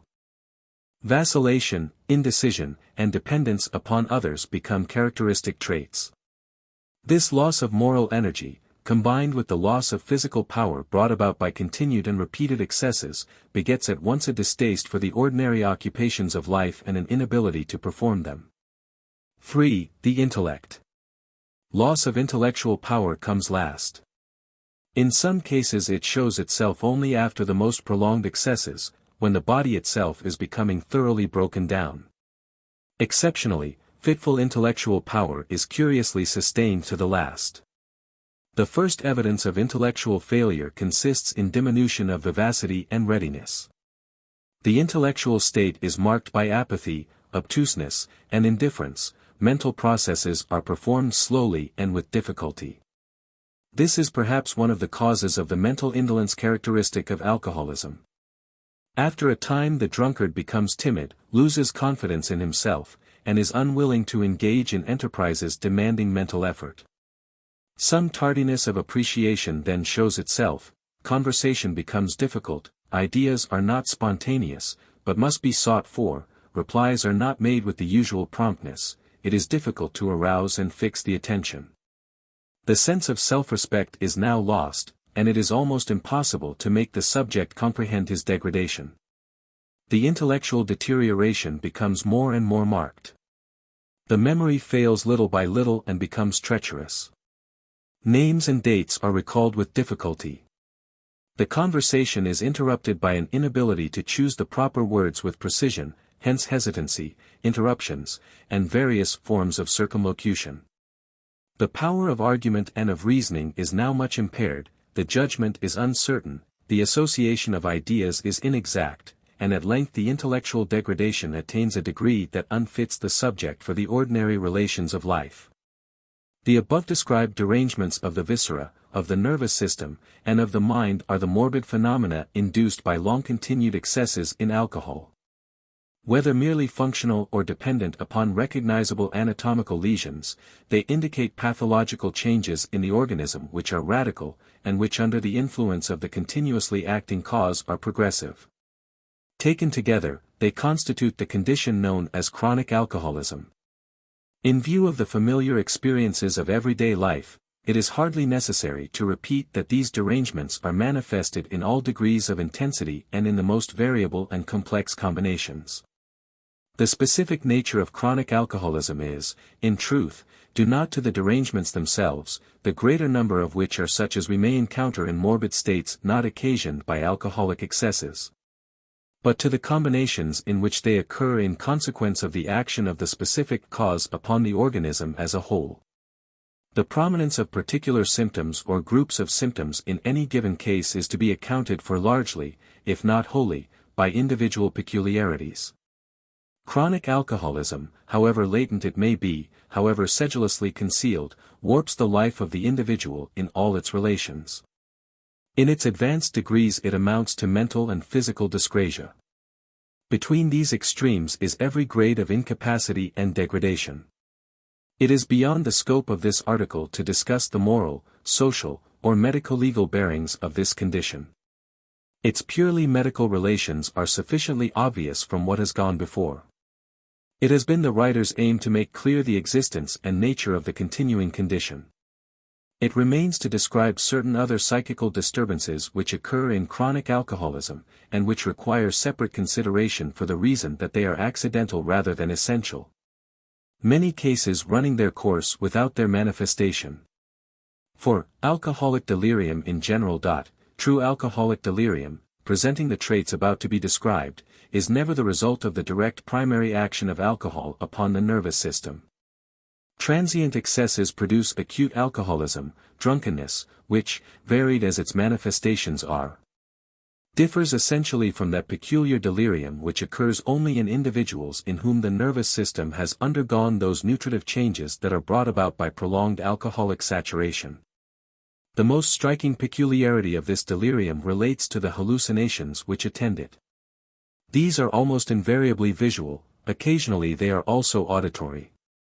Their objects, whether men, animals, or things, are in constant and unceasing motion, appearing and disappearing, coming and going, and changing from place to place with extreme rapidity. In this respect they differ from the hallucinations of other forms of delirium, of which the objects are fixed and more or less permanent. As a result of this peculiarity, the objects of alcoholic delirium are almost invariably multitudinous, as swarms of vermin, herds of animals, multitudes of demons, and the like. A second peculiarity is the restlessness of the delirium. The patient is invariably uneasy, apprehensive, always on the alert, declaring that some calamity threatens him or that some evil is about to befall him. In consequence of these apprehensions even momentary repose is wanting. If he lies down for a moment, it is only to rise again and peer under the bed or into the corners, turning his head from side to side in search of some realization of the fears that torment him. This sense of apprehension impels the patient to hurry ever onward from place to place in search of the repose which he nowhere finds. It is increased to positive terror by the ever-varying and constantly renewed hallucinations which torment him, and from which he seeks to escape, no matter how great the obstacles to be overcome. A third peculiarity of alcoholic delirium is insomnia. This condition is of the most marked and stubborn character, even continuing for several days in succession. 5. Delirium tremens. This is the characteristic form of alcoholic delirium, and, as is indicated by the name, is invariably accompanied by tremor. It must be looked upon as an episode or epiphenomenon of chronic alcoholism. It is rare that even prolonged temporary excesses in persons ordinarily sober are followed by delirium tremens. Such excesses in the subjects of chronic alcoholism are, however, perhaps the most common cause of this condition. Orgies, especially when associated with venereal excesses, very frequently terminate in delirium tremens. Occasionally also, but much less frequently than was formerly supposed, the abrupt discontinuance of alcohol is followed by the outbreak. Other exciting causes are violent emotions, as anger or fright, hardships, such as prolonged hunger, overexertion, or watching, acute maladies, as pneumonia, dysentery, erysipelas, the exanthemata, or rheumatism. Finally, serious traumatisms, with or without great loss of blood. Delirium tremens usually occurs in those addicted to the abuse of spirits, less frequently in beer drinkers, and comparatively rarely in those whose excesses have been restricted to wine. The attack does not, as a rule, begin abruptly. Its prodromes usually consist in an exaggeration of the previously existing symptoms of chronic alcoholism. The patient complains of malaise, restlessness. He becomes depressed, morose, anxious without cause, apprehensive of some calamity, or he is more impatient and choleric than before. The ability to apply himself to his ordinary occupations is lost. He complains of vertigo, ringing in the ears. Sleep is disturbed, or there is already insomnia. At the same time the stomach is deranged, appetite is lost, the tongue is covered with a thick yellowish white fur, and there is constipation or diarrhea. The period of prodromes may last from a few days to a week. The outbreak is characterized by delirium, without, at least in the greater number of cases, absolute loss of consciousness. That is to say, it is possible by addressing the patient with energy or by strongly arousing his attention to interrupt the delirium and for a moment recall the patient to himself. In the graver cases, however, loss of consciousness appears to be complete. The subjective impression of the delirium, as recollected at the termination of the attack, is that of a sense of overwhelming confusion and inability to recollect or coordinate the ideas that were crowding upon the brain. The hallucinations, as has already been indicated, relate almost exclusively to the organ of sight, more rarely to the hearing, also, and exceptionally, to the other organs of sense. They are almost always either terrifying or repugnant. The objects of the hallucinations of the sight have already been described. They consist of animals, serpents, and monsters, which crowd into the apartment, coming usually toward the patient, disappearing in the walls, in the floor, under the bed, or among the bedclothing. These visions are usually aggressive, threatening the patient, throwing themselves upon him, striking him, or tearing at his vitals. They are sometimes replaced by phantoms, specters of the most horrible character, skeletons, death as heads, or by flames which surround the patient and threaten to consume him. Sometimes the hallucinations relate to the daily occupation of the patient, and he pursues his tasks with a feverish and distressing anxiety. These hallucinations are almost invariably of the most fleeting, incoherent, and variable kind. Auditory hallucinations occur usually in individuals of marked neurotic tendencies. They are apt to be more coherent than the hallucinations of vision, and are often of the nature of those which occur in the delirium of persecution. Sometimes they consist of cries, of chiding, of menacing voices, of the repetitions of obscene words and suggestions, sometimes they are cries of horror or the roars of animals, sometimes explosions or the discharge of firearms. Or, again, they are terrifying threats. Hallucinations of taste and smell are much more rare, and occur in the subacute forms of delirium tremens. The patient complains of annoying odors or disagreeable tastes, either constantly present or upon the taking of food or drink. Disturbances of general sensibility show themselves in hallucinations in regard to sensations of pricking, burning, or tearing of the surface of the body, or of animals or vermin crawling over the patient. Hallucinations relating to the sexual instinct are far from rare. The hallucinations of every form are apt to be more frequent and more troublesome during the night than during the day. Restlessness, fear, and anxiety are characteristic phenomena of delirium tremens.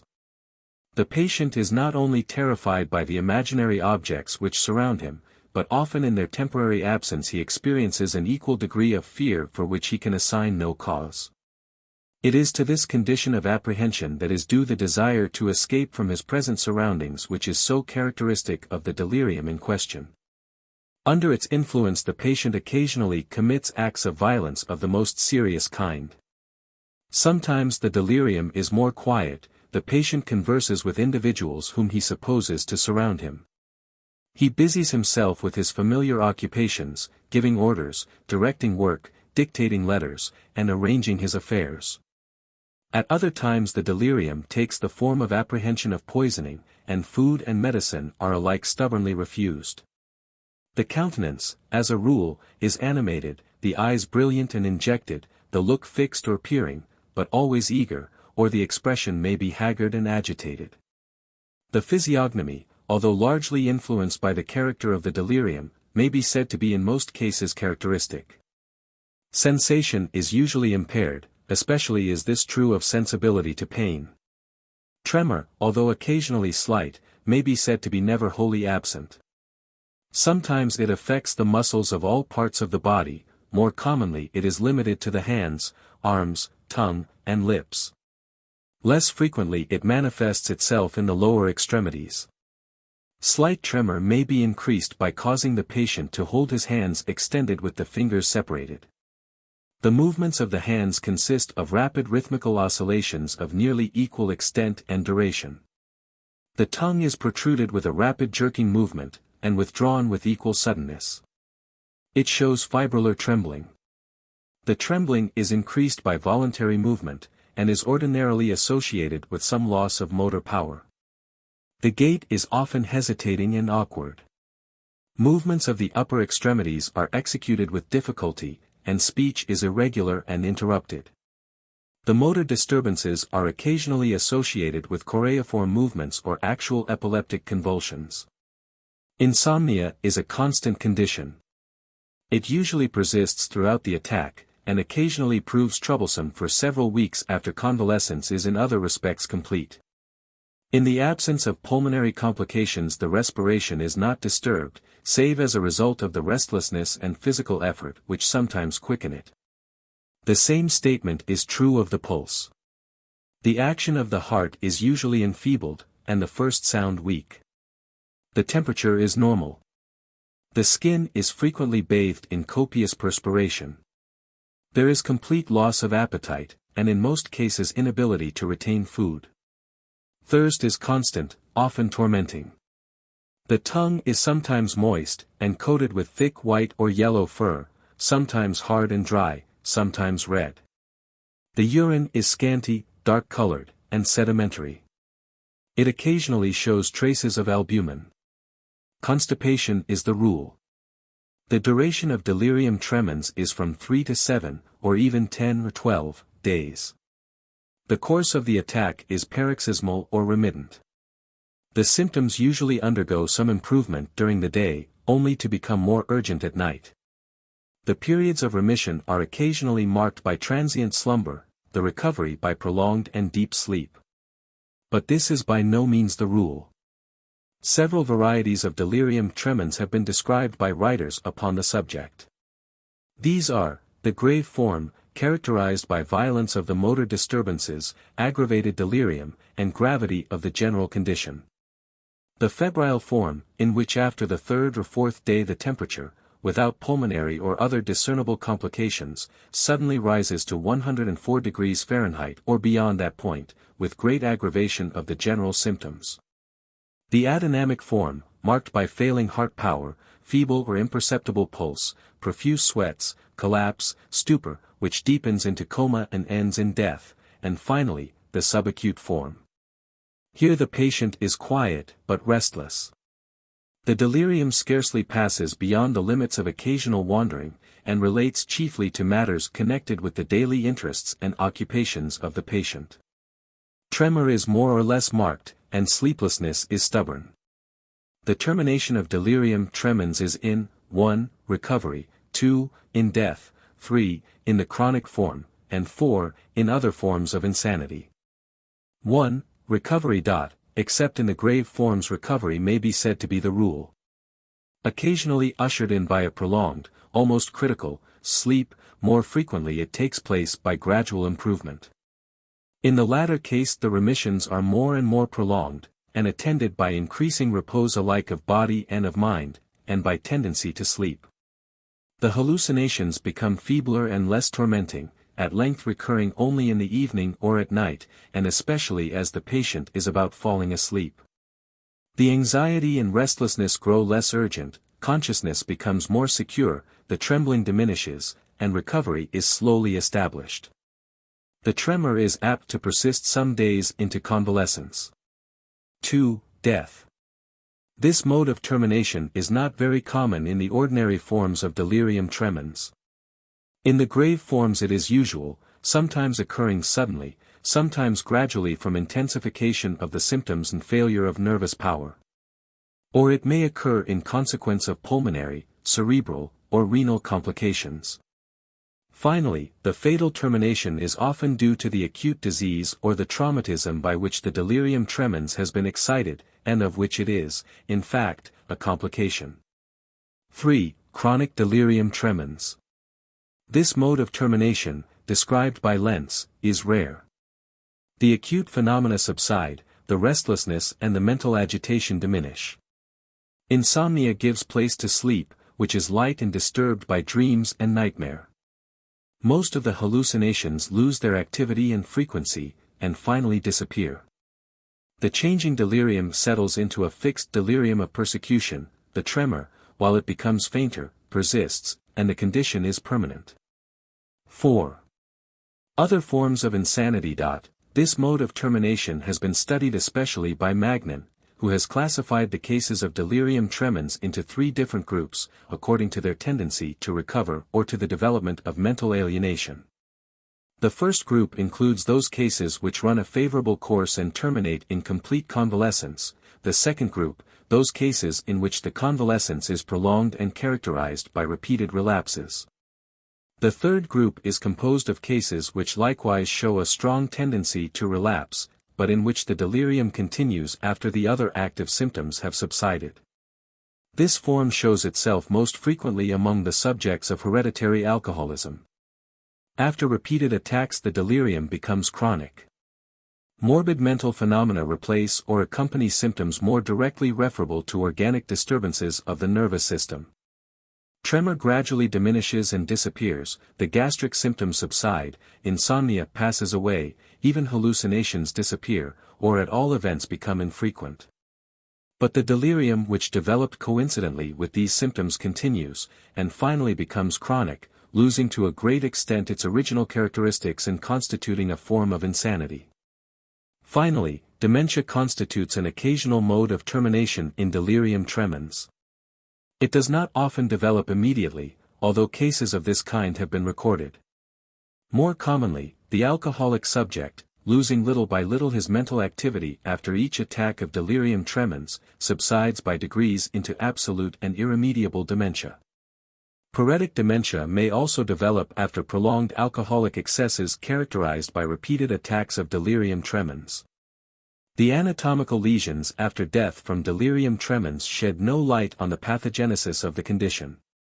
Meningeal congestion, edema of the pia mater and of the cortical substance of the brain, scattered minute extravasations of blood, and some augmentation of the cerebrospinal fluid have been observed. In the greater number of cases no lesions whatever beyond those characteristic of chronic alcoholism have been discovered. 6. Alcoholic insanity. Among the psychical derangements, it remains to notice briefly the more prominent forms of insanity which develop in the course of chronic alcoholism, in consequence either of hereditary or of acquired morbid mental tendencies. These are a. Melancholia, b. Mania, c. Chronic delirium, d. Dementia, e. Paretic dementia. Alcohol is the most common of all the causes of insanity. Clouston 47 estimates that from 15 to 20% of the cases of mental disease may be put down to alcohol as a cause, wholly or in part. Those forms of insanity in the production of which alcohol is merely an occasional cause are not, however, properly included in the group of alcoholic insanities. Still less are we to include in this group cases of symptomatic dipsomania. That is to say, cases of insanity in which morbid impulse to drink constitutes a prominent symptom of the prodromic or fully developed periods of various forms of mental disorder. 47 Clinical Lectures on Mental Diseases, A.M. Edition, 1884. Alcoholic insanity manifests itself as an outcome of chronic alcoholism, just as epileptic and hysterical insanity show themselves as the outcomes of epilepsy and hysteria. This group properly includes various forms of mania potu, especially the maniacal form of acute alcoholism, delirium tremens, and other transitory psychoses which occur in acute and chronic alcoholism. In truth, the mental derangements of ordinary drunkenness constitute in many cases a form of transient insanity. These forms have, however, already been considered at sufficient length. Dipsomania, for reasons already stated, cannot be regarded, either in its symptomatic form or in its essential form, as belonging to the group of alcoholic insanities. A. Melancholia. Melancholia is the most frequent form of true alcoholic insanity. It may begin abruptly or gradually, with changes of character, vague disquietude, great irritability, and disturbances of sleep amounting in many cases to insomnia. Hallucinations of hearing are characteristic. In this respect the morbid mental condition in question is in strong contrast with delirium tremens, in which the hallucinations are principally visual. The hallucinations of hearing usually consist of accusing or threatening voices.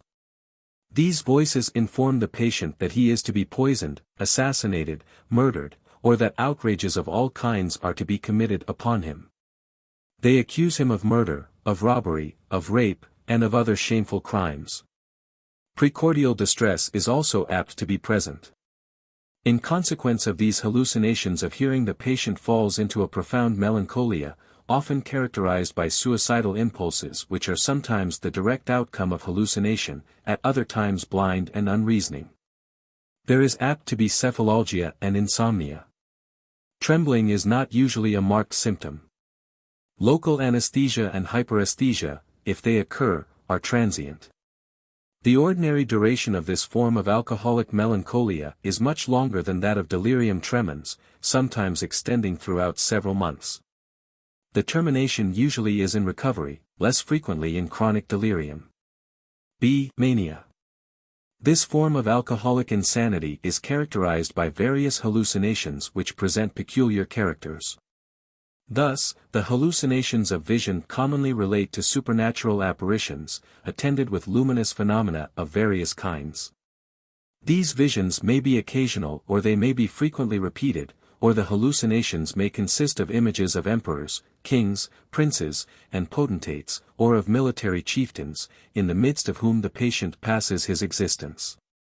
Or, again, the hallucinations may be made up of historical scenes, pageants, the movements of armies, battles, and the coronations of kings, or they may be landscapes pleasant to the eye, snow-clad mountains, valleys filled with flowers, magnificent forests, and the like. These phantasmagoria are by no means fixed, on the contrary, they are of the most shifting character. Auditory hallucinations are even more frequent, and quite as changeable. They bear a more or less well-defined relationship to the hallucinations of vision. They consist not rarely of promises of money, honors, titles, and the like. Sometimes they are voices from heaven, even the voice of God himself, commanding the patients to perform definite acts and promising in return equally definite blessings. Hallucinations of general sensibility occur much less frequently. When present, they consist of various painful sensations, giving rise to the delusions of blows, stabs, bites of animals, electrical discharges, etc. In consequence of these hallucinations, the delusions are often of a grandiose character. Patients believe themselves to be God, the Pope, or some great potentate, or enormously rich, etc. The somatic condition depends upon the degree of chronic alcoholism existing at the time of the manifestation of the mania. There are usually marked tremor, hesitation and uncertainty of speech, stubborn sleeplessness. Acute mania may show itself abruptly, attaining its full development in the course of a few days, or the development may be gradual. The prognosis in alcoholic mania is unfavorable, recoveries are rare. The fatal termination is sometimes the result of the maniacal condition itself, and sometimes the result of visceral complications. This form of insanity occasionally terminates in chronic delirium. See, chronic delirium. This form of alcoholic insanity is one of the terminations of acute alcoholic melancholia and of acute alcoholic mania. It is also one of the results of repeated attacks of delirium tremens. Finally, it may develop independently of these affections. Developing independently, chronic delirium is usually of rapid invasion, and is characterized by the prodromes common to the various forms of alcoholic insanity, irritability, headache, vertigo, insomnia, etc. Hallucinations of hearing are very common, and relate principally to the sexual life of the patient. Voices taunt him with the fact that he is maimed or impotent. He hears persons whispering that he is about to be castrated or that he is the subject of loathsome venereal diseases, or they declare that he is known to be addicted to vile crimes and bestiality. Hallucinations of sight are much less common. Those of the other special senses occasionally occur. The delirium takes the form of delusion of persecution. The patient believes himself the object of plots and conspiracies.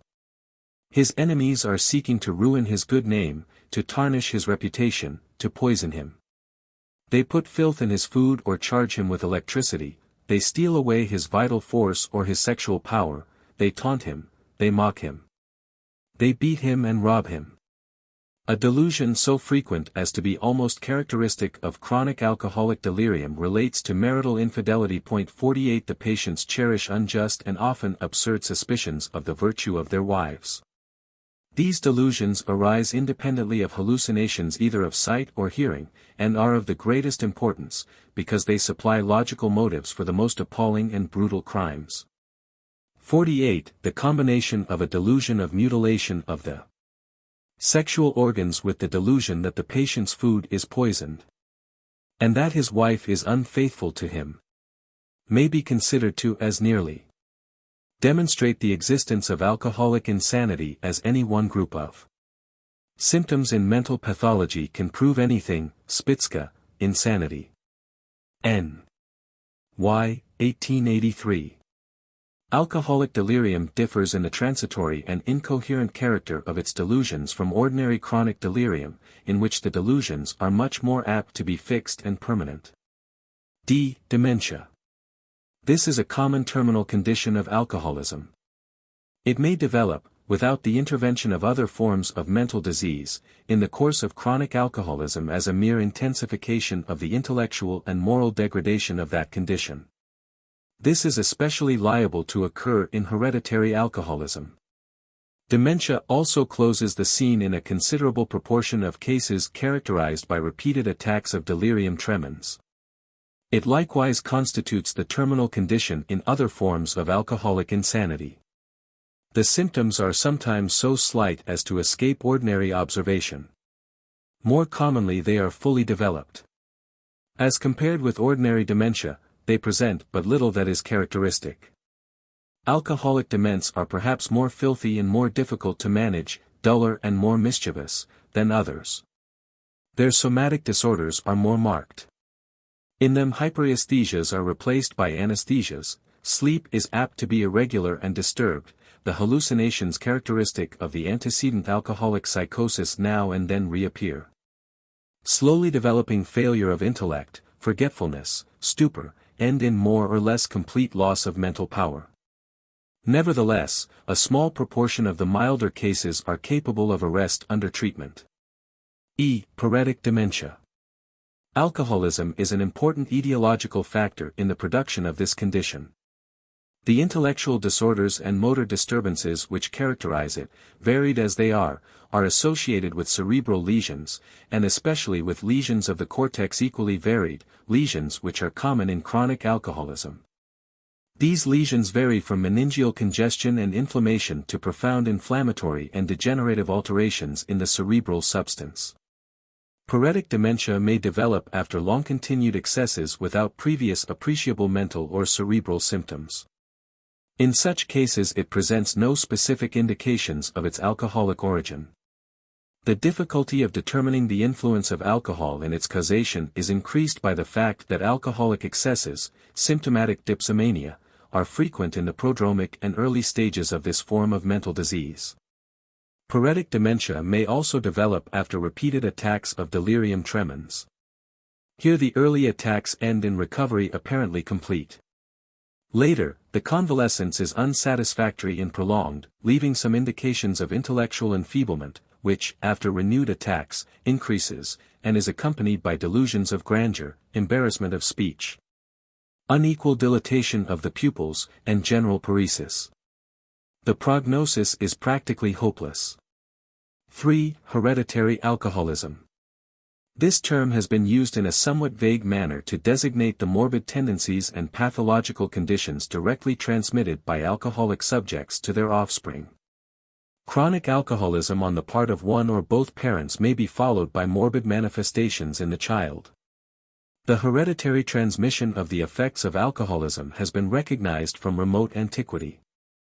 Aristotle believed that a woman given to drunkenness would bear children with the same tendency. Plutarch affirms that the children of drunkards will abandon themselves to the same vice. Hippocrates speaks of the distressing effects of drunkenness upon the product of conception. Bacon states that many idiots and imbeciles are born of drunken parents.